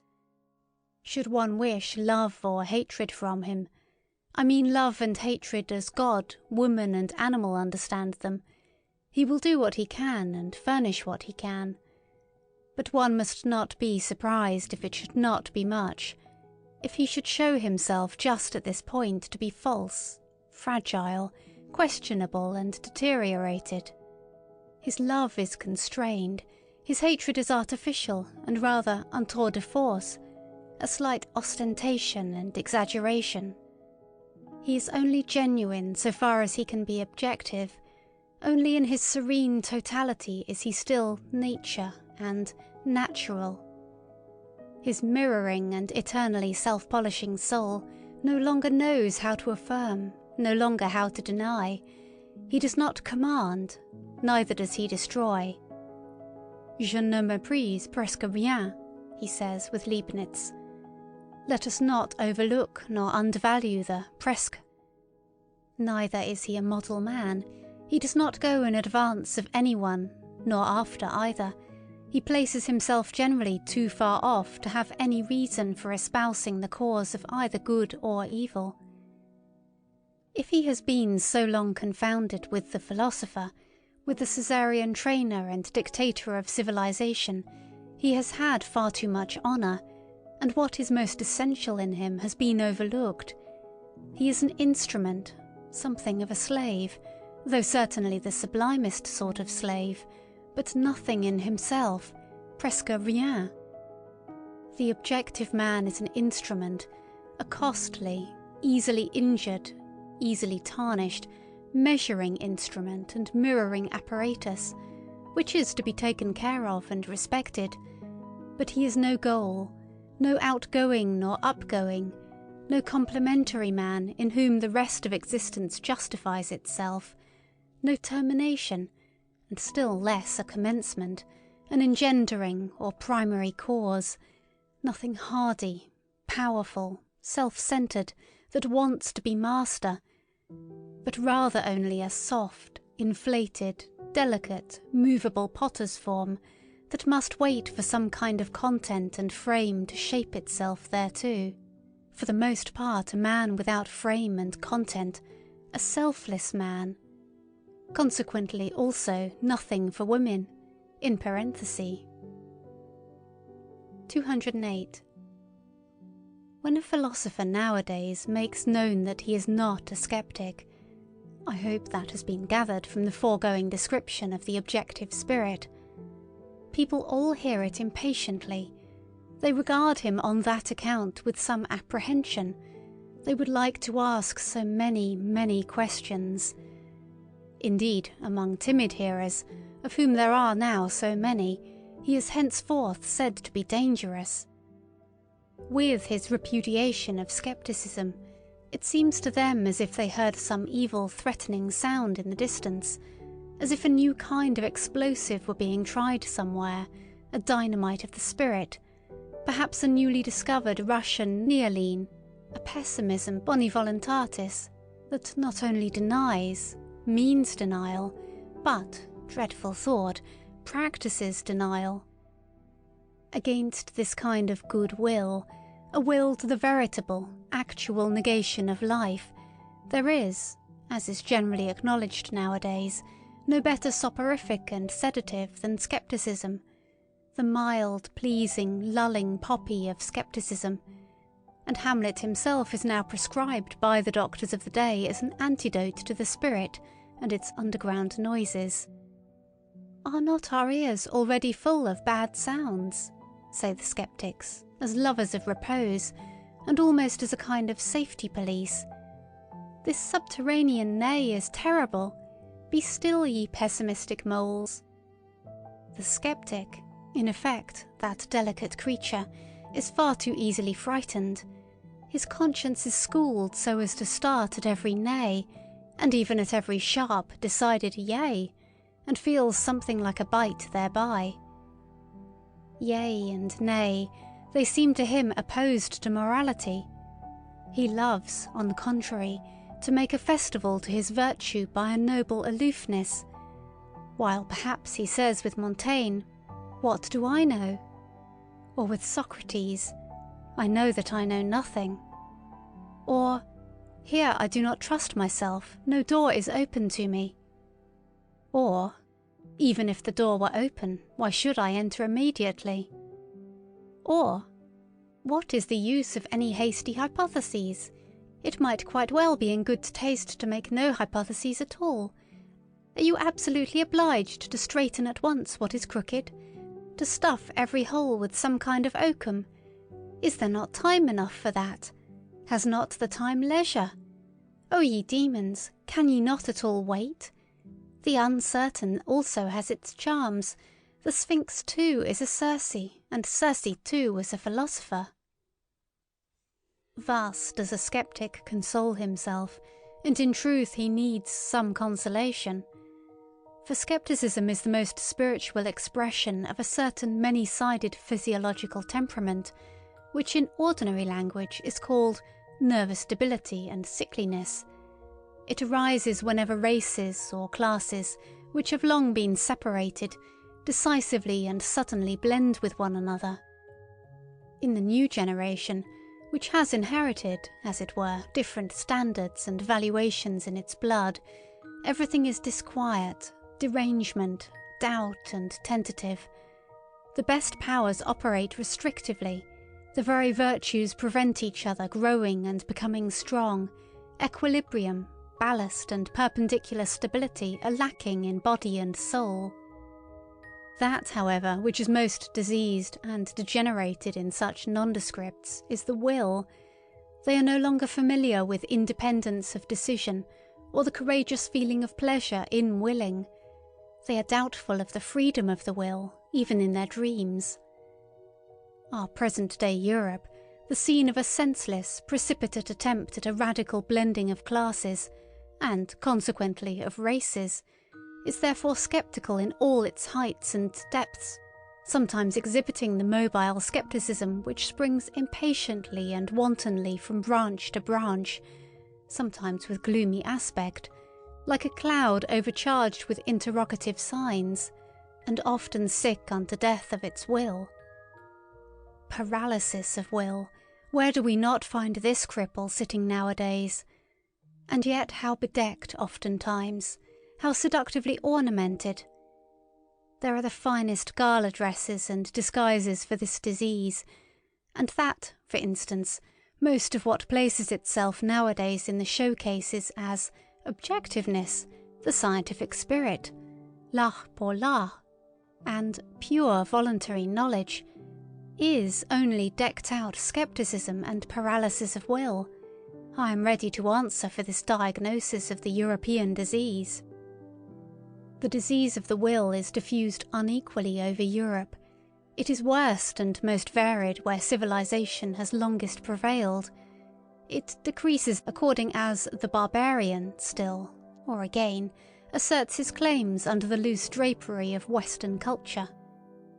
It is, therefore, in the France of today, as can be readily disclosed and comprehended, that the will is most infirm, and France, which has always had a masterly aptitude for converting even the portentous crises of its spirit into something charming and seductive, now manifests emphatically its intellectual ascendancy over Europe by being the school and exhibition of all the charms of scepticism.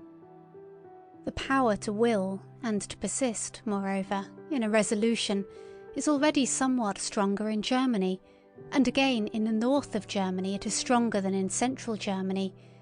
It is considerably stronger in England, Spain, and Corsica, associated with phlegm in the former, and with hard skulls in the latter. Not to mention Italy, which is too young yet to know what it wants, and must first show whether it can exercise will.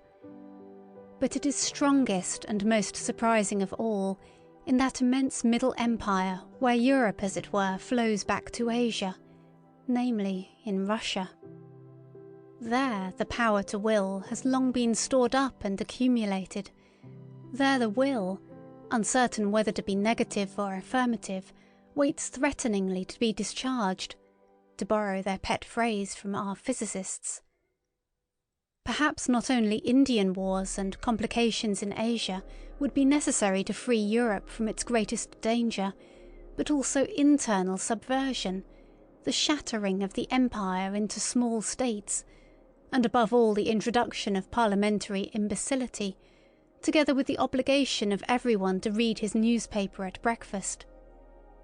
I do not say this as one who desires it. In my heart I should rather prefer the contrary.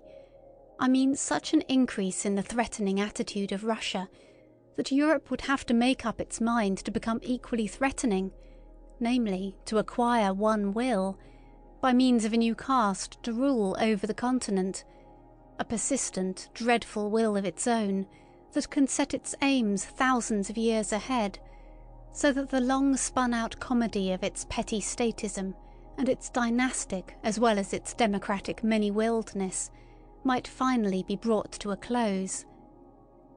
The time for petty politics is past. The next century will bring the struggle for the dominion of the world, the compulsion to great politics. 209. As to how far the new warlike age on which we Europeans have evidently entered may perhaps favour the growth of another and stronger kind of scepticism, I should like to express myself preliminarily merely by a parable, which the lovers of German history will already understand.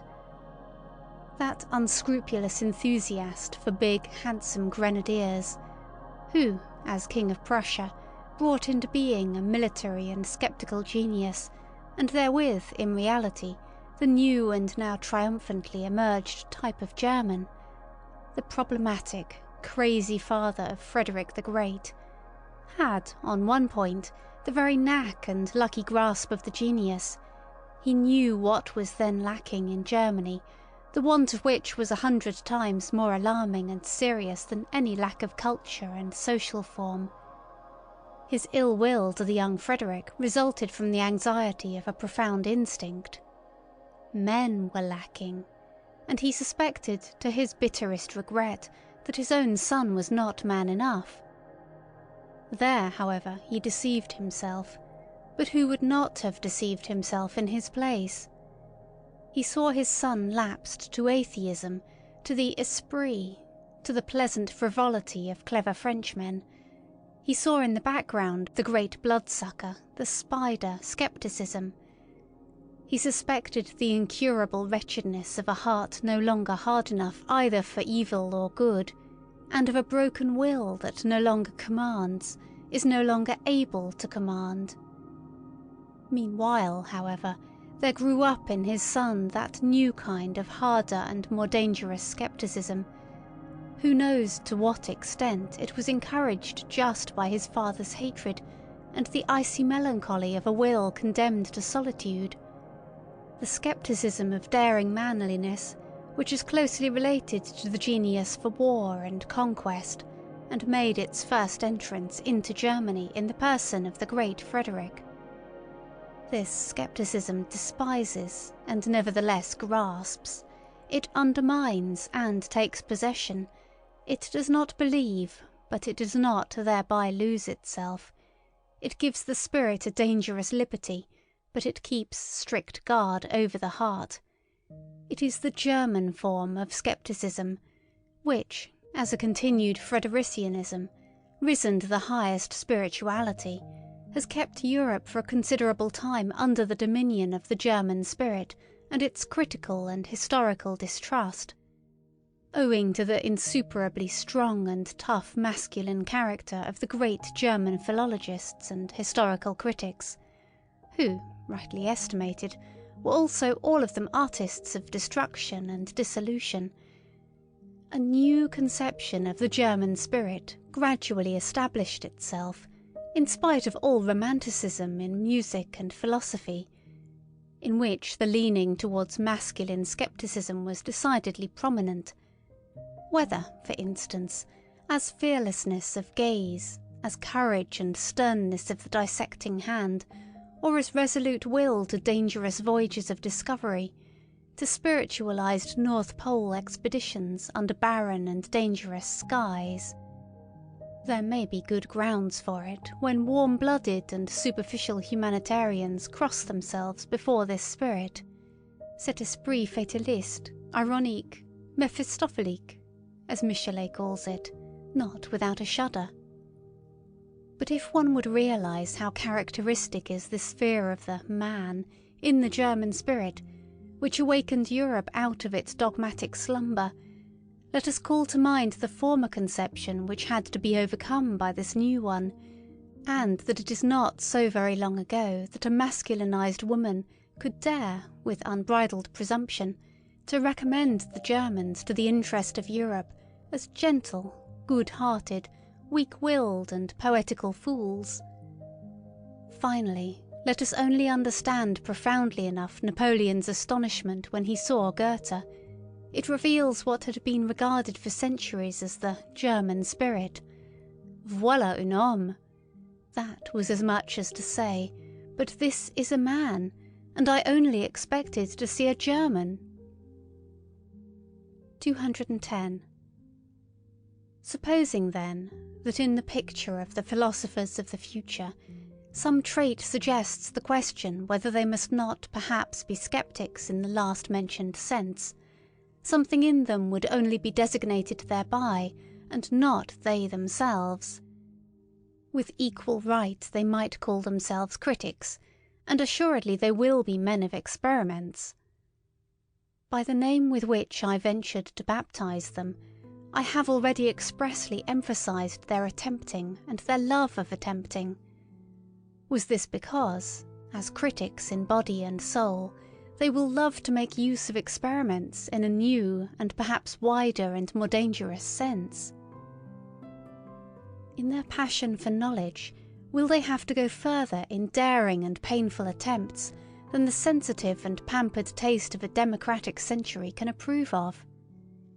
There is no doubt, these coming ones will be least able to dispense with the serious and not unscrupulous qualities which distinguish the critic from the sceptic.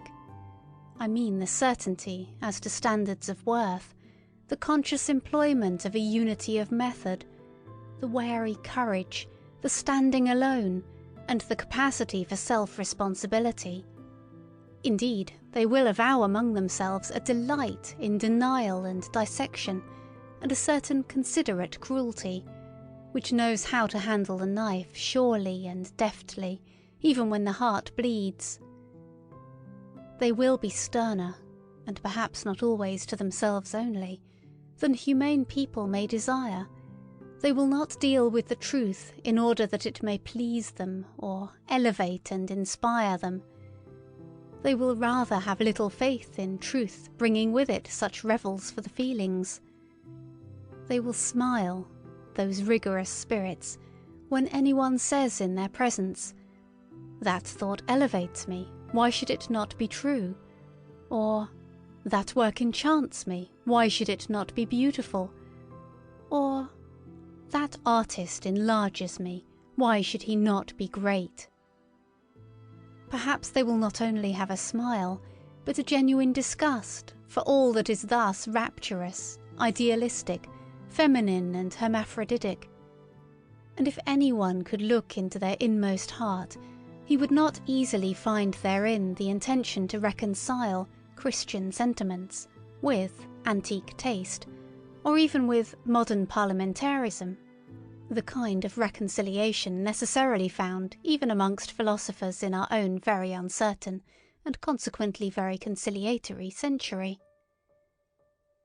Critical discipline, and every habit that conduces to purity and rigour in intellectual matters, will not only be demanded from themselves by these philosophers of the future, they may even make a display thereof as their special adornment. Nevertheless, they will not want to be called critics on that account.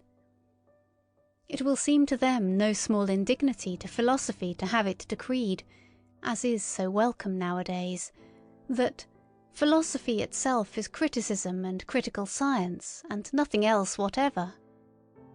Though this estimate of philosophy may enjoy the approval of all the positivists of France and Germany, and possibly it even flattered the heart and taste of Kant, let us call to mind the titles of his principal works. Our new philosophers will say, notwithstanding, that critics are instruments of the philosopher, and just on that account, as instruments, they are far from being philosophers themselves.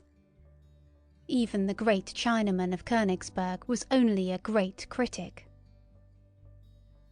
211. I insist upon it that people finally cease confounding philosophical workers, and in general scientific men, with philosophers, that precisely here one should strictly give each his own, and not give those far too much, these far too little. It may be necessary for the education of the real philosopher that he himself should have once stood upon all those steps upon which his servants, the scientific workers of philosophy, remain standing, and must remain standing. He himself must perhaps have been critic and dogmatist and historian, and besides, poet and collector and traveller, and riddle reader and moralist and seer, and free spirit, and almost everything, in order to traverse the whole range of human values and estimations, and that he may be able, with a variety of eyes and consciences, to look from a height to any distance, from a depth up to any height, from a nook into any expanse. But all these are only preliminary conditions for his task. This task itself demands something else. It requires him to create values. The philosophical workers, after the excellent pattern of Kant and Hegel, have to fix and formalize some great existing body of valuations, that is to say, former determinations of value, creations of value, which have become prevalent, and are for a time called truths, whether in the domain of the logical, the political, moral, or the artistic. It is for these investigators to make whatever has happened and been esteemed hitherto conspicuous, conceivable, intelligible, and manageable, to shorten everything long, even time itself, and to subjugate the entire past. An immense and wonderful task, in the carrying out of which all refined pride, all tenacious will can surely find satisfaction. The real philosophers, however, are commanders and lawgivers. They say, "Thus shall it be." They determine first the whither and the why of mankind, and thereby set aside the previous labour of all philosophical workers and all subjugators of the past. They grasp at the future with a creative hand, and whatever is and was becomes for them thereby a means, an instrument, and a hammer. Their knowing is creating, their creating is a law-giving, their will to truth is will to power. Are there at present such philosophers? Have there ever been such philosophers? Must there not be such philosophers some day? 212. It is always more obvious to me that the philosopher, as a man indispensable for the morrow and the day after the morrow, has ever found himself, and has been obliged to find himself, in contradiction to the day in which he lives.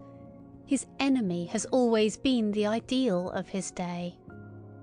Hitherto all those extraordinary furtherers of humanity whom one calls philosophers, who rarely regarded themselves as lovers of wisdom, but rather as disagreeable fools and dangerous interrogators, have found their mission, their hard, involuntary, imperative mission, in the end, however, the greatness of their mission, in being the bad conscience of their age.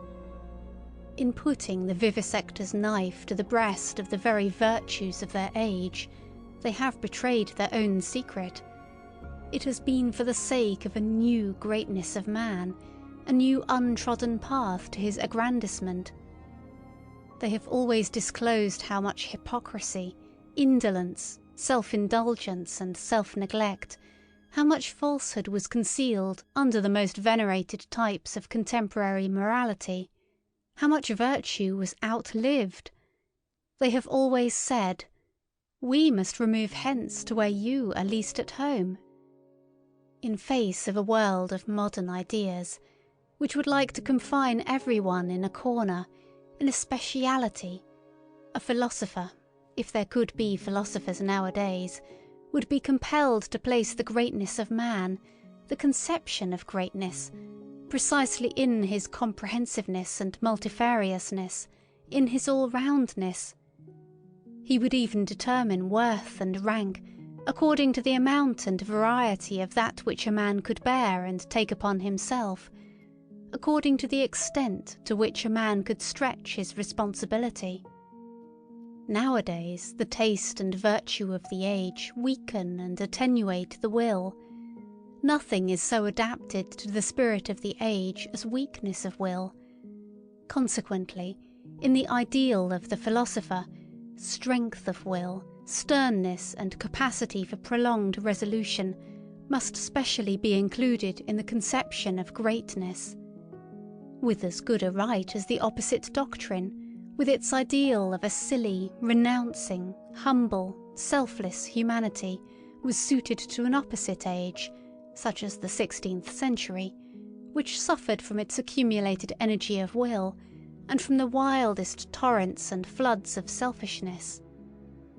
In the time of Socrates, among men only of worn-out instincts, old conservative Athenians who let themselves go, for the sake of happiness, as they said, for the sake of pleasure, as their conduct indicated, and who had continually on their lips the old pompous words to which they had long forfeited the right by the life they led.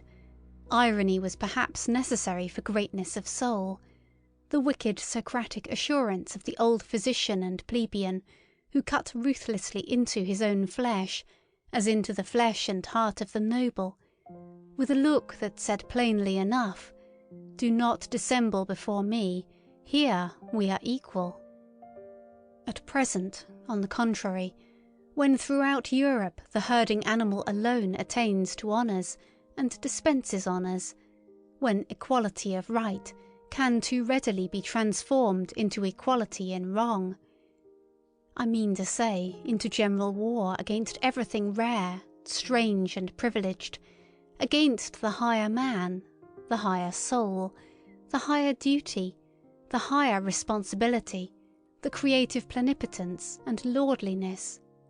At present it belongs to the conception of greatness to be noble, to wish to be apart, to be capable of being different, to stand alone, to have to live by personal initiative, and the philosopher will betray something of his own ideal when he asserts, "He shall be the greatest who can be the most solitary, the most concealed, the most divergent, the man beyond good and evil, the master of his virtues and of superabundance of will.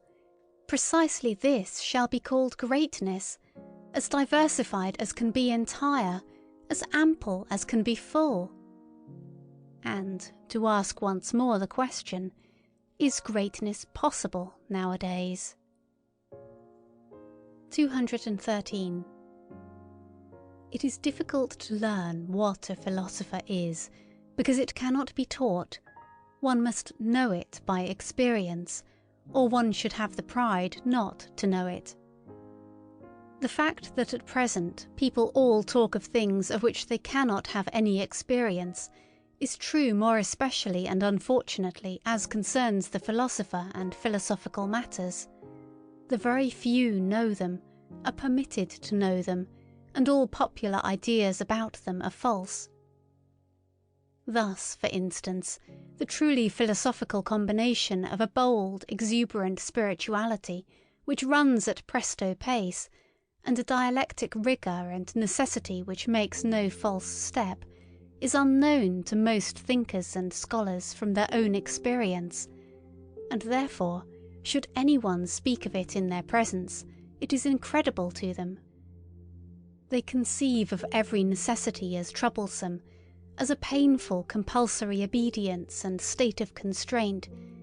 Thinking itself is regarded by them as something slow and hesitating, almost as a trouble, and often enough as worthy of the sweat of the noble, but not at all as something easy and divine, closely related to dancing and exuberance. To think, and to take a matter seriously, arduously. That is one and the same thing to them. Such only has been their experience. Artists have here perhaps a finer intuition, they who know only too well that precisely when they no longer do anything arbitrarily and everything of necessity, their feeling of freedom, of subtlety, of power, of creatively fixing, disposing and shaping, reaches its climax. In short, that necessity and freedom of will are then the same thing with them. There is, in fine, a gradation of rank in psychical states, to which the gradation of rank in the problems corresponds, and the highest problems repel ruthlessly everyone who ventures too near them, without being predestined for their solution by the loftiness and power of his spirituality. Of what use is it for nimble, everyday intellects, or clumsy, honest mechanics and empiricists, to press, in their plebeian ambition, close to such problems, and, as it were, into this holy of holies, as so often happens nowadays? But coarse feet must never tread upon such carpets. This is provided for in the primary law of things. The doors remain closed to those intruders, though they may dash and break their heads thereon. People have always to be born to a higher station, or, more definitely, they have to be bred for it. A person has only a right to philosophy, taking the word in its higher significance, in virtue of his descent. The ancestors, the blood, decide here also. Many generations must have prepared the way for the coming of the philosopher.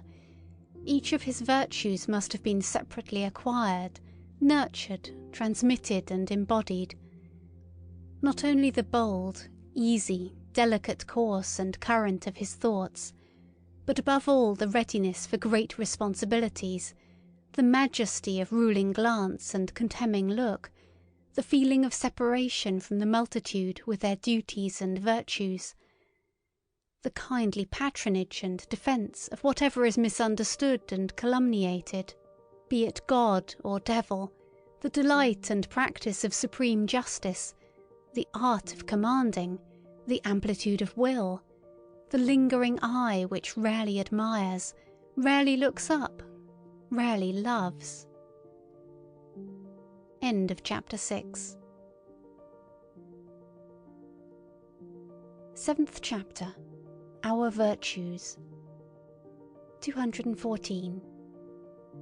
Our virtues? It is probable that we too have still our virtues, though naturally they are not those sincere and massive virtues on account of which we hold our grandfathers in esteem and also at a little distance from us. We Europeans of the day after tomorrow, we firstlings of the 20th century, with all our dangerous curiosity, our multifariousness and art of disguising, our mellow and seemingly sweetened cruelty in sense and spirit, we shall presumably, if we should have virtues, have those only which have come to agree best with our most secret and heartfelt inclinations, with our most ardent requirements. Well then, let us look for them in our labyrinths, where, as we know, so many things lose themselves, so many things get quite lost. And is there anything finer than to search for one's own virtues? Is it not almost to believe in one's own virtues? But this believing in one's own virtues, is it not practically the same as what was formerly called one's good conscience, that long, respectable pigtail of an idea which our grandfathers used to hang behind their heads, and, often enough, also behind their understandings? It seems, therefore, that however little we may imagine ourselves to be old-fashioned and grandfatherly respectable in other respects, in one thing we are nevertheless the worthy grandchildren of our grandfathers, we last Europeans with good consciences. We also still wear their pigtail. Ah, if you only knew how soon, so very soon, it will be different. 215. As in the stellar firmament, there are sometimes two suns which determine the path of one planet, and in certain cases suns of different colours shine around a single planet, now with red light, now with green, and then simultaneously illumine and flood it with motley colours.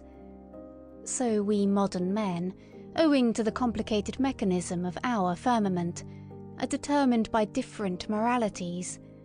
Our actions shine alternately in different colours, and are seldom unequivocal, and there are often cases, also, in which our actions are motley coloured. 216. To love one's enemies. I think that has been well learnt. It takes place thousands of times at present on a large and small scale. Indeed, at times, the higher and sublimer thing takes place. We learn to despise when we love, and precisely when we love best. All of it, however, unconsciously, without noise, without ostentation, with the shame and secrecy of goodness, which forbids the utterance of the pompous word and the formula of virtue. Morality as attitude is opposed to our taste nowadays. This is also an advance, as it was an advance in our fathers that religion as an attitude finally became opposed to their taste, including the enmity and Voltairean bitterness against religion, and all that formerly belonged to freethinker pantomime. It is the music in our conscience, the dance in our spirit, to which Puritan litanies, moral sermons and goody-goodness won't chime. 217. Let us be careful in dealing with those who attach great importance to being credited with moral tact and subtlety in moral discernment. They never forgive us if they have once made a mistake before us, or even with regard to us. They inevitably become our instinctive calumniators and detractors, even when they still remain our friends. Blessed are the forgetful, for they get the better even of their blunders. 218. The psychologists of France, and where else are there still psychologists nowadays, have never yet exhausted their bitter and manifold enjoyment of the bêtise bourgeoise, just as though, in short, they betray something thereby. Flaubert, for instance, the honest citizen of Rouen, neither saw, heard, nor tasted anything else in the end. It was his mode of self-torment and refined cruelty.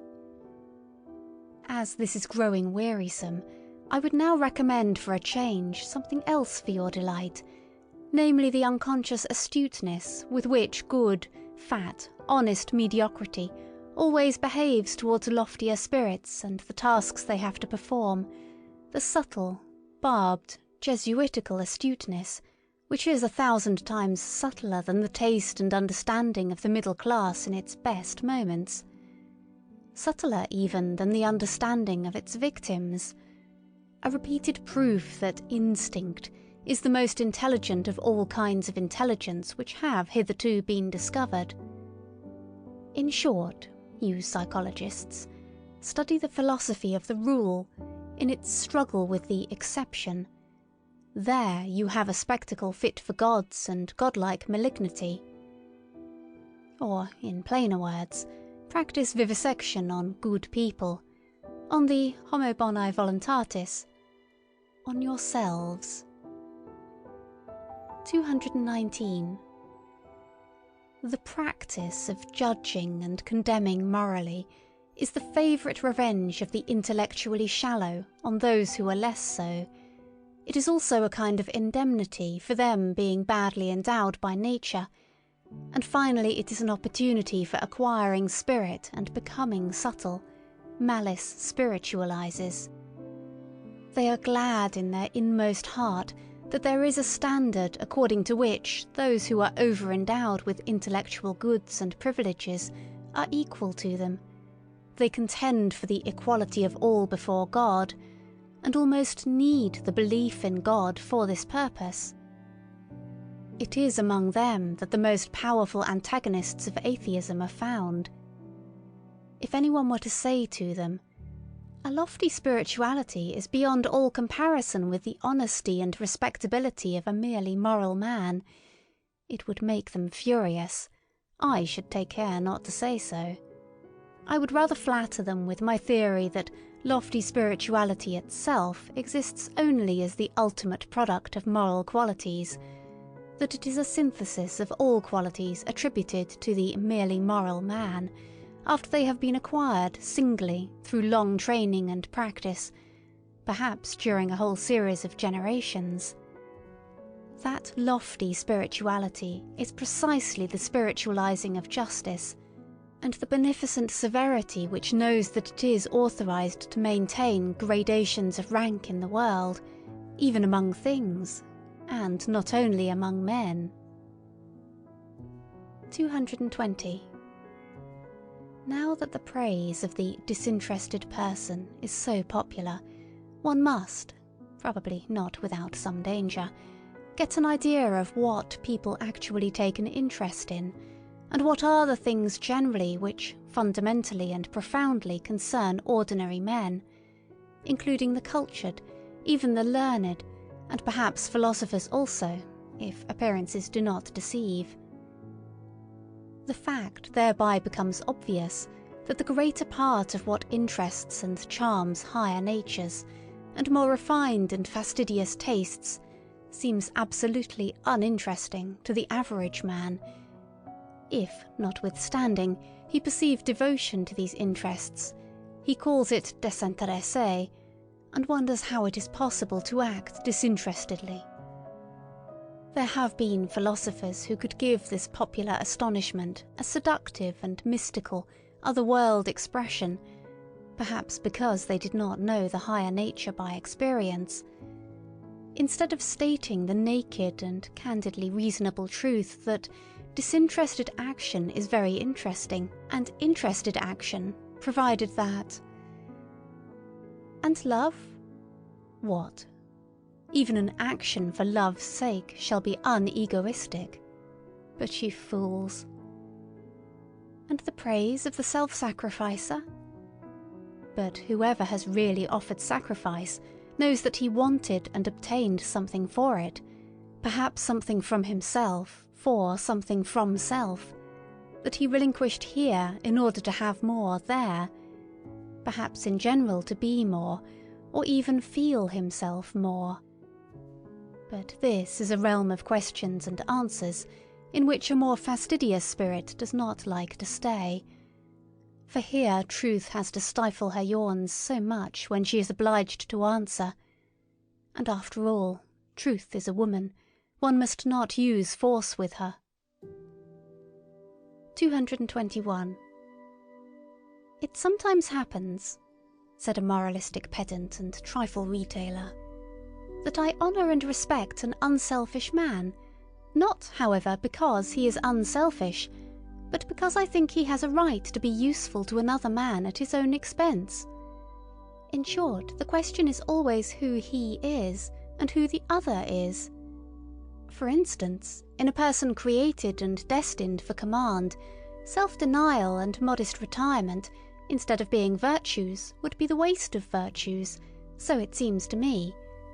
Every system of unegoistic morality which takes itself unconditionally and appeals to everyone not only sins against good taste, but is also an incentive to sins of omission, an additional seduction under the mask of philanthropy, and precisely a seduction and injury to the higher, rarer and more privileged types of men. Moral systems must be compelled first of all to bow before the gradations of rank. Their presumption must be driven home to their conscience, until they thoroughly understand at last that it is immoral to say that what is right for one is proper for another. So said my moralistic pedant and bonhomme. Did he perhaps deserve to be laughed at when he thus exhorted systems of morals to practice morality? But one should not be too much in the right if one wishes to have the laughers on one's own side. A grain of wrong pertains even to good taste. 222. Wherever sympathy, fellow suffering, is preached nowadays, and if I gather rightly, no other religion is any longer preached, let the psychologist have his ears open. Through all the vanity, through all the noise which is natural to these preachers, as to all preachers, he will hear a hoarse, groaning, genuine note of self-contempt. It belongs to the overshadowing and uglifying of Europe, which has been on the increase for a century, the first symptoms of which are already specified documentarily in a thoughtful letter of Galliani to Madame d'Epinay, if it is not really the cause thereof. The man of modern ideas, the conceited ape, is excessively dissatisfied with himself, this is perfectly certain. He suffers, and his vanity wants him only to suffer with his fellows. 223. The hybrid European, a tolerably ugly plebeian, taken all in all, absolutely requires a costume. He needs history as a storeroom of costumes. To be sure, he notices that none of the costumes fit him properly. He changes and changes. Let us look at the 19th century with respect to these hasty preferences and changes in its masquerades of style, and also with respect to its moments of desperation on account of nothing suiting us. It is in vain to get ourselves up as romantic or classical or Christian or Florentine or Barocco or national, in moribus et artibus. It does not clothe us. But the spirit, especially the historical spirit, profits even by this desperation. Once and again a new sample of the past or of the foreign is tested, put on, taken off, packed up, and above all studied. We are the first studious age, in puncto, of costumes. I mean as concerns morals, articles of belief, artistic tastes and religions. We are prepared as no other age has ever been for a carnival in the grand style, for the most spiritual festival laughter and arrogance, for the transcendental height of supreme folly and Aristophanic ridicule of the world. Perhaps we are still discovering the domain of our invention just here, the domain where even we can still be original, probably as parodists of the world's history, and as God's merry andrews. Perhaps, though nothing else of the present have a future, our laughter itself may have a future. 224. The historical sense, or the capacity for divining quickly the order of rank of the valuations according to which a people, a community, or an individual has lived, the divining instinct for the relationships of these valuations, for the relation of the authority of the valuations to the authority of the operating forces. This historical sense, which we Europeans claim as our speciality, has come to us in the train of the enchanting and mad semi-barbarity into which Europe has been plunged by the democratic mingling of classes and races. It is only the 19th century that has recognized this faculty as its sixth sense. Owing to this mingling, the past of every form and mode of life, and of cultures which were formerly closely contiguous and superimposed on one another, flows forth into us modern souls. Our instincts now run back in all directions. We ourselves are a kind of chaos. In the end, as we have said, the spirit perceives its advantage therein. By means of our semi-barbarity in body and in desire, we have secret access everywhere, such as a noble age never had. We have access above all to the labyrinth of imperfect civilizations, and to every form of semi-barbarity that has at any time existed on earth. And in so far as the most considerable part of human civilization hitherto has just been semi-barbarity, the historical sense implies almost the sense and instinct for everything, the taste and tongue for everything. whereby it immediately proves itself to be an ignoble sense. For instance, we enjoy Homer once more.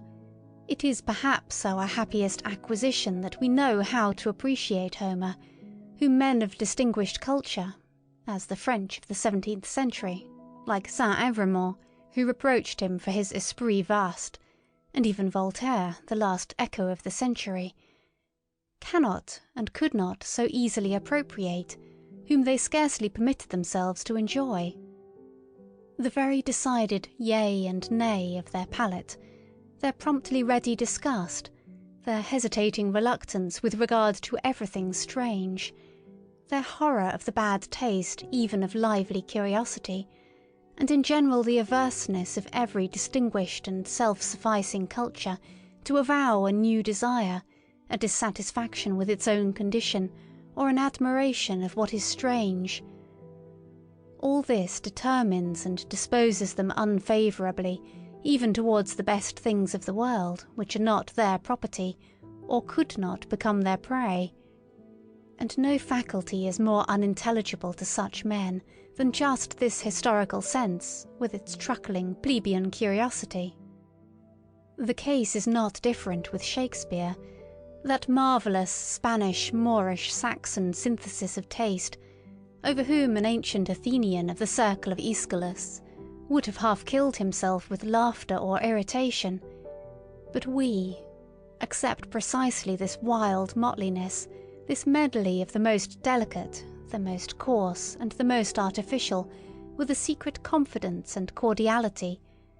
We enjoy it as a refinement of art reserved expressly for us, and allow ourselves to be as little disturbed by the repulsive fumes and the proximity of the English populace in which Shakespeare's art and taste lives, as perhaps on the Chiaia of Naples, where, with all our senses awake, we go our way, enchanted and voluntarily, in spite of the drain odour of the lower quarters of the town. That, as men of the historical sense, we have our virtues, is not to be disputed. We are unpretentious, unselfish, modest, brave, habituated to self-control and self-renunciation, very grateful, very patient, very complacent. But with all this, we are perhaps not very tasteful. Let us finally confess it, that what is most difficult for us men of the historical sense to grasp, feel, taste and love, what finds us fundamentally prejudiced and almost hostile, is precisely the perfection and ultimate maturity in every culture and art, the essentially noble in works and men, their moment of smooth sea and halcyon self-sufficiency, the goldenness and coldness which all things show that have perfected themselves. Perhaps our great virtue of the historical sense is in necessary contrast to good taste, at least to the very best taste, and we can only evoke in ourselves imperfectly, hesitatingly, and with compulsion, the small, short, and happy godsends and glorifications of human life as they shine here and there, those moments and marvellous experiences when a great power has voluntarily come to a halt before the boundless and infinite, where a superabundance of refined delight has been enjoyed by a sudden checking and petrifying, by standing firmly and planting oneself fixedly on still trembling ground. Proportionateness is strange to us, let us confess it to ourselves. Our itching is really the itching for the infinite, the immeasurable. Like the rider on his forward panting horse, we let the reins fall before the infinite, we modern men, we semi-barbarians, and are only in our highest bliss when we are in most danger. 225. Whether it be hedonism, pessimism, utilitarianism, or eudaimonism, all those modes of thinking which measure the worth of things according to pleasure and pain, that is, according to accompanying circumstances and secondary considerations, are plausible modes of thought and naiveties, which everyone conscious of creative powers and an artist's conscience will look down upon with scorn, though not without sympathy. Sympathy for you, to be sure, that is not sympathy as you understand it. It is not sympathy for social distress, for society with its sick and misfortuned, for the hereditarily vicious and defective who lie on the ground around us.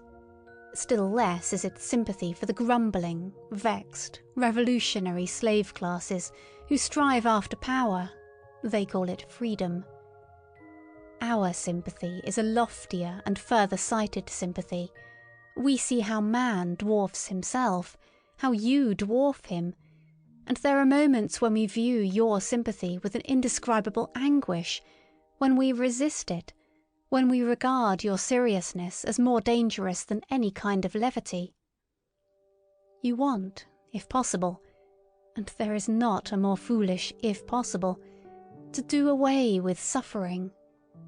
And it really seems that we would rather have it increased and made worse than it has ever been.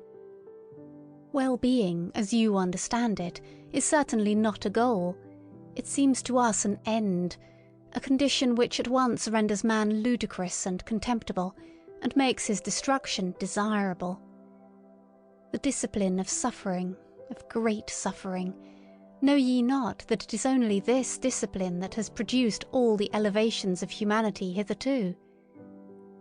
The tension of soul in misfortune which communicates to it its energy, its shuddering in view of wrack and ruin, its inventiveness and bravery in undergoing, enduring, interpreting and exploiting misfortune, and whatever depth, mystery, disguise, spirit, artifice or greatness has been bestowed upon the soul, has it not been bestowed through suffering, through the discipline of great suffering? In man, creature and creator are united. In man there is not only matter, shred, excess, clay, mire, folly, chaos, but there is also the creator, the sculptor, the hardness of the hammer, the divinity of the spectator, and the seventh day. Do ye understand this contrast? And that your sympathy for the creature in man applies to that which has to be fashioned, bruised, forged, stretched, roasted, annealed, refined, to that which must necessarily suffer, and is meant to suffer. And our sympathy, do ye not understand what our reverse sympathy applies to, when it resists your sympathy as the worst of all pampering and enervation? So it is sympathy against sympathy. But, to repeat it once more, there are higher problems than the problems of pleasure and pain and sympathy, and all systems of philosophy which deal only with these are naiveties. 226. We immoralists. This world with which we are concerned, in which we have to fear and love, this almost invisible, inaudible world of delicate command and delicate obedience, a world of almost in every respect, captious, insidious, sharp and tender. Yes, it is well protected from clumsy spectators and familiar curiosity. We are woven into a strong net and garment of duties, and cannot disengage ourselves. Precisely here we are men of duty, even we. Occasionally it is true we dance in our chains and betwixt our swords. It is none the less true that more often we gnash our teeth under the circumstances, and are impatient at the secret hardship of our lot. But do what we will, fools and appearances say of us, "These are men without duty." We always have fools and appearances against us. 227. Honesty, granting that it is the virtue from which we cannot rid ourselves, we free spirits, well, we will labour at it with all our perversity and love, and not tire of perfecting ourselves in our virtue, which alone remains. May its glance some day overspread like a gilded, blue, mocking twilight this aging civilization with its dull, gloomy seriousness. And if, nevertheless, our honesty should one day grow weary and sigh, and stretch its limbs, and find us too hard, and would fain have it pleasanter, easier and gentler, like an agreeable vice, let us remain hard, we latest Stoics, and let us send to its help whatever devilry we have in us, our disgust at the clumsy and undefined, our nittima invetitum, our love of adventure, our sharpened and fastidious curiosity, our most subtle, disguised, intellectual will to power and universal conquest, which rambles and roves avidiously around all the realms of the future. Let us go with all our devils to the help of our God. It is probable that people will misunderstand and mistake us on that account. What does it matter? They will say, "Their honesty, that is their devilry and nothing else." What does it matter? And even if they were right, have not all gods hitherto been such sanctified, rebaptized devils? And after all, what do we know of ourselves? And what the spirit that leads us wants to be called? It is a question of names. And how many spirits we harbour? Our honesty, we free spirits, let us be careful lest it become our vanity, our ornament and ostentation, our limitation, our stupidity. Every virtue inclines to stupidity, every stupidity to virtue. Stupid to the point of sanctity, they say in Russia. Let us be careful lest out of pure honesty we do not eventually become saints and bores. Is not life 100 times too short for us to bore ourselves? One would have to believe in eternal life in order to. 228. I hope to be forgiven for discovering that all moral philosophy hitherto has been tedious and has belonged to the soporific appliances, and that virtue, in my opinion, has been more injured by the tediousness of its advocates than by anything else. At the same time, however, I would not wish to overlook their general usefulness. It is desirable that as few people as possible should reflect upon morals, and consequently it is very desirable that morals should not some day become interesting. But let us not be afraid. Things still remain today as they have always been. I see no one in Europe who has, or discloses, an idea of the fact that philosophizing concerning morals might be conducted in a dangerous, captious and ensnaring manner, that calamity might be involved therein. Observe, for example, the indefatigable, inevitable English utilitarians, how ponderously and respectably they stalk on, stalk along, a Homeric metaphor expresses it better, in the footsteps of Bentham, just as he had already stalked in the footsteps of the respectable Helvetius. No, he was not a dangerous man, Helvetius, se senator poco curante, to use an expression of Galliani. No new thought, nothing of the nature of a finer tuning or better expression of an old thought, not even a proper history of what has previously been thought on the subject. An impossible literature, taking it all in all, unless one knows how to leaven it with some mischief. In effect, the old English vice called cant, which is moral Tartuffism, has insinuated itself also into these moralists, whom one must certainly read with an eye to their motives, if one must read them, concealed this time under the new form of the scientific spirit. Moreover, there is not absent from them a secret struggle with the pangs of conscience, from which a race of former Puritans must naturally suffer in all their scientific tinkering with morals. Is not a moralist the opposite of a Puritan? That is to say, as a thinker who regards morality as questionable, as worthy of interrogation, in short, as a problem.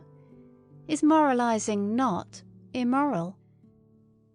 In the end, they want all English morality to be recognised as authoritative, inasmuch as mankind, or the general utility, or the happiness of the greatest number, no, the happiness of England, will be best served thereby. They would like, by all means, to convince themselves that the striving after English happiness, I mean after comfort and fashion, and in the highest instance a seat in Parliament, is at the same time the true path of virtue. In fact, that in so far as there has been virtue in the world hitherto, it has just consisted in such striving. Not one of those ponderous, conscience-stricken, herding animals, who undertake to advocate the cause of egoism as conducive to the general welfare, wants to have any knowledge or inkling of the facts that the general welfare is no ideal, no goal, no notion that can be at all grasped, but is only a nostrum, that what is fair to one may not at all be fair to another, that the requirement of one morality for all is really a detriment to higher men, in short, that there is a distinction of rank between man, and consequently between morality and morality. They are an unassuming and fundamentally mediocre species of men, these utilitarian Englishmen, and, as already remarked, in so far as they are tedious, one cannot think highly enough of their utility. One ought even to encourage them, as has been partially attempted in the following rhymes. Hail, ye worthies, barrow-wheeling, longer, better, aye, revealing, stiffer eye in head and knee, unenraptured, never jesting, mediocre everlasting, sans génie et sans esprit. 229. In these later ages, which may be proud of their humanity, there still remains so much fear, so much superstition of the fear, of the cruel wild beast, the mastering of which constitutes the very pride of these humaner ages, that even obvious truths, as if by the agreement of centuries, have long remained unuttered, because they have the appearance of helping the finally slain wild beast back to life again.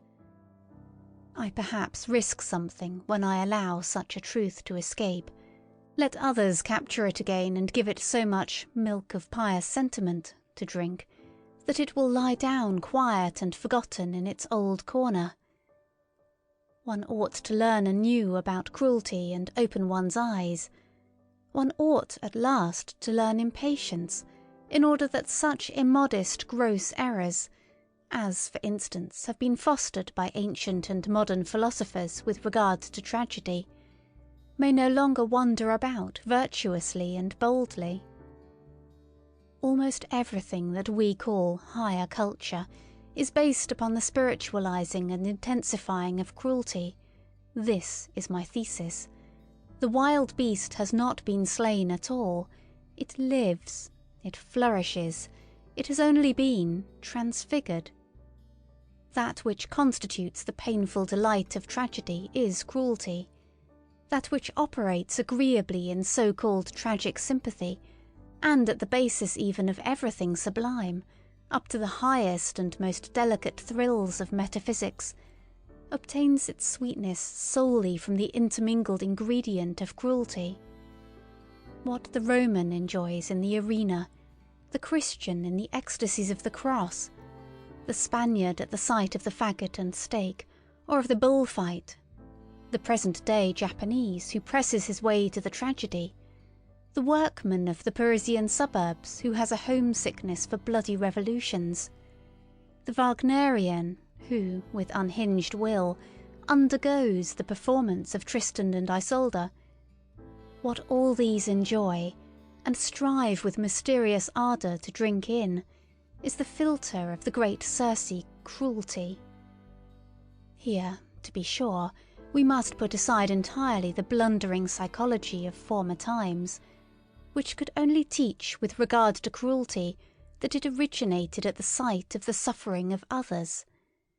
There is an abundant, superabundant enjoyment even in one's own suffering, in causing one's own suffering, and wherever man has allowed himself to be persuaded to self-denial in the religious sense, or to self-mutilation, as among the Phoenicians and ascetics, or, in general, to desensualization, decarnalization, and contrition, to puritanical repentance spasms, to vivisection of conscience, and to Pascal-like sacrificio dell'intelletto, he is secretly allured and impelled forwards by his cruelty, by the dangerous thrill of cruelty towards himself. Finally, let us consider that even the seeker of knowledge operates as an artist and glorifier of cruelty, in that he compels his spirit to perceive against its own inclination, and often enough against the wishes of his heart. He forces it to say nay, where he would like to affirm, love, and adore. Indeed, every instance of taking a thing profoundly and fundamentally is a violation, an intentional injuring of the fundamental will of the spirit, which instinctively aims at appearance and superficiality. Even in every desire for knowledge there is a drop of cruelty. 230. Perhaps what I have here said about a fundamental will of the spirit may not be understood without further details. I may be allowed a word of explanation. That imperious something, which is popularly called the spirit, wishes to be master internally and externally, and to feel itself master. It has the will of a multiplicity for a simplicity, a binding, taming, imperious, and essentially ruling will. Its requirements and capacities here are the same as those assigned by physiologists to everything that lives, grows, and multiplies. The power of the spirit to appropriate foreign elements reveals itself in a strong tendency to assimilate the new to the old, to simplify the manifold, to overlook or repudiate the absolutely contradictory, just as it arbitrarily re-underlines, makes prominent, and falsifies for itself certain traits and lines in the foreign elements, in every portion of the outside world. Its object thereby is the incorporation of new experiences, the assortment of new things in the old arrangements, in short, growth, or more properly, the feeling of growth, the feeling of increased power, is its object. This same will has at its service an apparently opposed impulse of the spirit, a suddenly adopted preference of ignorance, of arbitrary shutting out, a closing of windows, an inner denial of this or that, a prohibition to approach, a sort of defensive attitude against much that is knowable, a contentment with obscurity, with the shutting in horizon, an acceptance and approval of ignorance, as that which is all necessary according to the degree of its appropriating power, its digestive power, to speak figuratively, and in fact the spirit resembles a stomach more than anything else. Here also belong an occasional propensity of the spirit to let itself be deceived, perhaps with a waggish suspicion that it is not so and so, but is only allowed to pass as such, a delight in uncertainty and ambiguity, an exulting enjoyment of arbitrary, out-of-the-way narrowness and mystery, of the too near, of the foreground, of the magnified, the diminished, the misshapen, the beautified, an enjoyment of the arbitrariness of all these manifestations of power. Finally, in this connection, there is the not unscrupulous readiness of the spirit to deceive other spirits and dissemble before them, the constant pressing and straining of a creating, shaping, changeable power. The spirit enjoys therein its craftiness and its variety of disguises. It enjoys also its feeling of security therein. It is precisely by its protean arts that it is best protected and concealed. Counter to this propensity for appearance, for simplification, for a disguise, for a cloak, in short, for an outside, for every outside is a cloak, there operates the sublime tendency of the man of knowledge, which takes, and insists on taking things profoundly, variously and thoroughly, as a kind of cruelty of the intellectual conscience and taste which every courageous thinker will acknowledge in himself, provided, as it ought to be, that he has sharpened and hardened his eye sufficiently long for introspection, and is accustomed to severe discipline and even severe words. He will say, "There is something cruel in the tendency of my spirit." Let the virtuous and amiable try to convince him that it is not so.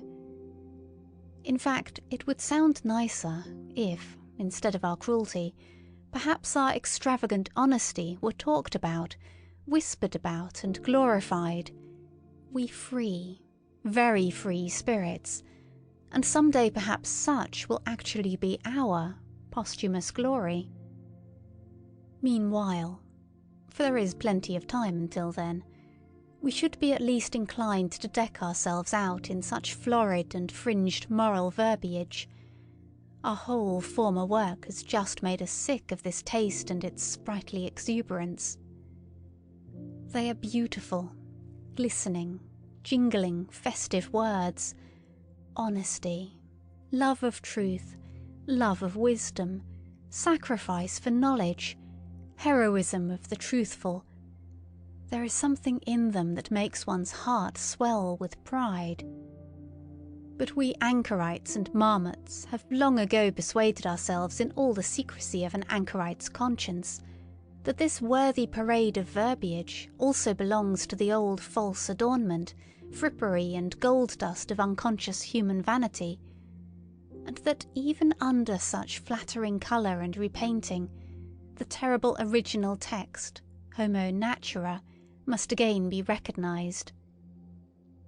In effect, to translate man back again into nature, to master the many vain and visionary interpretations and subordinate meanings which have hitherto been scratched and daubed over the eternal original text, homo natura, to bring it about that man shall henceforth stand before man as he now, hardened by the discipline of science, stands before the other forms of nature, with fearless Oedipus eyes and stopped Ulysses ears, deaf to the enticements of old metaphysical bird-catchers who have piped to him far too long. Thou art more, thou art higher, thou hast a different origin. This may be a strange and foolish task, but that it is a task, who can deny? Why did we choose it, this foolish task? Or, to put the question differently, why knowledge at all? Everyone will ask us about this. And thus pressed, we, who have asked ourselves the question 100 times, have not found and cannot find any better answer. 231. Learning alters us. It does what all nourishment does that does not merely conserve, as the physiologist knows. But at the bottom of our souls, quite down below, there is certainly something unteachable, a granite of spiritual fate, of predetermined decision and answer to predetermined chosen questions. In each cardinal problem there speaks an unchangeable "I am this." A thinker cannot learn anew about man and woman, for instance, but can only learn fully. He can only follow to the end of what is fixed about them in himself. Occasionally we find certain solutions of problems which make strong beliefs for us. Perhaps they are henceforth called convictions.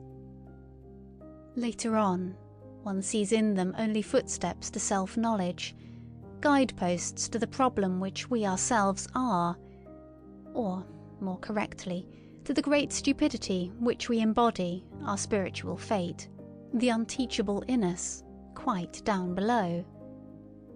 In view of this liberal compliment which I have just paid myself, permission will perhaps be more readily allowed me to utter some truths about woman as she is, provided that it is known at the outset how literally they are merely my truths. 232. Woman wishes to be independent, and therefore she begins to enlighten men about woman as she is. This is one of the worst developments of the general uglifying of Europe. For what must these clumsy attempts of feminine scientificality and self-exposure bring to light? Woman has so much cause for shame. In woman there is so much pedantry, superficiality, schoolmasterliness, petty presumption, unbridledness, and indiscretion concealed. Study only woman's behaviour towards children, which has really been best restrained and dominated hitherto by the fear of man. Alas, if ever the eternally tedious in woman, she has plenty of it, is allowed to venture forth, if she begins radically and on principle to unlearn her wisdom and art, of charming, of playing, of frightening away sorrow, of alleviating and taking easily, if she forgets her delicate aptitude for agreeable desires. Female voices are already raised, which, by St. Aristophanes, make one afraid. With medical explicitness it is stated in a threatening manner what woman first and last requires from man. Is it not in the very worst taste that woman thus sets herself up to be scientific? Enlightenment hitherto has fortunately been men's affair, men's gift. We remained therewith among ourselves, and in the end, in view of all that women write about woman, we may well have considerable doubt as to whether woman really desires enlightenment about herself, and can desire it. If woman does not thereby seek a new ornament for herself, I believe ornamentation belongs to the eternally feminine. Why then she wishes to make herself feared? Perhaps she thereby wishes to get the mastery. But she does not want truth. What does woman care for truth? From the very first, nothing is more foreign, more repugnant, or more hostile to woman than truth. Her great art is falsehood. Her chief concern is appearance and beauty. Let us confess it, we men. We honour and love this very art and this very instinct in woman. We who have the hard task, and for our recreation gladly seek the company of beings under whose hands, glances, and delicate follies, our seriousness, our gravity and profundity appear almost like follies to us. Finally, I ask the question, did a woman herself ever acknowledge profundity in a woman's mind, or justice in a woman's heart? And is it not true that, on the whole, woman has hitherto been most despised by woman herself, and not at all by us? We men desire that woman should not continue to compromise herself by enlightening us, just as it was man's care and the consideration for woman, when the Church decreed, mulier taceat in ecclesia. It was to the benefit of woman when Napoleon gave the too eloquent Madame de Staël to understand, mulier taceat in politicis. And in my opinion, he is a true friend of woman who calls out to women today, mulier taceat de mulier. 233. It betrays corruption of the instincts, apart from the fact that it betrays bad taste, when a woman refers to Madame Roland or Madame de Staël or Monsieur George Sand as though something were proved thereby in favour of woman as she is. Among men, these are the three comical women as they are, nothing more, and just the best involuntary counter-arguments against feminine emancipation and autonomy. 234. Stupidity in the kitchen, woman as cook, the terrible thoughtlessness with which the feeding of the family and the master of the house is managed. woman does not understand what food means, and she insists on being cook. If woman had been a thinking creature, she should certainly, as cook for thousands of years, have discovered the most important physiological facts, and should likewise have got possession of the healing art. Through bad female cooks, through the entire lack of reason in the kitchen, the development of mankind has been longest retarded and most interfered with. Even today matters are very little better. A word to high school girls. 235. There are turns and casts of fancy. There are sentences, little handfuls of words, in which a whole culture, a whole society suddenly crystallizes itself. Among these is the incidental remark of Madame de Lambert to her son. Mon ami, ne vous permettez jamais que de folie, qui vous feront grand plaisir. The motherliest and wisest remark, by the way, that was ever addressed to a son. 236. I have no doubt that every noble woman will oppose what Dante and Goethe believed about woman, the former when he sang Alla guardava suso, ed io in lei, and the latter when he interpreted it, the eternally feminine draws us aloft. For this is just what she believes of the eternally masculine. 237. 7 apophthegms for women. How the longest ennui flees when a man comes to our knees.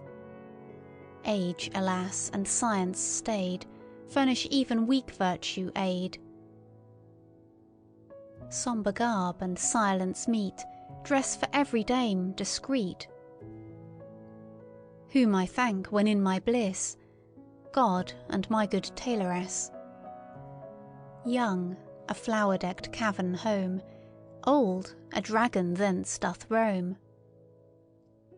Noble title, leg that's fine, man as well, oh were he mine. Speech in brief and sense in mass, slippery for the jenny ass. 237a. Woman has hitherto been treated by men like birds, which, losing their way, have come down among them from an elevation, as something delicate, fragile, wild, strange, sweet and animating, but as something also which must be cooped up to prevent it flying away. 238. To be mistaken in the fundamental problem of man and woman, to deny here the profoundest antagonism and the necessity for an eternally hostile tension, to dream here perhaps of equal rights, equal training, equal claims and obligations, that is a typical sign of shallow-mindedness, and a thinker who has proved himself shallow at this dangerous spot, shallow in instinct, may generally be regarded as suspicious, nay more, as betrayed, as discovered. He will probably prove too short for all fundamental questions of life, future as well as present, and will be unable to descend into any of the depths. On the other hand, a man who has depth of spirit as well as of desires, and has also the depth of benevolence which is capable of severity and harshness, and easily confounded with them, can only think of woman as Orientals do. He must conceive of her as a possession, as confinable property, as a being predestined for service and accomplishing her mission therein. He must take his stand in this matter upon the immense rationality of Asia, upon the superiority of the instinct of Asia, as the Greeks did formerly, those best heirs and scholars of Asia, who, as is well known, with their increasing culture and amplitude of power, from Homer to the time of Pericles, became gradually stricter towards woman, in short, more oriental. How necessary, how logical, even how humanely desirable this was, let us consider for ourselves. 239. The weaker sex has in no previous age been treated with so much respect by men as at present. This belongs to the tendency and fundamental taste of democracy, in the same way as disrespectfulness to old age. What wonder is it that abuse should immediately be made of this respect? They want more. They learn to make claims. The tribute of respect is at last felt to be well-nigh galling. Rivalry for rights, indeed actual strife itself, would be preferred. In a word, woman is losing modesty. And let us immediately add that she is also losing taste. She is unlearning to fear man. But the woman who unlearns to fear sacrifices her most womanly instincts. That woman should venture forward when the fear-inspiring quality in man, or more definitely the man in man, is no longer either desired or fully developed, is reasonable enough and also intelligible enough. What is more difficult to understand is that precisely thereby woman deteriorates. This is what is happening nowadays. Let us not deceive ourselves about it. Wherever the industrial spirit has triumphed over the military and aristocratic spirit, woman strives for the economic and legal independence of a clerk. Woman as clerkess is inscribed on the portal of the modern society which is in course of formation. While she thus appropriates new rights, aspires to be master, and inscribes progress of woman on her flags and banners, the very opposite realizes itself with terrible obviousness. Woman retrogrades.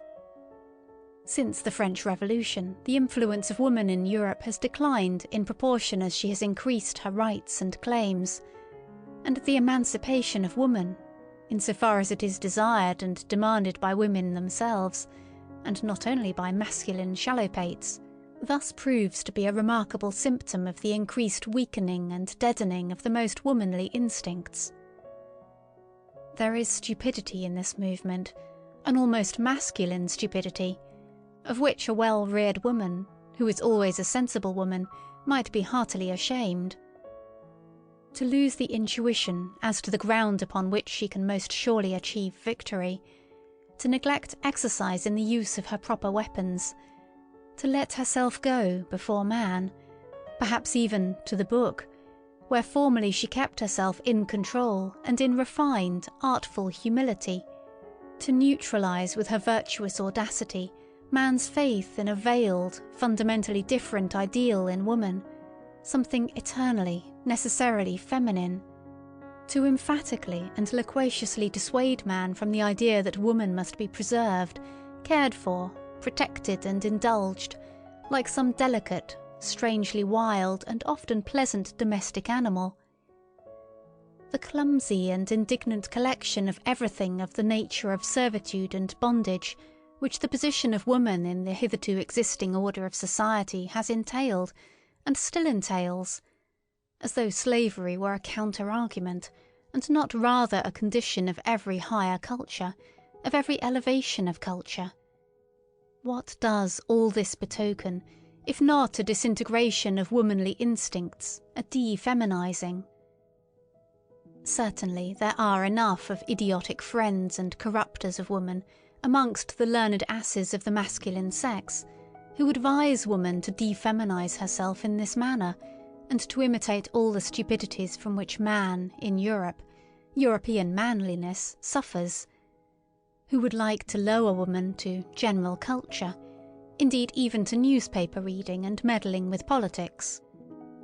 Here and there they wish even to make women into free spirits and literary workers, as though a woman without piety would not be something perfectly obnoxious or ludicrous to a profound and godless man. Almost everywhere her nerves are being ruined by the most morbid and dangerous kind of music, our latest German music, and she is daily being made more hysterical and more incapable of fulfilling her first and last function, that of bearing robust children. They wish to cultivate her in general still more, and intend, as they say, to make the weaker sex strong by culture. As if history did not teach in the most emphatic manner that the cultivating of mankind and his weakening, that is to say, the weakening, dissipating and languishing of his force of will, have always kept pace with one another, and that the most powerful and influential women in the world, and lastly the mother of Napoleon, had just to thank their force of will, and not their schoolmasters, for their power and ascendancy over men. That which inspires respect in woman, and often enough fear also, is her nature, which is more natural than that of man, her genuine, carnivora-like, cunning flexibility, her tiger claws beneath the glove, her naivety and egoism, her untrainableness and innate wildness, the incomprehensibleness, extent and deviation of her desires and virtues. That which, in spite of fear, excites one's sympathy for the dangerous and beautiful cat, woman, is that she seems more afflicted, more vulnerable, more necessitous of love, and more condemned to disillusionment than any other creature. Fear and sympathy, it is with these feelings that man has hitherto stood in presence of woman, always with one foot already in tragedy, which rends while it delights. What? And all that is now to be at an end? And the disenchantment of woman is in progress? The tediousness of woman is slowly evolving? Oh, Europe, Europe! We know the horned animal which was always most attractive to thee, from which danger is ever again threatening thee. Thy old fable might once more become history, an immense stupidity might once again overmaster thee and carry thee away. And no God concealed beneath it. No, only an idea, a modern idea. End of chapter 7. 8th chapter, Peoples and Countries. 240. I heard, once again for the first time, Richard Wagner's overture to the Master Singers. It is a piece of magnificent, gorgeous, heavy, latter-day art, which has the pride to presuppose 2 centuries of music as still living, in order that it may be understood. It is an honour to Germans that such a pride did not miscalculate.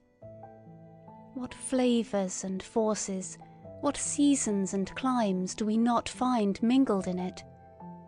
It impresses us at one time as ancient, at another time as foreign, bitter and too modern. It is as arbitrary as it is pompously traditional. It is not infrequently roguish, still oftener rough and coarse. It has fire and courage, and, at the same time, the loose, dun-coloured skin of fruits which ripen too late. It flows broad and full, and suddenly there is a moment of inexplicable hesitation, like a gap that opens between cause and effect, an oppression that makes us dream, almost a nightmare. But already it broadens and widens anew the old stream of delight, the most manifold delight, of old and new happiness, including especially the joy of the artist in himself, which he refuses to conceal, his astonished, happy cognizance of his mastery of the expedients here employed, the newly acquired, imperfectly tested expedients of art, as he apparently betrays to us. All in all, however, no beauty, no south, nothing of the delicate southern clearness of the sky, nothing of grace, no dance, hardly a will for logic. A certain clumsiness even, which is also emphasized, as though the artist wished to say to us, "It is part of my intention." A cumbersome drapery, something arbitrarily barbaric and ceremonious, a flurring of learned and venerable conceits and witticisms. Something German in the best and worst sense of the word, something in the German style, manifold, formless and inexhaustible. A certain German potency and superplenitude of soul, which is not afraid to hide itself under the raffinement of decadence. which, perhaps, feels itself most at ease there. A real, genuine token of the German soul, which is at the same time young and aged, too ripe and yet still too rich in futurity. This kind of music expresses best what I think of the Germans. They belong to the day before yesterday and the day after tomorrow. They have, as yet, no today. 241. We, good Europeans, we also have hours when we allow ourselves a warm-hearted patriotism, a plunge and relapse into old loves and narrow views. I have just given an example of it. Hours of national excitement, of patriotic anguish, and all other sorts of old-fashioned floods of sentiment.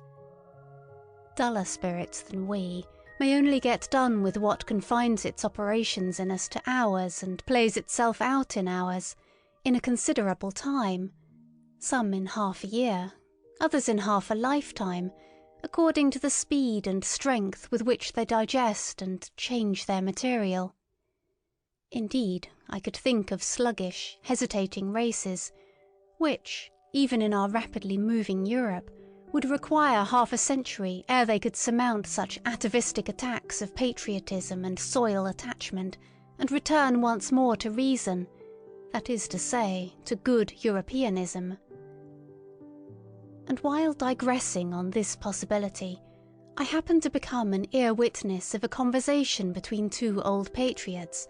They were evidently both hard of hearing, and consequently spoke all the louder. He has as much, and knows as much philosophy as a peasant or corps student, said the one. He is still innocent. But what does that matter nowadays? It is the age of the masses. They lie on their belly before everything that is massive. And so also in politices. A statesman who rears up for them a new Tower of Babel, some monstrosity of empire and power, they call great. What does it matter that we more prudent and conservative ones do not meanwhile give up the old belief that it is only the great thought that gives greatness to an action or affair?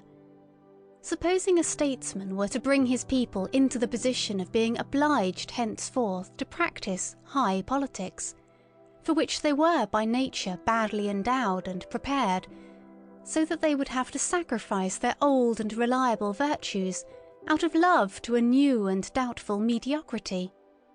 Supposing a statesman were to condemn his people generally to practice politics, when they have hitherto had something better to do and think about, and when in the depths of their souls they have been unable to free themselves from a prudent loathing of the restlessness, emptiness, and noisy wranglings of the essentially politics-practising nations. Supposing such a statesman were to stimulate the slumbering passions and avidities of his people, were to make a stigma out of their former diffidence and delight in aloofness, an offence out of their exoticism and hidden permanency, were to depreciate their most radical proclivities, subvert their consciences, make their minds narrow and their tastes national. What? A statesman who should do all this, which his people would have to do penance for throughout their whole future, if they had a future, such a statesman would be great, wouldn't he? Undoubtedly, replied the other old patriot vehemently. Otherwise he could not have done it. It was mad, perhaps, to wish such a thing. But perhaps everything great has just been mad at its commencement. Misuse of words, cried his interlocutor contradictorily. Strong, strong, strong and mad, not great. The old men had obviously become heated as they thus shouted their truths in each other's faces. But I, in my happiness and apartness, considered how soon a stronger one will become master of the strong, and also that there is a compensation for the intellectual superficializing of a nation, namely in the deepening of another. 242. Whether we call it civilization, or humanizing, or progress, which now distinguishes the European, whether we call it simply, without praise or blame, by the political formula, the democratic movement in Europe. Behind all the moral and political foregrounds pointed to by such formulas, an immense physiological process goes on which is ever extending, the process of the assimilation of Europeans, their increasing detachment from the conditions under which, climatically and hereditarily, united races originate, their increasing independence of every definite milieu, that for centuries would fain inscribe itself with equal demands on soul and body. That is to say, the slow emergence of an essentially supranational and nomadic species of man, who possesses, physiologically speaking, a maximum of the art and power of adaptation as his typical distinction. This process of the evolving European, which can be retarded in its tempo by great relapses, but will perhaps just gain and grow thereby in vehemence and depth. The still raging storm and stress of national sentiment pertains to it, and also the anarchism which is appearing at present. This process will probably arrive at results on which its naive propagators and panegyrists, the apostles of modern ideas, would least care to reckon.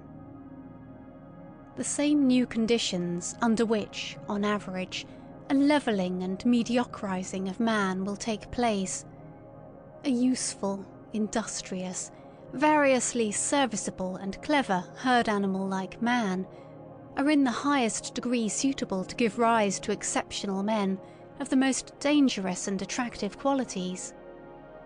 For, while the capacity for adaptation, which is ever trying changing conditions, and begins a new work with every generation, almost with every decade, makes the powerfulness of the type impossible, while the collective impression of such future Europeans will probably be that of numerous, talkative, weak-willed, and very handy workmen who require a master, a commander, as they require their daily bread. While, therefore, the democratizing of Europe will tend to the production of a type prepared for slavery in the most subtle sense of the term, the strong man will necessarily in individual and exceptional cases become stronger and richer than he has perhaps ever been before, owing to the unprejudicedness of his schooling, owing to the immense variety of practice, art and disguise. I meant to say that the democratizing of Europe is at the same time an involuntary arrangement for the rearing of tyrants, taking the word in all its meanings, even in its most spiritual sense. 243. I hear with pleasure that our sun is moving rapidly towards the constellation Hercules, and I hope that the men on this earth will do like the sun, and we foremost, we good Europeans. 244.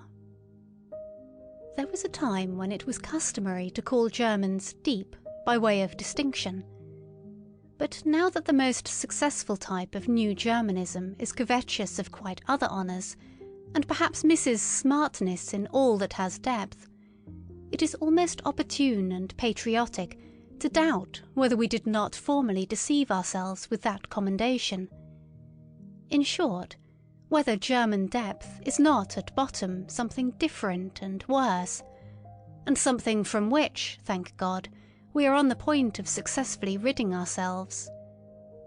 Let us try then to relearn with regard to German depth. The only thing necessary for the purpose is a little vivisection of the German soul. The German soul is above all manifold, varied in its source, aggregated and superimposed rather than actually built. This is owing to its origin. A German who would embolden himself to assert, "Two souls, alas, dwell in my breast," would make a bad guess at the truth. Or, more correctly, he would come up far short of the truth about the number of souls. As a people made up of the most extraordinary mixing and mingling of races, perhaps even with a preponderance of the pre-Aryan element, as the people of the centre in every sense of the term, the Germans are more intangible, more ample, more contradictory, more unknown, more incalculable, more surprising, and even more terrifying than other peoples are to themselves. They escape definition, and are thereby alone the despair of the French. It is characteristic of the Germans that the question, "What is German?" never dies out among them. Kotzebue certainly knew his Germans well enough. "We are known," they cried jubilantly to him, but Sand also thought he knew them. Jean-Paul knew what he was doing when he declared himself incensed at Fichte's lying but patriotic flatteries and exaggerations. But it is probable that Goethe thought differently about Germans from Jean-Paul, even though he acknowledged him to be right with regard to Fichte. It is a question what Goethe really thought about the Germans. But about many things around him he never spoke explicitly, and all his life he knew how to keep an astute silence. Probably he had good reason for it. It is certain that it was not the wars of independence that made him look up more joyfully, any more than it was the French Revolution, the event on account of which he reconstructed his Faust. And indeed the whole problem of man was the appearance of Napoleon. There are words of Goethe in which he condemns with impatient severity, as from a foreign land, that which Germans take a pride in. He once defined the famous German turn of mind as indulgence towards its own and others' weaknesses. Was he wrong? It is characteristic of Germans that one is seldom entirely wrong about them. The German soul has passages and galleries in it. There are caves, hiding places and dungeons therein. Its disorder has much of the charm of the mysterious. The German is well acquainted with the bypaths to chaos. And as everything loves its symbol, so the German loves the clouds and all that is obscure, evolving, crepuscular, damp and shrouded.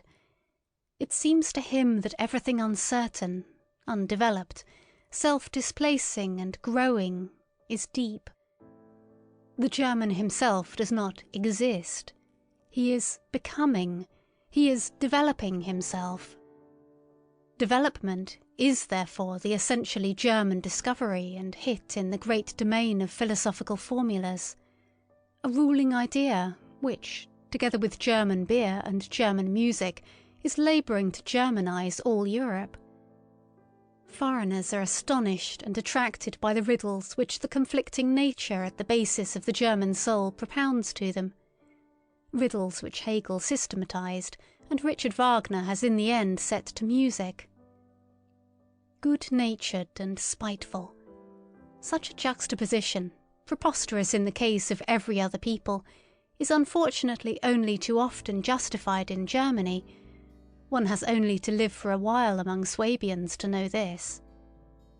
The clumsiness of the German scholar and his social distastefulness agree alarmingly well with his psychical rope dancing and nimble boldness, of which all the gods have learnt to be afraid. If anyone wishes to see the German soul demonstrated ad oculus, let him only look at German taste, at German arts and manners. What boorish indifference to taste! How the noblest and the commonest stand there in juxtaposition! How disorderly and how rich is the whole constitution of this soul! The German drags at his soul, he drags at everything he experiences. He digests his events badly, he never gets done with them, and German depth is often only a difficult, hesitating digestion. And just as all chronic invalids, all dyspeptics, like what is convenient, so the German loves frankness and honesty. It is so convenient to be frank and honest. This confidingness, this complacence, this showing the cards of German honesty, is probably the most dangerous and most successful disguise which the German is up to nowadays. It is his proper Mephistophelian art. With this he can still achieve much. The German lets himself go, and thereby gazes with faithful, blue, empty German eyes, and other countries immediately confound him with his dressing gown. I meant to say that, let German depth be what it will, among ourselves alone we perhaps take the liberty to laugh at it. We shall do well to continue henceforth to honour its appearance and good name, and not barter away too cheaply our old reputation as a people of depth for Prussian smartness and Berlin wit and sand. It is wise for a people to pose and let itself be regarded as profound, clumsy, good-natured, honest and foolish. It might even be profound to do so. Finally, we should do honour to our name. We are not called the Tuschevolk, deceptive people, for nothing. 245. The good old time is past. It sang itself out in Mozart. How happy are we that his Rococo still speaks to us, that his good company, his tender enthusiasm, his childish delight in the Chinese and in flourishes, his courtesy of heart, his longing for the elegant, the amorous, the tripping, the tearful, and his belief in the South, can still appeal to something left in us. Ah, some time or other it will be over with it, but who can doubt that it will be over still sooner with the intelligence and taste for Beethoven? For he was only the last echo of a break and transition in style, and not, like Mozart, the last echo of a great European taste which had existed for centuries. Beethoven is the intermediate event between an old mellow soul that is constantly breaking down, and a future over-young soul that is always coming. There is spread over his music the twilight of eternal loss and eternal extravagant hope, the same light in which Europe was bathed when it dreamed with Rousseau, when it danced round the tree of liberty of the Revolution, and finally almost fell down in adoration before Napoleon. But how rapidly does this very sentiment now pale? How difficult nowadays is even the apprehension of this sentiment? How strangely does the language of Rousseau, Schiller, Shelley and Byron sound to our ear, in whom collectively the same fate of Europe was able to speak, which knew how to sing in Beethoven. Whatever German music came afterwards belongs to Romanticism, that is to say, to a movement which, historically considered, was still shorter, more fleeting and more superficial than that great interlude, the transition of Europe from Rousseau to Napoleon and to the rise of democracy. Weber. But what do we care nowadays for Freischütz and Oberon, or Marschner's Hans Heiling and Vampire, or even Wagner's Tannhauser? That is extinct, although not yet forgotten music. This whole music of Romanticism, besides, was not noble enough, was not musical enough, to maintain its position anywhere but in the theatre and before the masses. From the beginning it was second-rate music, which was little thought of by genuine musicians. It was different with Felix Mendelssohn, that halcyon master, who, on account of his lighter, purer, happier soul, quickly acquired admiration, and was equally quickly forgotten, as the beautiful episode of German music. But with regard to Robert Schumann, who took things seriously and has been taken seriously from the first, he was the last that founded a school. Do we not now regard it as a satisfaction, a relief, a deliverance, that this very Romanticism of Schumann's has been surmounted? Schumann, fleeing into the Saxon Switzerland of his soul, with a half Werther-like, half Jean-Paul-like nature, assuredly not like Beethoven, assuredly not like Byron. His Manfred music is a mistake and a misunderstanding to the extent of injustice. Schumann, with his taste, which was fundamentally a petty taste, that is to say, a dangerous propensity, doubly dangerous among Germans, for quiet lyricism and intoxication of the feelings. Going constantly apart, timidly withdrawing and retiring, a noble weakling who revelled in nothing but anonymous joy and sorrow, from the beginning a sort of girl and noli me tangere. This Schumann was already merely a German event in music, and no longer a European event, as Beethoven had been, as in a still greater degree Mozart had been. With Schumann, German music was threatened with its greatest danger, that of losing the voice for the soul of Europe, and sinking into a merely national affair. 246. What a torture are books written in German to a reader who has a third ear!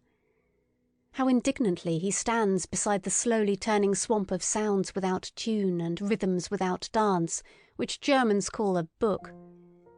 And even the German who reads books, how lazily, how reluctantly, how badly he reads. How many Germans know, and consider it obligatory to know, that there is art in every good sentence, art which must be divined if the sentence is to be understood. If there is a misunderstanding about its tempo, for instance, the sentence itself is misunderstood. That one must not be too doubtful about the rhythm-determining syllables, that one should feel the breaking of the too rigid symmetry as intentional and as a charm, that one should lend a fine and patient ear to every staccato and every rubato, that one should divine the sense in the sequence of the vowels and diphthongs, and how delicately and richly they can be tinted and retinted in the order of their arrangement. Who among book-reading Germans is complacent enough to recognise such duties and requirements, and to listen to so much art and intention in language? After all, one just has no ear for it, and so the most marked contrasts of style are not heard, and the most delicate artistry is, as it were, squandered on the deaf. These were my thoughts when I noticed how clumsily and unintuitively two masters in the art of prose writing have been confounded. One whose words drop down hesitatingly and coldly, as from the roof of a damp cave, he counts on their dull sound and echo, and another who manipulates his language like a flexible sword, and from his arm down into his toes feels the dangerous bliss of the quivering, over-sharp blade, which wishes to bite, hiss, and cut. 247. How little the German style has to do with harmony and with the ear is shown by the fact that precisely our good musicians themselves write badly. The German does not read aloud, he does not read for the ear, but only with his eyes. He has put his ears away in the drawer for the time.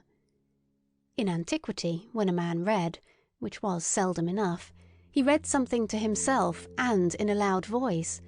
They were surprised when anyone read silently, and sought secretly the reason of it. In a loud voice, that is to say, with all the swellings, inflections and variations of key and changes of tempo in which the ancient public world took delight. The laws of the written style were then the same as those of the spoken style, and these laws depended partly on the surprising development and refined requirements of the ear and larynx, partly on the strength, endurance and power of the ancient lungs. In the ancient sense, a period is, above all, a physiological whole, inasmuch as it is comprised in one breath. Such periods as occur in Demosthenes and Cicero, swelling twice and sinking twice, and all in one breath, were pleasures to the men of antiquity, who knew by their own schooling how to appreciate the virtue therein, the rareness and the difficulty in the deliverance of such a period. We have really no right to the big period, we modern men, who are short of breath in every sense. Those ancients, indeed, were all of them dilettanti in speaking, consequently connoisseurs, consequently critics. They thus brought their orators to the highest pitch. In the same manner as in the last century, when all Italian ladies and gentlemen knew how to sing, the virtuosoship of song, and with it also the art of melody, reached its elevation. In Germany, however, until quite recently, when a kind of platform eloquence began shyly and awkwardly enough to flutter its young wings, there was, properly speaking, only one kind of public and approximately artistical discourse, that delivered from the pulpit. The preacher was the only one in Germany who knew the weight of a syllable or a word, in what manner a sentence strikes, springs, rushes, flows, and comes to a close. He alone had a conscience in his ears, often enough a bad conscience, for reasons are not lacking why proficiency in oratory should be especially seldom attained by a German, or almost always too late. The masterpiece of German prose is therefore with good reason the masterpiece of its greatest preacher. The Bible has hitherto been the best German book. Compared with Luther's Bible, almost everything else is merely literature, something which has not grown in Germany, and therefore has not taken, and does not take, root in German hearts, as the Bible has done. 248. There are two kinds of geniuses, one which above all engenders and seeks to engender, and another which willingly lets itself be fructified and brings forth. And similarly, among the gifted nations, there are those on whom the woman's problem of pregnancy has devolved, and the secret task of forming, maturing, and perfecting. The Greeks, for instance, were a nation of this kind, and so are the French, and others which have to fructify and become the cause of new modes of life, like the Jews, the Romans, and, in all modesty be it asked, like the Germans? Nations tortured and enraptured by unknown fevers, and irresistibly forced out of themselves, amorous and longing for foreign races, for such as let themselves be fructified, and withal imperious, like everything conscious of being full of generative force, and consequently empowered by the grace of God. These two kinds of geniuses seek each other like man and woman, but they also misunderstand each other like man and woman. 249. Every nation has its own Tartuffery, and calls that its virtue. One does not know, cannot know, the best that is in one. 250. What Europe owes to the Jews? Many things, good and bad, and above all one thing of the nature both of the best and the worst: the grand style in morality, the fearfulness and majesty of infinite demands, of infinite significations, the whole romanticism and sublimity of moral questionableness, and consequently just the most attractive, ensnaring and exquisite element in those iridescences and allurements to life, in the aftersheen of which the sky of our European culture, its evening sky, now glows, perhaps glows out. For this, we artists among the spectators and philosophers are grateful to the Jews. 251. It must be taken into the bargain if various clouds and disturbances, in short, slight attacks of stupidity, pass over the spirit of a people that suffers, and wants to suffer, from national nervous fever and political ambition. For instance, among present-day Germans, there is alternately the anti-French folly, the anti-Semitic folly, the anti-Polish folly, the Christian romantic folly, the Wagnerian folly, the Teutonic folly, the Prussian folly. Just look at those poor historians, the Sibyls and Treitschkes and their closely bandaged heads, and whatever else these little obscurations of the German spirit and conscience may be called.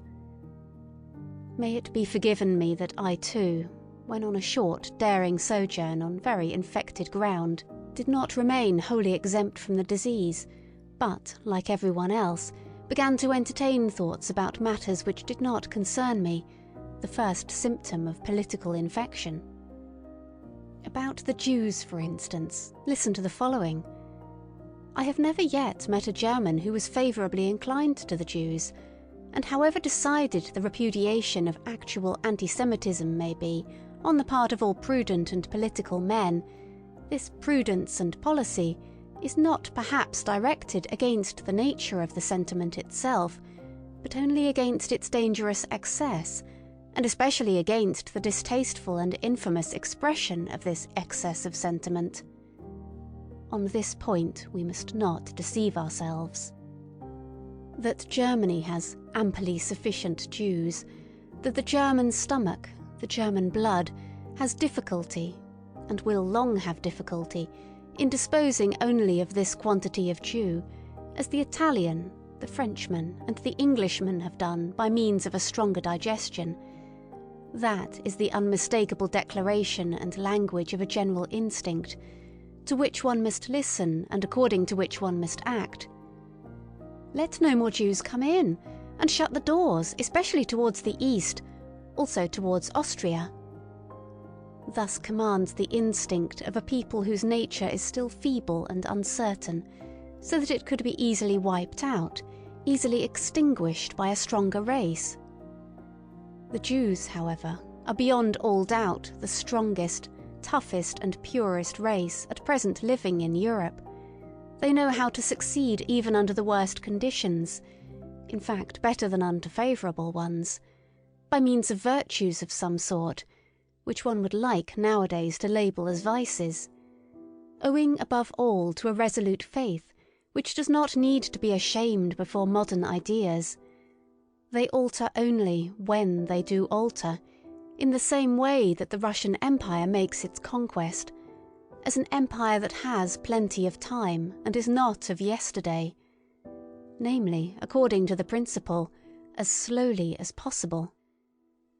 A thinker who has the future of Europe at heart will, in all his perspectives concerning the future, calculate upon the Jews, as he will calculate upon the Russians, as above all the surest and likeliest factors in the great play and battle of forces.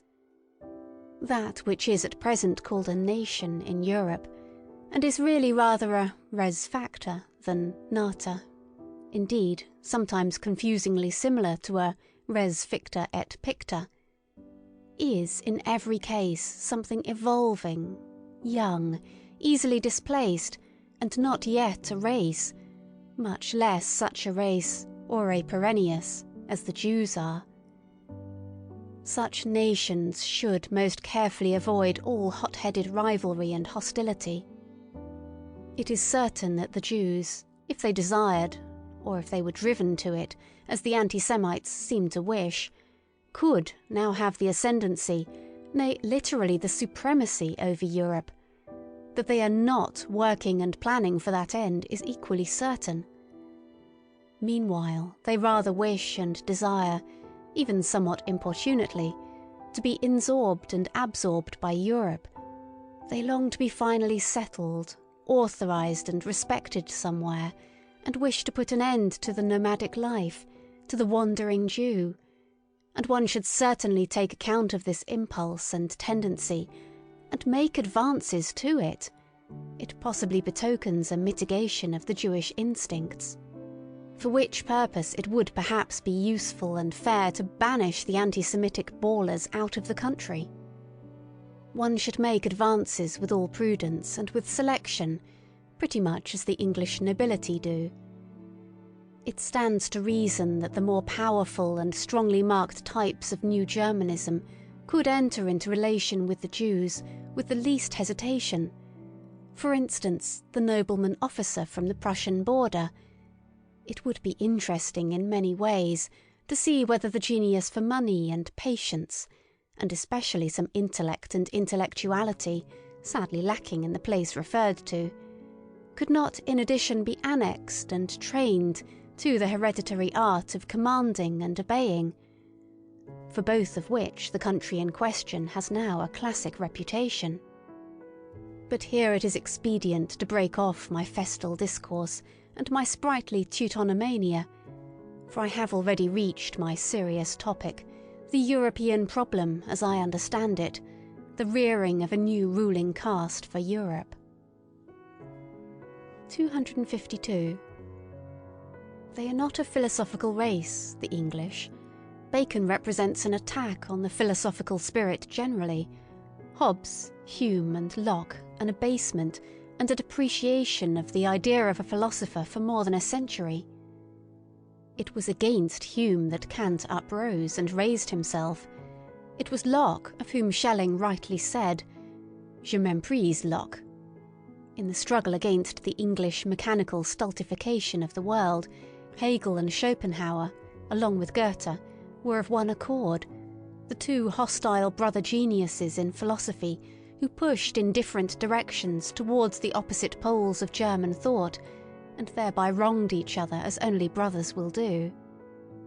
What is lacking in England, and has always been lacking, that half-actor and rhetorician knew well enough, the absurd muddlehead Carlyle, who sought to conceal under passionate grimaces what he knew about himself, namely what was lacking in Carlyle, real power of intellect, real depth of intellectual perception, in short, philosophy.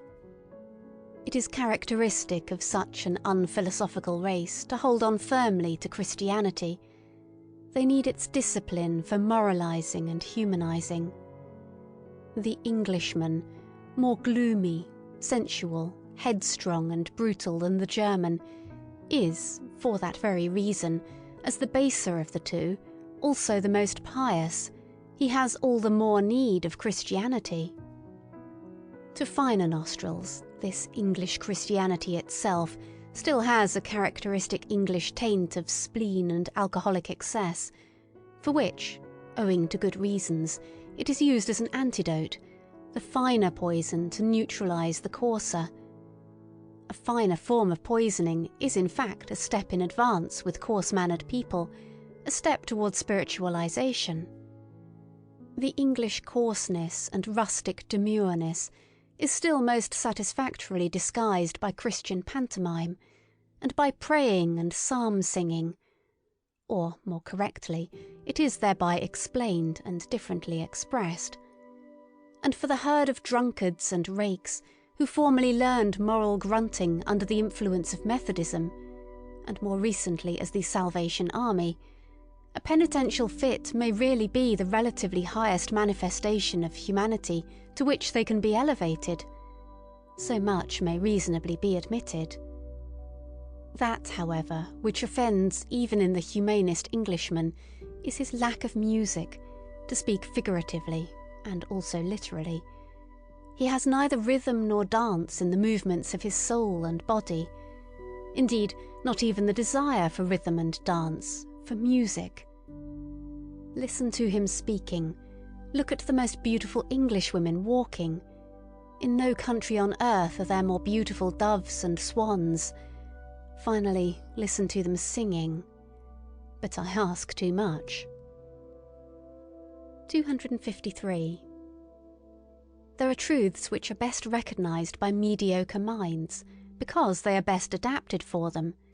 There are truths which only possess charms and seductive power for mediocre spirits. One is pushed to this probably unpleasant conclusion, now that the influence of respectable but mediocre Englishmen, I may mention Darwin, John Stuart Mill, and Herbert Spencer, begins to gain the ascendancy in the middle-class region of European taste. Indeed, who could doubt that it is a useful thing for such minds to have the ascendancy for a time? It would be an error to consider the highly developed and independently soaring minds as specially qualified for determining and collecting many little common facts and deducing conclusions from them. As exceptions, they are rather from the first in no very favourable position towards those who are the rules. After all, they have more to do than merely to perceive. In effect, they have to be something new. They have to signify something new. They have to represent new values. The gulf between knowledge and capacity is perhaps greater and also more mysterious than one thinks. The capable man in the grand style, the creator, will possibly have to be an ignorant person, while on the other hand, for scientific discoveries like those of Darwin, a certain narrowness, aridity and industrious carefulness, in short something English, may not be unfavourable for arriving at them. Finally, let it not be forgotten that the English, with their profound mediocrity, brought about once before a general depression of European intelligence. What is called modern ideas, or the ideas of the 18th century, or French ideas, that, consequently against which the German mind rose up with profound disgust, is of English origin, there is no doubt about it. The French were only the apes and actors of these ideas, their best soldiers, and likewise, alas, their first and profoundest victims. For owing to the diabolical Anglomania of modern ideas, the homme français has in the end become so thin and emaciated that at present one recalls its 16th and 17th centuries, its profound passionate strength, its inventive excellency, almost with disbelief. One must, however, maintain this verdict of historical justice in a determined manner, and defend it against present prejudices and appearances. The European noblesse, of sentiment, taste, and manners, taking the word in every high sense, is the work and invention of France. The European ignobleness, the plebeianism of modern ideas, is England's work and invention. 254. Even at present, France is still the seat of the most intellectual and refined culture of Europe. It is still the high school of taste, but one must know how to find this France of taste. He who belongs to it keeps himself well concealed. They may be a small number in whom it lives and is embodied, besides perhaps being men who do not stand upon the strongest legs, in part fatalists, hypochondriacs, invalids, in part persons overindulged, over-refined, such as have the ambition to conceal themselves. They have all something in common. They keep their ears closed in presence of the delirious folly and noisy spouting of the democratic bourgeois. In fact, a besotted and brutalized France at present sprawls in the foreground. It recently celebrated a veritable orgy of bad taste and, at the same time, of self-admiration at the funeral of Victor Hugo. There is also something else common to them, a predilection to resist intellectual Germanizing, and a still greater inability to do so. In this France of intellect, which is also a France of pessimism, Schopenhauer has perhaps become more at home and more indigenous than he has ever been in Germany, not to speak of Heinrich Heine, who has long ago been reincarnated in the more refined and fastidious lyrists of Paris, or of Hegel, who at present, in the form of Taine, the first of living historians, exercises an almost tyrannical influence. As regards Richard Wagner, however, the more French music learns to adapt itself to the actual needs of the homme moderne, the more will it Wagnerize. One can safely predict that beforehand. It is already taking place sufficiently. There are, however, three things which the French can still boast of with pride as their heritage and possession, and as indelible tokens of their ancient intellectual superiority in Europe, in spite of all voluntary or involuntary Germanizing and vulgarizing of taste. Firstly, the capacity for artistic emotion, for devotion to form, for which the expression l'art pour l'art, along with numerous others, has been invented. Such capacity has not been lacking in France for 3 centuries, and owing to its reverence for the small number, it has again and again made a sort of chamber music of literature possible, which is sought for in vain elsewhere in Europe.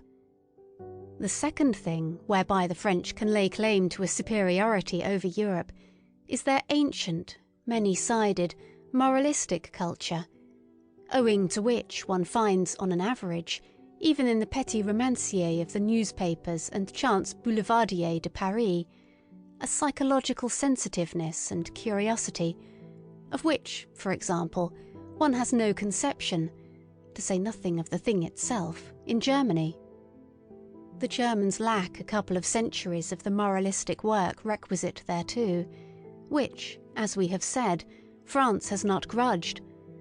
Those who call the Germans naive on that account give them commendation for a defect. As the opposite of the German inexperience and innocence, involuptate psychologica, which is not too remotely associated with the tediousness of German intercourse, and as the most successful expression of genuine French curiosity and inventive talent in this domain of delicate thrills, Henri Bayle may be noted, that remarkable anticipatory and forerunning man who, with a Napoleonic tempo, traversed his Europe, in fact several centuries of the European soul, as a surveyor and discoverer thereof. It has required 2 generations to overtake him one way or another, to divine long afterwards some of the riddles that perplexed and enraptured him, this strange Epicurean and man of interrogation, the last great psychologist of France. There is yet a third claim to superiority. In the French character there is a successful halfway synthesis of the North and South, which makes them comprehend many things, and enjoins upon them other things which an Englishman can never comprehend. Their temperament, turned alternately to and from the south, in which from time to time the Provençal and Ligurian blood froths over, preserves them from the dreadful northern grey in grey, from sunless conceptual spectrism, and from poverty of blood, our German infirmity of taste, for the excessive prevalence of which, at the present moment, blood and iron, that is to say high politics, has with great resolution been prescribed, according to a dangerous healing art, which bids me wait and wait, but not yet hope. There is also still in France a pre-understanding and ready welcome for those rarer and rarely gratified men who are too comprehensive to find satisfaction in any kind of fatherlandism, and know how to love the South when in the North, and the North when in the South, the born Midlanders, the good Europeans. For them Bizet has made music, this latest genius, who has seen a new beauty and seduction, who has discovered a piece of the South in music. 255. I hold that many precautions should be taken against German music. Suppose a person loves the South as I love it, as a great school of recovery for the most spiritual and the most sensuous ills, as a boundless solar profusion and effulgence, which o'erspreads a sovereign existence believing in itself. Well, such a person will learn to be somewhat on his guard against German music, because, in injuring his taste anew, it will also injure his health anew.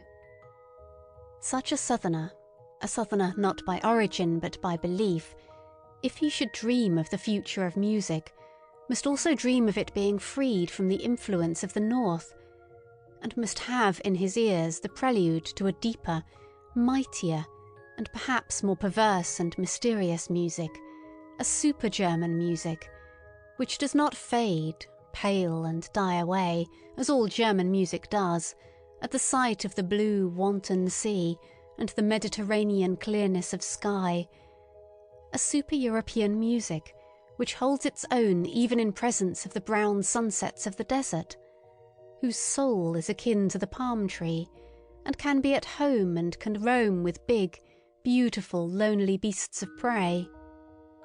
I could imagine a music of which the rarest charm would be that it knew nothing more of good and evil, only that here and there perhaps some sailor's homesickness, some golden shadows and tender weaknesses might sweep lightly over it, an art which, from the far distance, would see the colours of a sinking and almost incomprehensible moral world fleeing towards it, and would be hospitable enough and profound enough to receive such belated fugitives. 256. Owing to the morbid estrangement which the nationality craze has induced, and still induces, among the nations of Europe, owing also to the short-sighted and hasty-handed politicians, who, with the help of this craze, are at present in power, and do not suspect to what extent the disintegrating policy they pursue must necessarily be only an interlude policy. Owing to all this, and much else that is altogether unmentionable at present, the most unmistakable signs that Europe wishes to be one are now overlooked, or arbitrarily and falsely misinterpreted. With all the more profound and large-minded men of this century, the real general tendency of the mysterious labour of their souls was to prepare the way for that new synthesis, and tentatively to anticipate the European of the future. Only in their simulations, or in their weaker moments, in old age perhaps, did they belong to the fatherlands. They only wrested from themselves when they became patriots. I think of such men as Napoleon, Goethe, Beethoven, Stendhal, Heinrich Heine, Schopenhauer. It must not be taken amiss if I also count Richard Wagner among them, about whom one must not let oneself be deceived by his own misunderstandings. Geniuses like him have seldom the right to understand themselves. Still less, of course, by the unseemly noise with which he is now resisted and opposed in France. The fact remains, nevertheless, that Richard Wagner and the later French Romanticism of the 40s are most closely and intimately related to one another. They are akin, fundamentally akin, in all the heights and depths of their requirements. It is Europe, the one Europe, whose soul presses urgently and longingly, outwards and upwards, in their multifarious and boisterous art. Whither? Into a new light? Towards a new sun? But who would attempt to express accurately what all these masters of new modes of speech could not express distinctly? It is certain that the same storm and stress tormented them, that they sought in the same manner, these last great seekers. All of them steeped in literature to their eyes and ears, the first artists of universal literary culture. For the most part, even themselves writers, poets, intermediaries and blenders of the arts and the senses. Wagner as musician is reckoned among painters, as poet among musicians, as artist generally among actors. All of them fanatics for expression at any cost. I specially mention Delacroix, the nearest related to Wagner.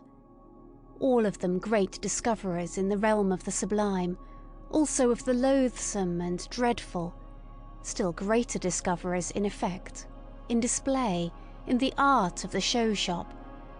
All of them talented far beyond their genius, out-and-out virtuosi, with mysterious accesses to all that seduces, allures, constrains and upsets. Born enemies of logic and of the straight line, hankering after the strange, the exotic, the monstrous, the crooked, and the self-contradictory. As men, Tantalases of the will, plebeian parvenus, who knew themselves to be incapable of a noble tempo, or of a lento in life and action. Think of Balzac, for instance. Unrestrained workers, almost destroying themselves by work. Antinomians and rebels in manners. Ambitious and insatiable, without equilibrium and enjoyment. All of them finally shattering and sinking down at the Christian cross. And with right and reason, for who of them would have been sufficiently profound and sufficiently original for an anti-Christian philosophy? On the whole, a boldly daring, splendidly overbearing, high-flying and aloft-up-dragging class of higher men, who had first to teach their century, and it is the century of the masses, the conception higher man. Let the German friends of Richard Wagner advise together as to whether there is anything purely German in the Wagnerian art, or whether its distinction does not consist precisely in coming from super-German sources and impulses.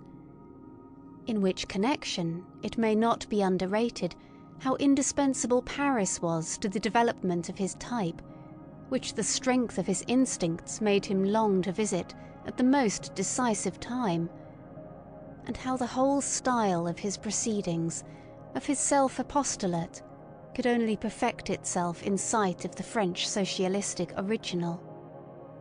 On a more subtle comparison, it will perhaps be found, to the honour of Richard Wagner's German nature, that he has acted in everything with more strength, daring, severity and elevation than a 19th century Frenchman could have done, owing to the circumstance that we Germans are as yet nearer to barbarism than the French.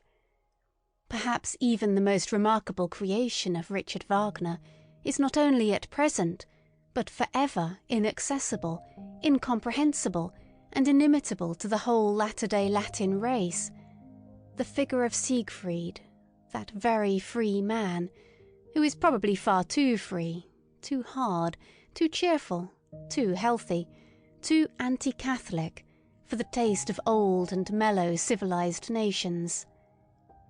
He may even have been a sin against romanticism, this anti-Latin Siegfried. Well, Wagner atoned amply for this sin in his old sad days, when, anticipating a taste which has meanwhile passed into politics, he began, with the religious vehemence peculiar to him, to preach, at least, the way to Rome, if not to walk therein.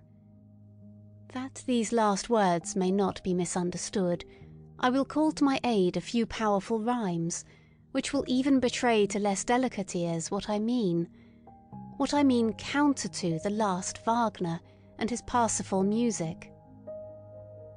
Is this our mode? From German heart came this vexed ululating, from German body this self-lacerating. Is ours this priestly hand dilation, this incense-fuming exaltation? Is ours this faltering, falling, shambling, this quite uncertain ding-dong dangling, this sly nun-ogling, Ave-hour bell-ringing, this holy false enraptured heaven o'erspringing? Is this our mode? Think well, ye still wait for admission, for what ye hear is Rome, Rome's faith by intuition. End of chapter 8. 9th chapter. What is noble? 257.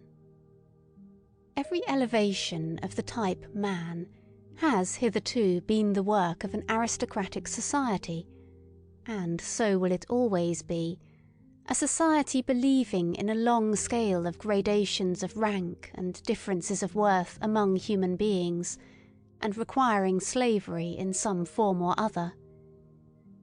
Without the pathos of distance, such as grows out of the incarnated difference of classes, out of the constant outlooking and downlooking of the ruling caste on subordinates and instruments, and out of their equally constant practice of obeying and commanding, of keeping down and keeping at a distance, that other, more mysterious pathos could never have arisen, the longing for an ever-new widening of distance within the soul itself, the formation of ever higher, rarer, further, more extended, more comprehensive states. In short, just the elevation of the type man, the continued self-surmounting of man, to use a moral formula in a supermoral sense. To be sure, one must not resign oneself to any humanitarian illusions about the history of the origin of an aristocratic society. That is to say, of the preliminary condition for the elevation of the type man. The truth is hard. Let us acknowledge unprejudicedly how every higher civilization hitherto has originated.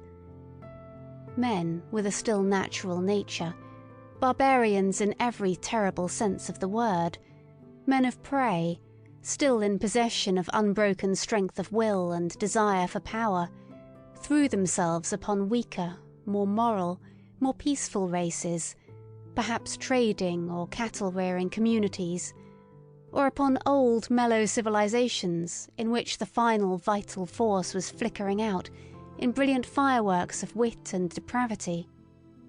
At the commencement, the noble caste was always the barbarian caste. Their superiority did not consist first of all in their physical, but in their psychical power. They were more complete men, which at every point also implies the same as more complete beasts. 258. Corruption, as the indication that anarchy threatens to break out among the instincts, and that the foundation of the emotions, called life, is convulsed, is something radically different according to the organisation in which it manifests itself. When, for instance, an aristocracy like that of France at the beginning of the Revolution flung away its privileges with sublime disgust and sacrificed itself to an excess of its moral sentiments, it was corruption. It was really only the closing act of the corruption which had existed for centuries, by virtue of which that aristocracy had abdicated, step by step, its lordly prerogatives and lowered itself to a function of royalty, in the end even to its decoration and parade dress. The essential thing, however, in a good and healthy aristocracy is that it should not regard itself as a function either of the kingship or the commonwealth, but as the significance and highest justification thereof, that it should therefore accept with a good conscience the sacrifice of a legion of individuals, who, for its sake, must be suppressed and reduced to imperfect men, to slaves and instruments. Its fundamental belief must be precisely that society is not allowed to exist for its own sake, but only as a foundation and scaffolding, by means of which a select class of beings may be able to elevate themselves to their higher duties, and in general to a higher existence, like those sun-seeking climbing plants in Java, they are called sipo matador, which encircle an oak so long and so often with their arms, until at last, high above it, but supported by it, they can unfold their tops in the open light and exhibit their happiness. 259. To refrain mutually from injury, from violence, from exploitation, and put one's will on a par with that of others, this may result in a certain rough sense in good conduct among individuals when the necessary conditions are given, namely, the actual similarity of the individuals in amount of force and degree of worth, and their co-relation within one organisation. As soon, however, as one wished to take this principle more generally, and if possible even as the fundamental principle of society, it would immediately disclose what it really is, namely a will to the denial of life, a principle of dissolution and decay. Here one must think profoundly to the very basis and resist all sentimental weakness. Life itself is essentially appropriation, injury, conquest of the strange and weak, suppression, severity, obtrusion of its own forms, incorporation, and, at the least, putting it mildest, exploitation. But why should one forever use precisely these words, on which for ages a disparaging purpose has been stamped? Even the organisation within which, as was previously supposed, the individuals treat each other as equal, it takes place in every healthy aristocracy, must itself, if it be a living and not a dying organisation, do all that towards other bodies, which the individuals within it refrain from doing to each other. It will have to be the incarnated will to power. It will endeavour to grow, to gain ground, attract to itself and acquire ascendancy, not owing to any morality or immorality, but because it lives, and because life is precisely will to power. On no point, however, is the ordinary consciousness of Europeans more unwilling to be corrected than on this matter. People now rave everywhere, even under the guise of science, about coming conditions of society in which the exploiting character is to be absent. That sounds to my ears as if they promised to invent a mode of life which should refrain from all organic functions. Exploitation does not belong to a depraved or imperfect and primitive society. It belongs to the nature of the living being as a primary organic function. It is a consequence of the intrinsic will to power, which is precisely the will to life. Granting that, as a theory, this is a novelty, as a reality it is the fundamental fact of all history, let us be so far honest towards ourselves. 260. In a tour through the many finer and coarser moralities which have hitherto prevailed or still prevail on the earth, I found certain traits recurring regularly together and connected with one another, until finally two primary types revealed themselves to me, and a radical distinction was brought to light. There is master morality and slave morality. I would at once add, however, that in all higher and mixed civilizations there are also attempts at the reconciliation of the two moralities, but one finds still oftener the confusion and mutual misunderstanding of them, indeed, sometimes their close juxtaposition, even in the same man, within one's soul. The distinctions of moral values have either originated in a ruling caste, pleasantly conscious of being different from the ruled, or among the ruled class, the slaves and dependents of all sorts. In the first case, when it is the rulers who determine the conception good, it is the exalted, proud disposition which is regarded as the distinguishing feature, and that which determines the order of rank. The noble type of man separates from himself the beings in whom the opposite of this exalted, proud disposition displays itself. He despises them. Let it at once be noted that in this first kind of morality, the antithesis, good and bad, means practically the same as noble and despicable. The antithesis, good and evil, is of a different origin. The cowardly, the timid, the insignificant, and those thinking merely of narrow utility are despised. Moreover, also, the distrustful, with their constrained glances, the self-abasing, the dog-like kind of men who let themselves be abused, the mendicant flatterers, and above all the liars. It is a fundamental belief of all aristocrats that the common people are untruthful. We truthful ones, the nobility in ancient Greece called themselves.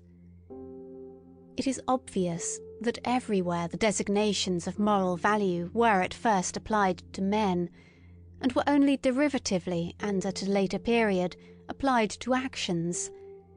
It is a gross mistake, therefore, when historians of morals start with questions like, why have sympathetic actions been praised? The noble type of man regards himself as a determiner of values. He does not require to be approved of. He passes the judgment. What is injurious to me is injurious in itself. He knows that it is he himself only who confers honour on things. He is a creator of values. He honours whatever he recognises in himself. Such morality is self-glorification. In the foreground there is the feeling of plenitude, of power, which seeks to overflow, the happiness of high tension, the consciousness of a wealth which would fain give and bestow. The noble man also helps the unfortunate, but not, or scarcely, out of pity, but rather from an impulse generated by the superabundance of power. The noble man honours in himself the powerful one, him also who has power over himself, who knows how to speak and how to keep silence, who takes pleasure in subjecting himself to severity and hardness, and has reverence for all that is severe and hard. Wotan placed a hard heart in my breast, says an old Scandinavian saga. It is thus rightly expressed from the soul of a proud Viking. Such a type of man is even proud of not being made for sympathy. The hero of the saga therefore adds warningly, "He who has not a hard heart when young will never have one." The noble and brave who think thus are the furthest removed from the morality which sees precisely in sympathy, or in acting for the good of others, or in desinteressement, the characteristic of the moral, faith in oneself, pride in oneself, a radical enmity and irony towards selflessness, belong as definitely to noble morality as do a careless scorn and precaution in presence of sympathy and the warm heart. It is the powerful who know how to honour. It is their art, their domain for invention. The profoundest reverence for age and for tradition, all law rests on this double reverence. The belief and prejudice in favour of ancestors and unfavourable to newcomers is typical in the morality of the powerful. And if, reversely, men of modern ideas believe almost instinctively in progress and the future, and are more and more lacking in respect for old age, the ignoble origin of these ideas has complacently betrayed itself thereby. A morality of the ruling class, however, is more especially foreign and irritating to present-day taste in the sternness of its principle that one has duties only to one's equals, that one may act towards beings of a lower rank, towards all that is foreign, just as seems good to one, or as the heart desires, and in any case beyond good and evil. It is here that sympathy and similar sentiments can have a place. The ability and obligation to exercise prolonged gratitude and prolonged revenge, both only within the circle of equals, artfulness in retaliation, raffinement of the idea in friendship, a certain necessity to have enemies, as outlets for the emotions of envy, quarrelsomeness, arrogance, in fact, in order to be a good friend. All these are typical characteristics of the noble morality, which, as has been pointed out, is not the morality of modern ideas, and is therefore at present difficult to realise, and also to unearth and disclose. It is otherwise with the second type of morality, slave morality. Supposing that the abused, the oppressed, the suffering, the unemancipated, the weary, and those uncertain of themselves should moralise, what will be the common element in their moral estimates? Probably a pessimistic suspicion with regard to the entire situation of man will find expression. Perhaps a condemnation of man, together with his situation. The slave has an unfavourable eye for the virtues of the powerful. He has a scepticism and distrust, a refinement of distrust of everything good that there is honoured. He would fain persuade himself that the very happiness there is not genuine. On the other hand, those qualities which serve to alleviate the existence of sufferers are brought into prominence and flooded with light. It is here that sympathy, the kind helping hand, the warm heart, patience, diligence, humility and friendliness attain to honour. For here these are the most useful qualities, and almost the only means of supporting the burden of existence. Slave morality is essentially the morality of utility. Here is the seat of the origin of the famous antithesis, good and evil. Power and dangerousness are assumed to reside in the evil, a certain dreadfulness, subtlety and strength which do not admit of being despised. According to slave morality, therefore, The evil man arouses fear. According to master morality, it is precisely the good man who arouses fear and seeks to arouse it, while the bad man is regarded as the despicable being.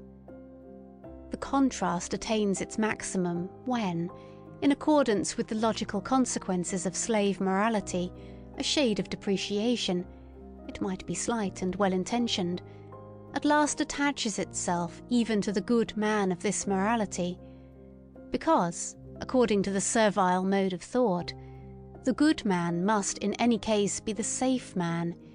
He is good-natured, easily deceived, perhaps a little stupid, un bonhomme. Everywhere that slave morality gains the ascendancy, language shows a tendency to approximate the significations of the words good and stupid.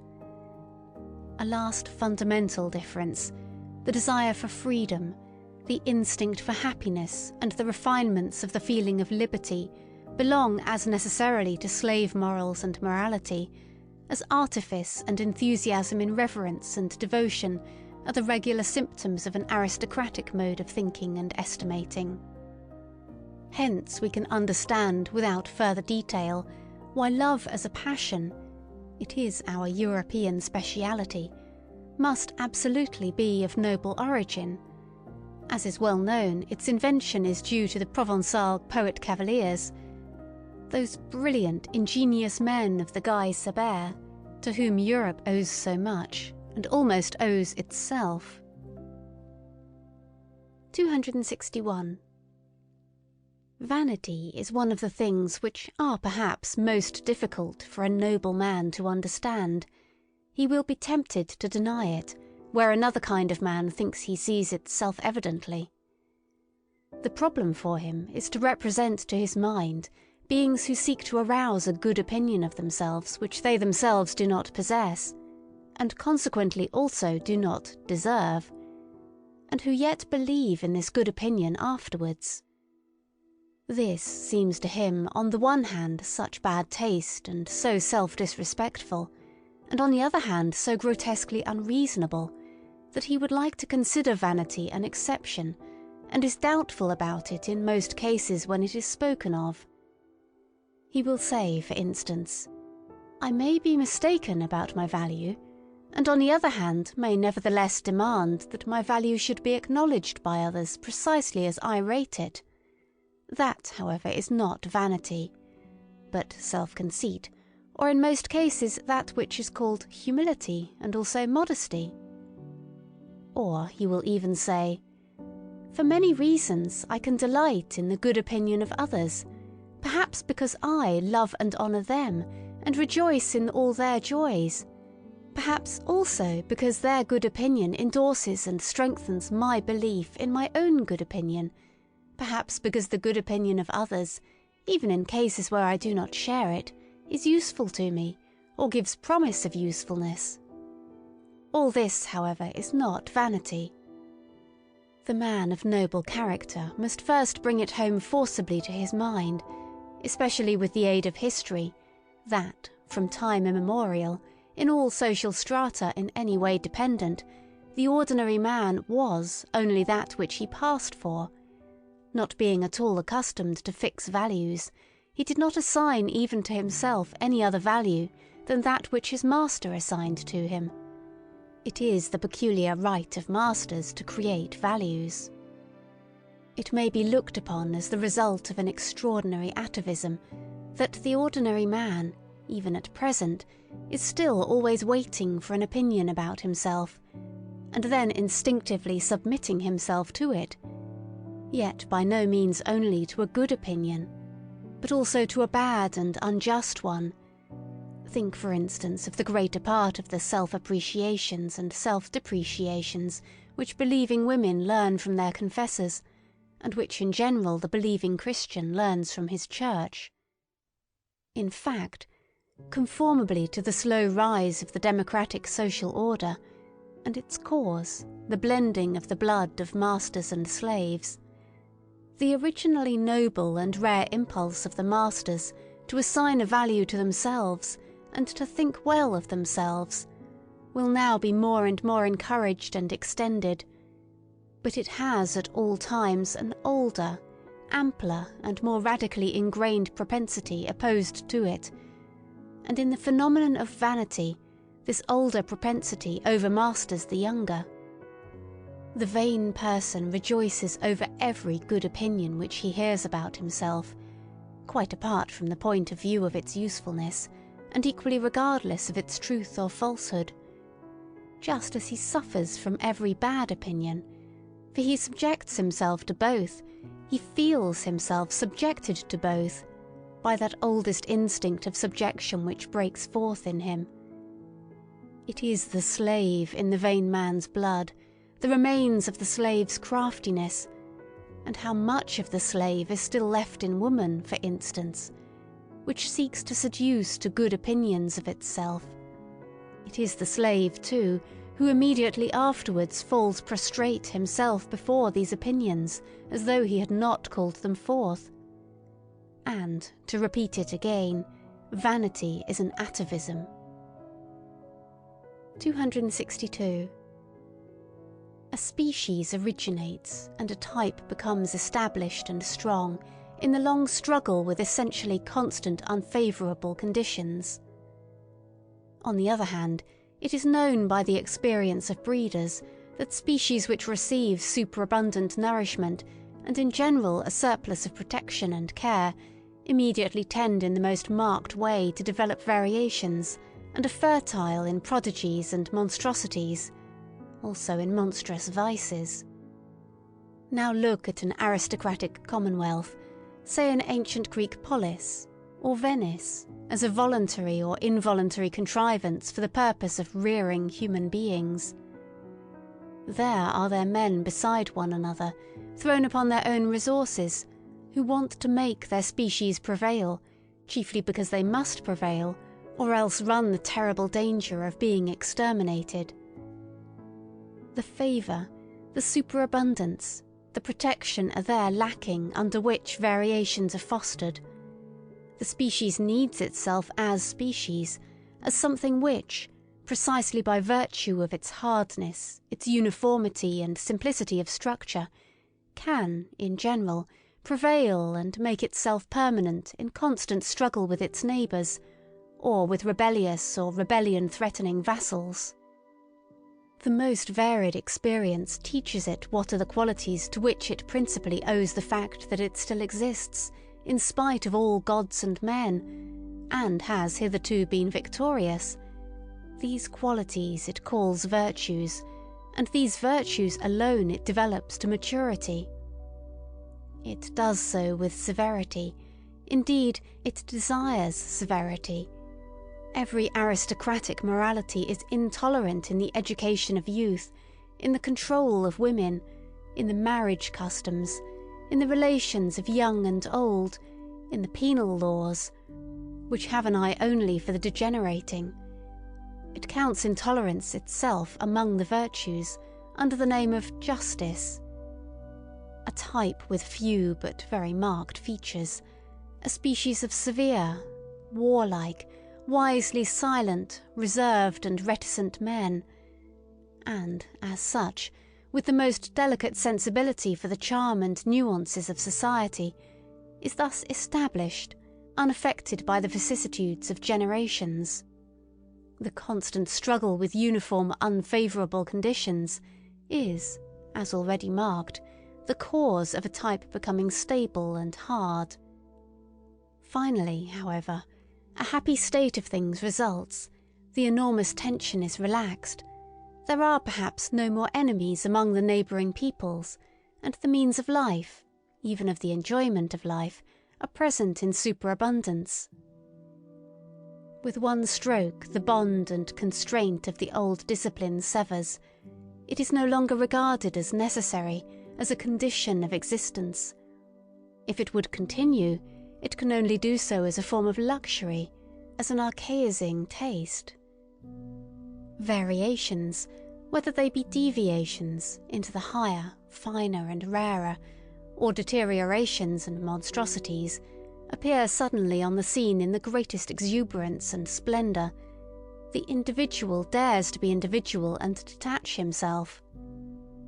At this turning point of history there manifest themselves, side by side and often mixed and entangled together, a magnificent, manifold, virgin forest-like upgrowth and upstriving, a kind of tropical tempo in the rivalry of growth, and an extraordinary decay and self-destruction, owing to the savagely opposing and seemingly exploding egoisms which strive with one another for sun and light, and can no longer assign any limit, restraint, or forbearance for themselves by means of the hitherto existing morality.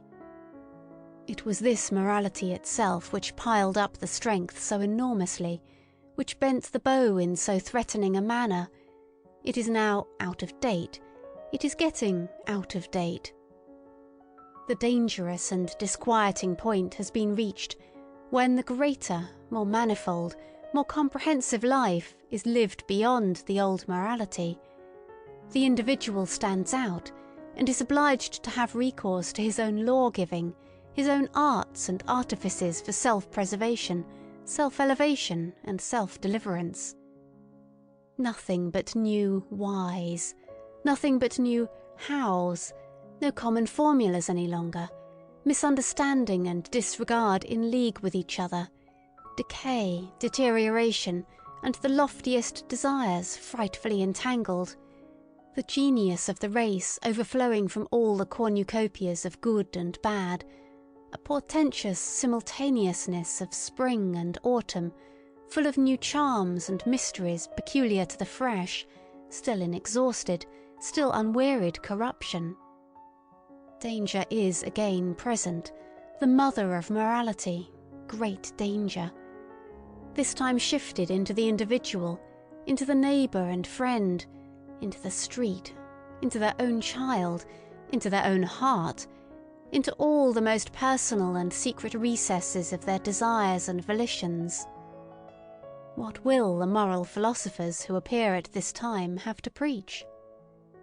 They discover, these sharp onlookers and loafers, that the end is quickly approaching, that everything around them decays and produces decay, that nothing will endure until the day after tomorrow, except one species of man, the incurably mediocre. The mediocre alone have a prospect of continuing and propagating themselves. They will be the men of the future, the sole survivors. Be like them, become mediocre, is now the only morality which still has a significance, which still obtains a hearing. But it is difficult to preach this morality of mediocrity. It can never avow what it is and what it desires. It has to talk of moderation and dignity and duty and brotherly love. It will have difficulty in concealing its irony. 263. There is an instinct for rank, which, more than anything else, is already the sign of a high rank. There is a delight in the nuances of reverence, which leads one to infer noble origin and habits. The refinement, goodness, and loftiness of a soul are put to a perilous test when something passes by that is of the highest rank, but is not yet protected by the awe of authority from obtrusive touches and incivilities. Something that goes its way like a living touchstone, undistinguished, undiscovered and tentative, perhaps voluntarily veiled and disguised. He whose task and practice it is to investigate souls will avail himself of many varieties of this very art to determine the ultimate value of a soul, the unalterable, innate order of rank to which it belongs. He will test it by its instinct for reverence. Différence engendre haine. The vulgarity of many a nature spurts up suddenly, like dirty water, when any holy vessel, any jewel from closed shrines, any book bearing the marks of great destiny, is brought before it. While, on the other hand, there is an involuntary silence, a hesitation of the eye, a cessation of all gestures, by which it is indicated that a soul feels the nearness of what is worthiest of respect. The way in which, on the whole, the reverence for the Bible has hitherto been maintained in Europe is perhaps the best example of discipline and refinement of manners which Europe owes to Christianity. Books of such profoundness and supreme significance require for their protection an external tyranny of authority, in order to acquire the period of thousands of years which is necessary to exhaust and unriddle them. Much has been achieved when the sentiment has been at last instilled into the masses, the shallow-pates and the boobies of every kind, that they are not allowed to touch everything, that there are holy experiences before which they must take off their shoes and keep away the unclean hand. It is almost their highest advance towards humanity. On the contrary, in the so-called cultured classes, the believers in modern ideas, nothing is perhaps so repulsive as their lack of shame, the easy insolence of eye and hand with which they touch, taste and finger everything. And it is possible that even yet there is more relative nobility of taste and more tact for reverence among the people, among the lower classes of the people, especially among peasants, than among the newspaper-reading demimonde of intellect, the cultured class. 264.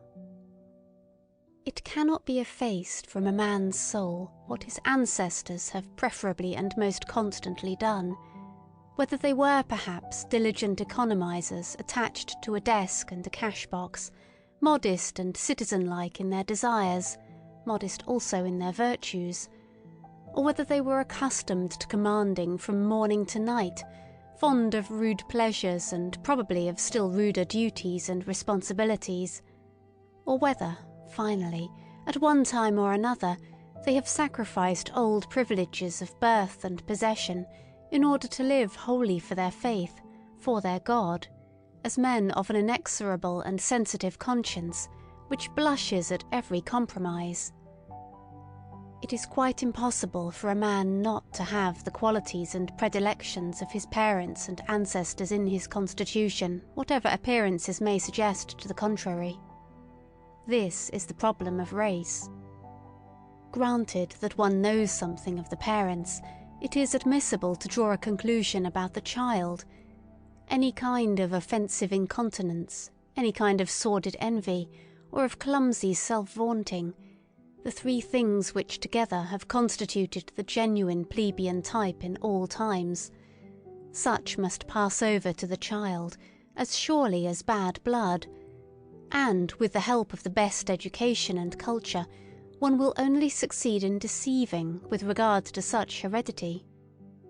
And what else does education and culture try to do nowadays? In our very democratic, or rather very plebeian age, education and culture must be essentially the art of deceiving, deceiving with regard to origin, with regard to the inherited plebeianism in body and soul.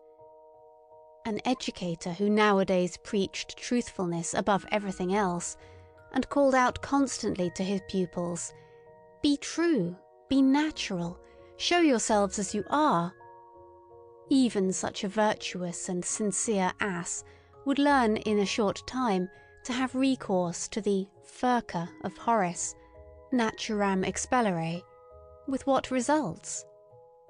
Plebeianism, usque recurret.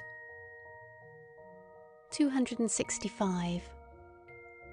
At the risk of displeasing innocent ears, I submit that egoism belongs to the essence of a noble soul. I mean the unalterable belief that to a being such as we, other beings must naturally be in subjection and have to sacrifice themselves.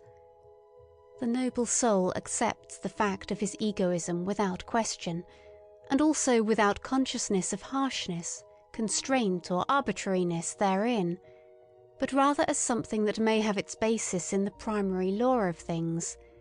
If he sought a designation for it, he would say, it is justice itself. He acknowledges under certain circumstances, which made him hesitate at first, that there are other equally privileged ones.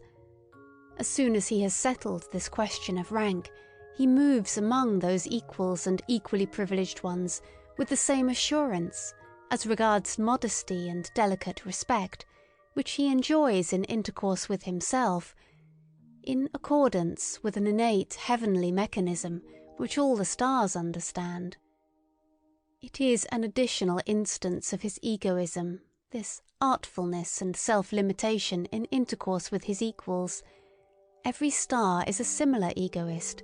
He honours himself in them, and in the rights which he concedes to them, he has no doubt that the exchange of honours and rights, as the essence of all intercourse, belongs also to the natural condition of things. The noble soul gives as he takes, prompted by the passionate and sensitive instinct of requital, which is at the root of his nature. The notion of favour has, inter pares, neither significance nor good repute. There may be a sublime way of letting gifts, as it were, light upon one from above, and of drinking them thirstily like dewdrops. But for those arts and displays the noble soul has no aptitude. His egoism hinders him here. In general he looks aloft unwillingly. He looks either forward, horizontally and deliberately, or downwards. He knows that he is on a height.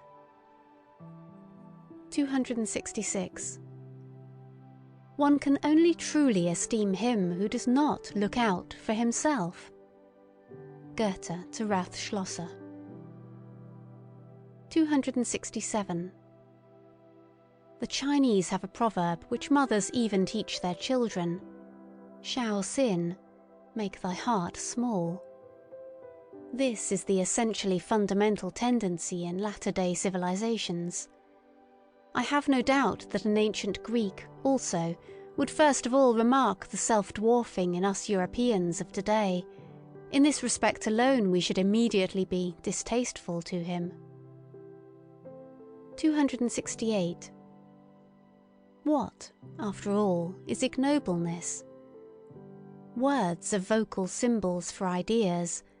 Ideas, however, are more or less definite mental symbols for frequently returning and concurring sensations, for groups of sensations. It is not sufficient to use the same words in order to understand one another. We must also employ the same words for the same kind of internal experiences. We must, in the end, have experiences in common. On this account, the people of one nation understand one another better than those belonging to different nations, even when they use the same language. Or rather, when people have lived long together under similar conditions of climate, soil, danger, requirement, toil, there originates therefrom an entity that understands itself, namely a nation. In all souls, a like number of frequently recurring experiences have gained the upper hand over those occurring more rarely. About these matters people understand one another rapidly, and always more rapidly. The history of language is the history of a process of abbreviation. On the basis of this quick comprehension, people always unite closer and closer. The greater the danger, the greater is the need of agreeing quickly and readily about what is necessary, not to misunderstand one another in danger. That is what cannot at all be dispensed with in intercourse. Also in all loves and friendships, one has the experience that nothing of the kind continues when the discovery has been made that in using the same words, one of the two parties has feelings, thoughts, intuitions, wishes or fears different from those of the other.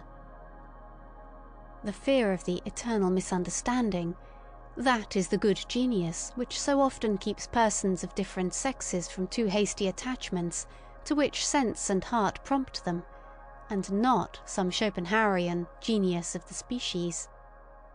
Whichever groups of sensations within a soul awaken most readily, begin to speak and give the word of command, these decide as to the general order of rank of its values, and determine ultimately its list of desirable things.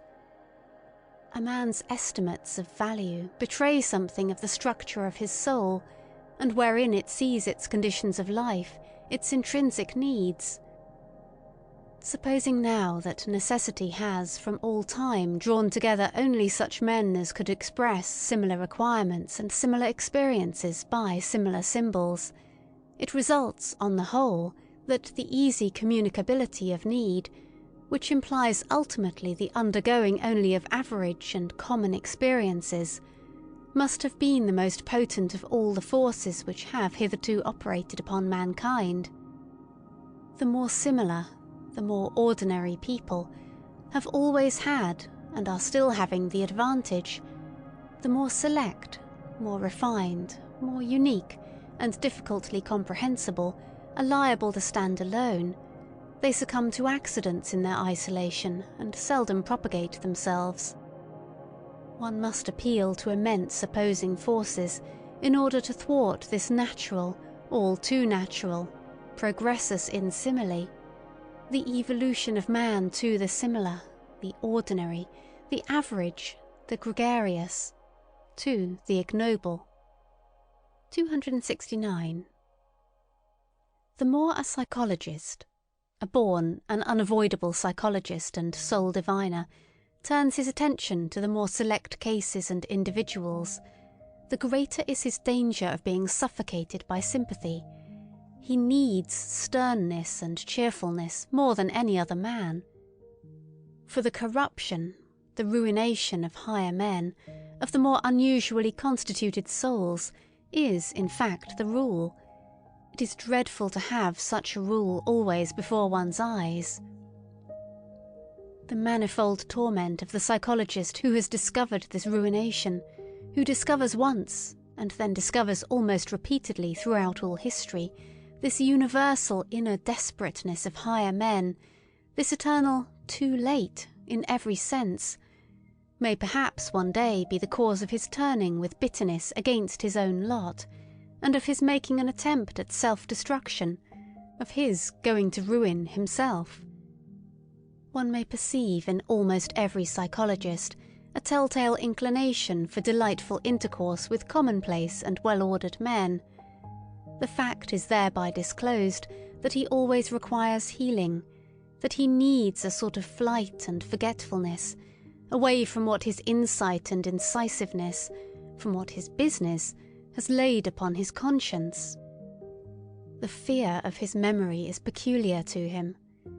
He is easily silenced by the judgment of others. He hears with unmoved countenance how people honour, admire, love, and glorify, where he has perceived. Or he even conceals his silence by expressly assenting to some plausible opinion. Perhaps the paradox of his situation becomes so dreadful that, precisely where he has learned great sympathy, together with great contempt, the multitude, the educated, and the visionaries have on their part learnt great reverence for great men and marvellous animals, for the sake of whom one blesses and honours the fatherland, the earth, the dignity of mankind and one's own self, to whom one points the young, and in view of whom one educates them. And who knows but in all great instances hitherto just the same happened, that the multitude worshipped a god, and that the god was only a poor sacrificial animal? Success has always been the greatest liar, and the work itself is a success. The great statesman, the conqueror, the discoverer are disguised in their creations until they are unrecognizable. The work of the artist, of the philosopher, only invents him who has created it. It is reputed to have created it. The great men, as they are reverenced, are poor little fictions composed afterwards. In the world of historical values, spurious coinage prevails. Those great poets, for example, such as Byron, Musset, Poe, Leopardi, Kleist, Gogol. I do not venture to mention much greater names, but I have them in my mind. As they now appear, and were perhaps obliged to be, men of the moment, enthusiastic, sensuous and childish, light-minded and impulsive in their trust and distrust, with souls in which usually some flaw has to be concealed, often taking revenge with their works for an internal defilement, often seeking forgetfulness in their soaring from a too true memory, often lost in the mud and almost in love with it, until they become like the will-o'-the-wisps around the swamps and pretend to be stars. The people then call them idealists, often struggling with protracted disgust, with an ever-reappearing phantom of disbelief, which makes them cold and obliges them to languish for gloria, and devour, faith as it is, out of the hands of intoxicated adulators. What a torment these great artists are, and the so-called higher men in general, to him who has once found them out. It is thus conceivable that it is just from woman, who is clairvoyant in the world of suffering, and also unfortunately eager to help and save to an extent far beyond her powers, that they have learned so readily those outbreaks of boundless, devoted sympathy, which the multitude, above all the reverent multitude, do not understand, and overwhelm with prying and self-gratifying interpretations. This sympathizing invariably deceives itself as to its power. Woman would like to believe that love can do everything. It is the superstition peculiar to her. Alas, he who knows the heart finds out how poor, helpless, pretentious and blundering even the best and deepest love is. He finds that it rather destroys than saves. It is possible that under the holy fable and travesty of the life of Jesus, there is hidden one of the most painful cases of the martyrdom of knowledge about love. The martyrdom of the most innocent and most craving heart that never had enough of any human love, that demanded love, that demanded inexorably and frantically to be loved and nothing else, with terrible outbursts against those who refused him their love. The story of a poor soul insatiated and insatiable in love, that had to invent hell to send thither those who would not love him, and that at last, enlightened about human love, had to invent a God who is entire love, entire capacity for love, who takes pity on human love because it is so paltry, so ignorant. He who has such sentiments, he who has such knowledge about love, seeks for death. But why should one deal with such painful matters? Provided, of course, that one is not obliged to do so. 270. The intellectual haughtiness and loathing of every man who has suffered deeply, it almost determines the order of rank how deeply men can suffer, the chilling certainty with which he is thoroughly imbued and coloured, that by virtue of his suffering he knows more than the shrewdest and wisest can ever know, that he has been familiar with, and at home in, many distant, dreadful worlds of which you know nothing. This silent, intellectual haughtiness of the sufferer, this pride of the elect of knowledge, of the initiated, of the almost sacrificed, finds all forms of disguise necessary to protect itself from contact with officious and sympathizing hands, and in general from all that is not its equal in suffering. Profound suffering makes noble, it separates. One of the most refined forms of disguise is epicurism, along with a certain ostentatious boldness of taste, which takes suffering lightly, and puts itself on the defensive against all that is sorrowful and profound. There are gay men who make use of gaiety, because they are misunderstood on account of it. They wish to be misunderstood. There are scientific minds who make use of science, because it gives a gay appearance, and because scientificalness leads to the conclusion that a person is superficial. They wish to mislead to a false conclusion. There are free, insolent minds which would fain conceal and deny that they are broken, proud, incurable hearts. The cynicism of Hamlet, the case of Galliani. and occasionally folly itself is the mask of an unfortunate over-assured knowledge. From which it follows that it is the part of a more refined humanity to have reverence for the mask, and not to make use of psychology and curiosity in the wrong place. 271. That which separates two men most profoundly is a different sense and grade of purity. What does it matter about all their honesty and reciprocal usefulness? What does it matter about all their mutual goodwill?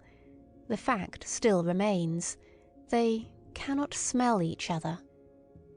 The highest instinct for purity places him who is affected with it in the most extraordinary and dangerous isolation, as a saint, for it is just holiness, the highest spiritualization of the indistinct in question. Any kind of cognizance of an indescribable excess in the joy of the bath, any kind of ardour or thirst which perpetually impels the soul out of night into the morning, and out of gloom, out of affliction, into clearness, brightness, depth and refinement. Just as much as such a tendency distinguishes, it is a noble tendency, it also separates. The pity of the saint is pity for the filth of the human, all too human. And there are grades and heights where pity itself is regarded by him as impurity, as filth. 272. Signs of nobility: never to think of lowering our duties to the rank of duties for everybody, to be unwilling to renounce or to share our responsibilities, to count our prerogatives and the exercise of them among our duties. 273. A man who strives after great things looks upon everyone whom he encounters on his way either as a means of advance, or a delay and hindrance, or as a temporary resting place. His peculiar lofty bounty to his fellow men is only possible when he attains his elevation and dominates. Impatience, and the consciousness of being always condemned to comedy up to that time, for even strife is a comedy, and conceals the end, as every means does, spoil all intercourse for him. This kind of man is acquainted with solitude, and what is most poisonous in it. 274. The problem of those who wait. Happy chances are necessary, and many incalculable elements, in order that a higher man, in whom the solution of a problem is dormant, may yet take action, or break forth, as one might say, at the right moment. On an average, it does not happen, and in all corners of the earth there are waiting ones sitting, who hardly know to what extent they are waiting, and still less that they wait in vain. Occasionally, too, the waking call comes too late, the chance which gives permission to take action, when their best youth and strength for action have been used up in sitting still, and how many a one, just as he sprang up, has found with horror that his limbs are benumbed and his spirits are now too heavy. It is too late, he has said to himself, and has become self-distrustful and henceforth forever useless. In the domain of genius, may not the Raphael without hands, taking the expression in its widest sense, perhaps not be the exception, but the rule? Perhaps genius is by no means so rare, but rather the 500 hands which it requires in order to tyrannize over the Kairos. The right time, in order to take chance by the forelock. 275. He who does not wish to see the height of a man looks all the more sharply at what is low in him and in the foreground, and thereby betrays himself. 276. In all kinds of injury and loss, the lower and coarser soul is better off than the nobler soul. The dangers of the latter must be greater, the probability that it will come to grief and perish is, in fact, immense, considering the multiplicity of the conditions of its existence. In a lizard, a finger grows again which has been lost. Not so in man. 277. It is too bad. Always the old story.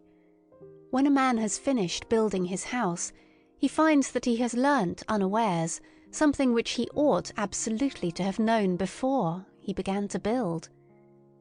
The eternal, fatal, too late. The melancholia of everything completed. 278. Wanderer, who art thou? I see thee follow thy path without scorn, without love, with unfathomable eyes, wet and sad as a plummet which has returned to the light, insatiated out of every depth. What did it seek down there? With a bosom that never sighs, with lips that conceal their loathing, with a hand which only slowly grasps. Who art thou? What hast thou done? Rest thee here. This place has hospitality for everyone. Refresh thyself. And whoever thou art, what is it that now pleases thee? What will serve to refresh thee? Only name it. Whatever I have, I offer thee. To refresh me? To refresh me? O thou prying one, what sayest thou? But give me, I pray thee— What? What? Speak out. Another mask. A second mask. 279. Men of profound sadness betray themselves when they are happy. They have a mode of seizing upon happiness as though they would choke and strangle it, out of jealousy. Ah, they know only too well that it will flee from them. 280. Bad, bad. What? Does he not go back? Yes, but you misunderstand him when you complain about it. He goes back like everyone who is about to make a great spring. 281. Will people believe it of me? But I insist that they believe it of me. I have always thought very unsatisfactorily of myself and about myself, only in very rare cases, only compulsorily, always without delight in the subject, ready to digress from myself, and always without faith in the result, owing to an unconquerable distrust of the possibility of self-knowledge, which has led me so far as to feel a contradicto in adjecto, even in the idea of direct knowledge which theorists allow themselves. This matter of fact is almost the most certain thing I know about myself. There must be a sort of repugnance in me to believe anything definite about myself. Is there perhaps some enigma therein? Probably, but fortunately nothing for my own teeth. Perhaps it betrays the species to which I belong, but not to myself, as is sufficiently agreeable to me. 282. But what has happened to you? I do not know, he said hesitatingly. Perhaps the harpies have flown over my table. It sometimes happens nowadays that a gentle, sober, retiring man becomes suddenly mad, breaks the plates, upsets the table, shrieks, raves and shocks everybody, and finally withdraws, ashamed and raging at himself. Whither? For what purpose? To famish apart? To suffocate with his memories? To him who has the desires of a lofty and dainty soul, and only seldom finds his table laid and his food prepared, the danger will always be great. Nowadays, however, it is extraordinarily so. Thrown into the midst of a noisy and plebeian age, with which he does not like to eat out of the same dish, he may readily perish of hunger and thirst, or, should he nevertheless finally fall to, of sudden nausea. We have probably all sat at tables to which we did not belong, and precisely the most spiritual of us, who are most difficult to nourish, know the sudden dangerous dyspepsia which originates from a sudden insight and disillusionment about our food and our messmates, the after-dinner nausea. 283. If one wishes to praise at all, it is a delicate, and at the same time a noble self-control, to praise only where one does not agree. Otherwise, in fact, one would praise one's self, which is contrary to good taste. A self-control, to be sure, which offers excellent opportunity and provocation to constant misunderstanding. To be able to allow oneself this veritable luxury of taste and morality, one must not live among intellectual imbeciles, but rather among men whose misunderstandings and mistakes amuse by their refinement, or one will have to pay dearly for it. He praises me, therefore he acknowledges me to be right.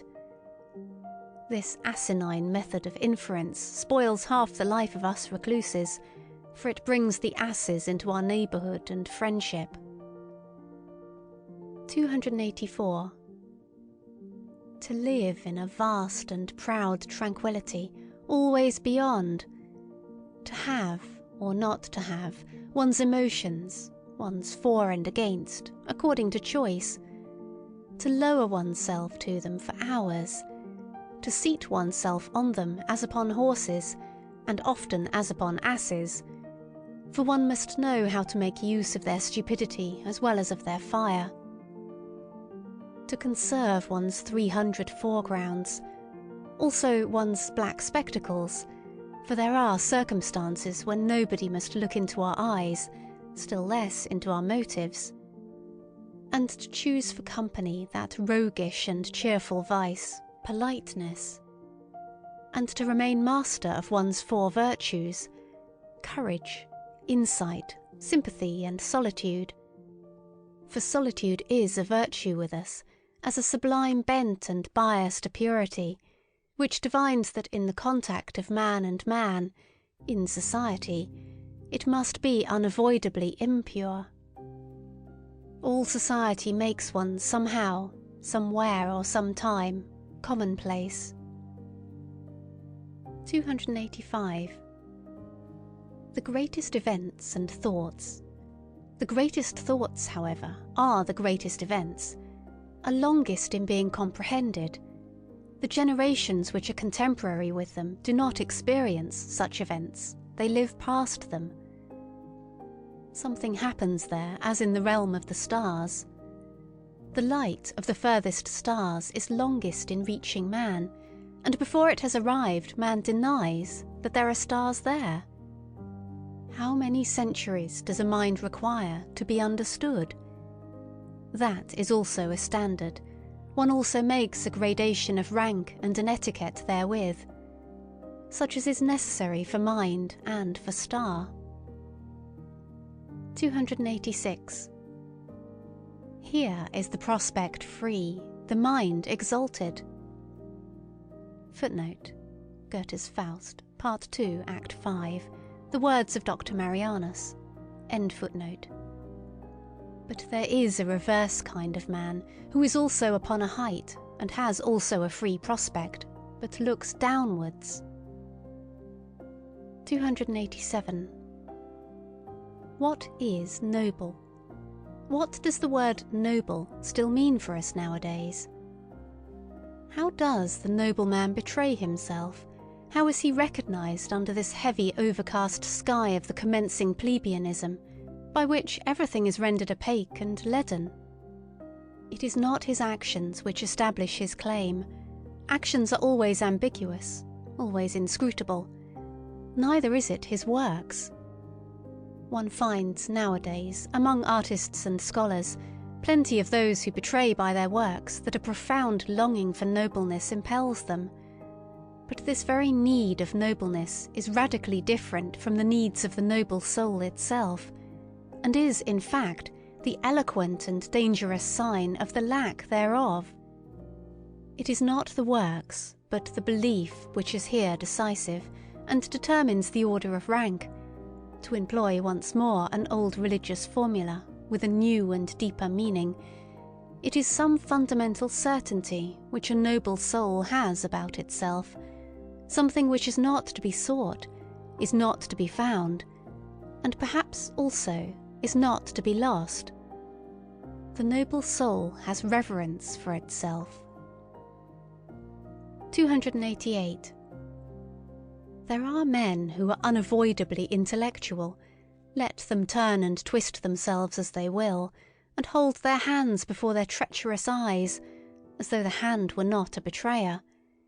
It always comes out at last that they have something which they hide, namely intellect.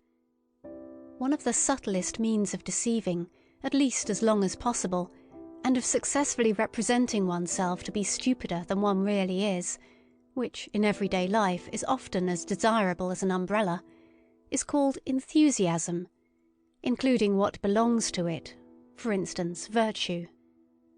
For, as Galiani said, who was obliged to know it, vertu et enthousiasme. 289. In the writings of a recluse, one always hears something of the echo of the wilderness, something of the murmuring tones and timid vigilance of solitude.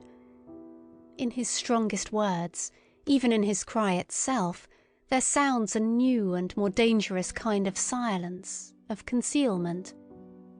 He who has sat day and night, from year's end to year's end, alone with his soul in familiar discord and discourse, he who has become a cave-bear, or a treasure-seeker, or a treasure-guardian and dragon in his cave, it may be a labyrinth, but can also be a gold-mine, his ideas themselves eventually acquire a twilight colour of their own, and an odour, as much of the depth as of the mould, something uncommunicative and repulsive, which blows chilly upon every passer-by.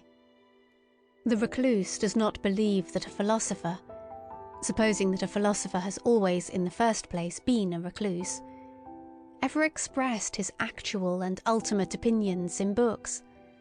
Are not books written precisely to hide what is in us? Indeed, he will doubt whether a philosopher can have ultimate and actual opinions at all, whether behind every cave in him there is not, and must necessarily be, a still deeper cave, an ampler, stranger, richer world beyond the surface, an abyss behind every bottom, beneath every foundation. Every philosophy is a foreground philosophy. This is a recluse's verdict. There is something arbitrary in the fact that the philosopher came to a stand here, took a retrospect and looked around, that he here laid his spade aside and did not dig any deeper. There is also something suspicious in it. Every philosophy also conceals a philosophy. Every opinion is also a lurking place. Every word is also a mask. 290. Every deep thinker is more afraid of being understood than of being misunderstood. The latter perhaps wounds his vanity, but the former wounds his heart, his sympathy, which always says, "Ah, why would you also have as hard a time of it as I have?" 291. Man, a complex, mendacious, artful and inscrutable animal, uncanny to the other animals by his artifice and sagacity rather than by his strength, has invented the good conscience in order finally to enjoy his soul as something simple. And the whole of morality is a long, audacious falsification, by virtue of which generally enjoyment at the sight of the soul becomes possible. From this point of view, there is perhaps much more in the conception of art than is generally believed. 292. A philosopher.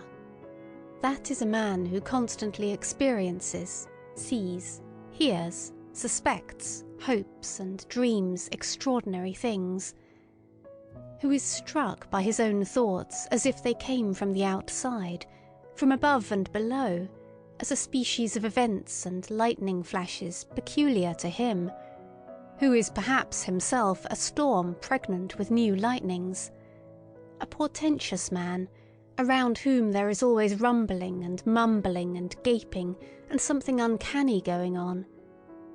A philosopher, alas, a being who often runs away from himself, is often afraid of himself, but whose curiosity always makes him come to himself again.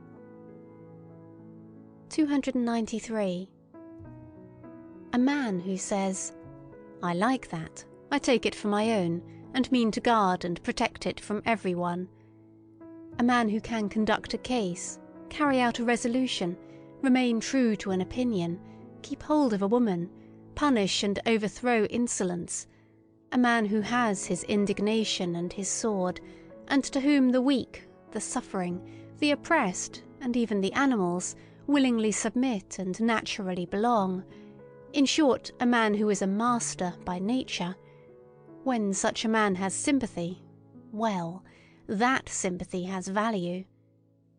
But of what account is the sympathy of those who suffer, or of those even who preach sympathy? There is nowadays, throughout almost the whole of Europe, a sickly irritability and sensitiveness towards pain, and also a repulsive irrestrainableness in complaining, an effeminizing, which, with the aid of religion and philosophical nonsense, seeks to deck itself out as something superior. There is a regular cult of suffering. The unmanliness of that which is called sympathy by such groups of visionaries is always, I believe, the first thing that strikes the eye. One must resolutely and radically taboo this latest form of bad taste.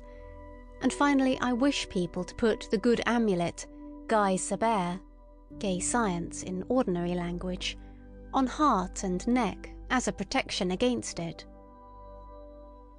294. The Olympian Vice.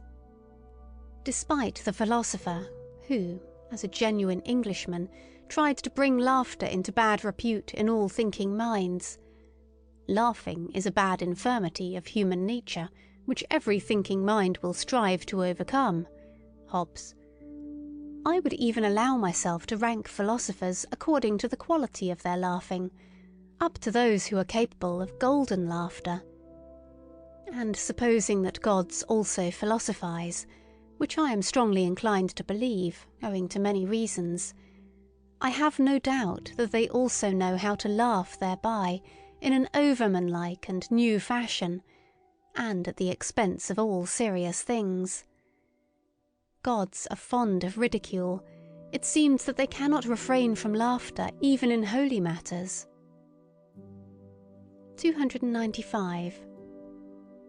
The genius of the heart, as that great mysterious one possesses it, the tempter god and born rat-catcher of consciences, whose voice can descend into the netherworld of every soul, who neither speaks a word nor casts a glance in which there may not be some motive or touch of allurement, to whose perfection it pertains that he knows how to appear, not as he is, but in a guise which acts as an additional constraint on his followers to press ever closer to him, to follow him more cordially and thoroughly.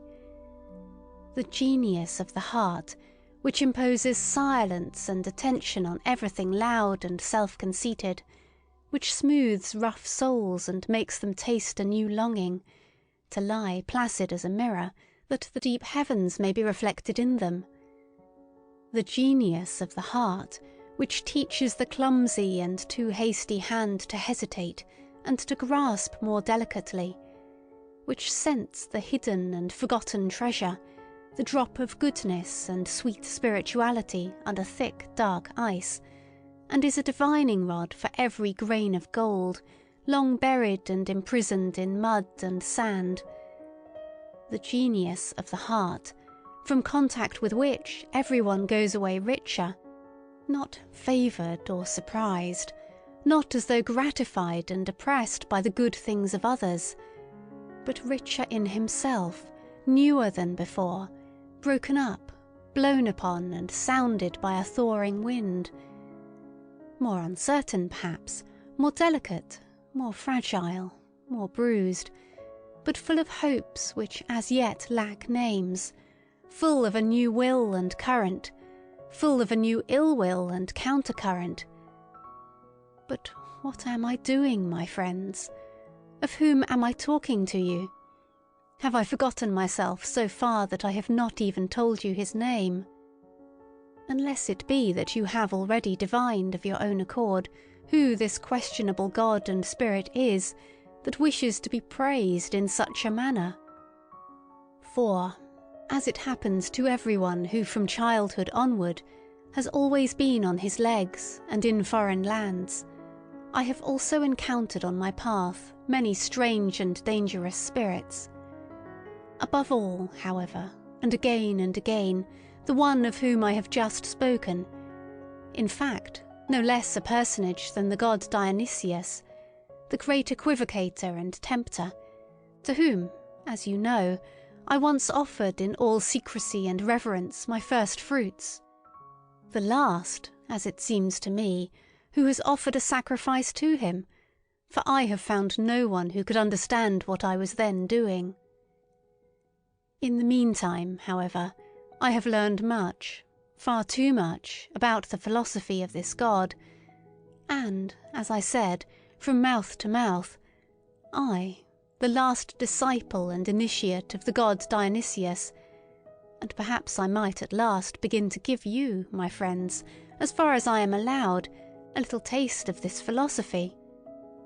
In a hushed voice, as is but seemly, for it has to do with much that is secret, new, strange, wonderful, and uncanny. The very fact that Dionysius is a philosopher, and that therefore gods also philosophize, seems to me a novelty which is not uninsnaring, and might perhaps arouse suspicion precisely amongst philosophers.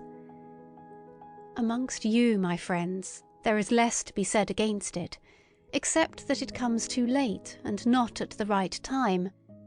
For, as it has been disclosed to me, you are loath nowadays to believe in God and gods. It may happen, too, that in the frankness of my story I must go further than is agreeable to the strict usages of your ears. Certainly the god in question went further, very much further, in such dialogues, and was always many paces ahead of me. Indeed, if it were allowed, I should have to give him, according to human usage, fine ceremonious titles of lustre and merit. I should have to extol his courage as investigator and discoverer, his fearless honesty, truthfulness, and love of wisdom. But such a god does not know what to do with all that respectable trumpery and pomp. "Keep that," he would say, "for thyself and those like thee, and whoever else require it. I have no reason to cover my nakedness."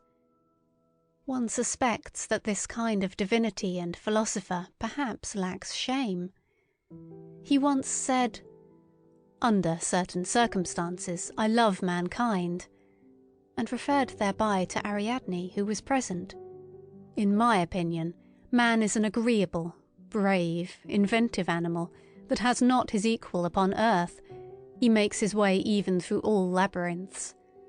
I like man, and often think how I can still further advance him, and make him stronger, more evil, and more profound." "Stronger, more evil, and more profound?" I asked in horror. "Yes," he said again, "stronger, more evil, and more profound, also more beautiful." And thereby the tempter god smiled with his halcyon smile, as though he had just paid some charming compliment. One here sees at once that it is not only shame that this divinity lacks, and in general there are good grounds for supposing that in some things the gods could all of them come to us men for instruction. We men are more human. 296. Alas! What are you after all, my written and painted thoughts? Not long ago you were so variegated, young and malicious, so full of thorns and secret spices, that you made me sneeze and laugh. And now? You have already doffed your novelty, and some of you, I fear, are ready to become truths, so immortal do they look, so pathetically honest, so tedious. And was it ever otherwise? What then do we write and paint, we mandarins with Chinese brush, we immortalizers of things which lend themselves to writing? What are we alone capable of painting? Alas, only that which is just about to fade and begins to lose its odour. Alas, only exhausted and departing storms and belated yellow sentiments. Alas, only birds, strayed and fatigued by flight, which now let themselves be captured with the hand, with our hand. We immortalize what cannot live and fly much longer, things only which are exhausted and mellow. And it is only for your afternoon, you, my written and painted thoughts, for which alone I have colours, many colours perhaps, many variegated softenings, and 50 yellows and browns and greens and reds. But nobody will divine thereby how ye looked in your morning, you sudden sparks and marvels of my solitude, you, my old, beloved, evil thoughts. End of Chapter 9. Epode. Beyond Good and Evil, by Friedrich Nietzsche. From Lofty Mountains. O noon of life, delightful garden land, fair summer station! O restless bliss in watchful expectation! For friends I wait, both day and night attend. Where are ye, friends? O come, the time's at hand. Doth not for you today the glacier hoar, bedeck with roses? The brooklet seeks you, longing for you poses, the breeze-tossed cloud still loftier than of yore, to spy you out, where highest eagles soar. Aloft for you my board is bounteous spread, whose habitation, so nigh both gulf and starry constellation, what sovereign e'er o'er wider realms did tread, my fragrant honey, whom hath it e'er fed? Ye come, my friends, but how I belie your expectation! Ye stop, amazed, better were indignation. I'm he no more, changed gait and face and eye, no more to you the signs a friend imply. Another now, with my first self compared, I self outgrowing, a wrestler also oft self overthrowing. Too oft gainst his own force with war declared, by his own victory wounded and impaired. I sought the place where blew the sharpest air, there chose my dwelling, where no one dwelt, those ice-bare zones repelling, unlearned man and god and curse and prayer, became a ghost, haunting the glaciers bare. Ye friends of old, whose pallid faces peep, with love and terror, forgive me, go, to lodge here were an error. Amidst such realms of ice and rocks so steep, one must a hunter be, like chamois leap. I'm now a hunter vicious, see how tight my bow is straining, the strongest only such a force attaining. But dangerous is now that arrow's might, more than all arrows, hence be safe in flight. Ye go, O heart, enough thou hadst to bear, thy hope remaining, thy doors keep open now, new friends attaining. Let go the old, nor for past memories care, once young, thou yet hast better youth to spare. Whatever bound us, common hope's blessed bond, who reads signs pallid, which love once wrote thereon in symbols hallowed, to parchment I compare it, which the hand, unwilling, grasps, it soils and makes a brand. Thus friends no more, They are, what name have they? Friends' apparitions. They haunt my door and heart for recognitions. They look at me. Friends we were once, they say. A withered word, like fragrant rose decay. O youthful longing, liable to stray, friends I desired, whom changed I deemed and like to me inspired. Advancing age hath banished them away, who change can only 'mong my kindred stay. O noon of life, a second youthful land, fair summer station, O restless bliss in watchful expectation, for friends I wait, both day and night attend, for the new friends, O come, the time's at hand. This song is o'er, the longing's sweet refrain ceased with good reason, by charmer's spell, the friend at the right season, the noonday friend, but why should I explain? It was at noon when one was changed to twain.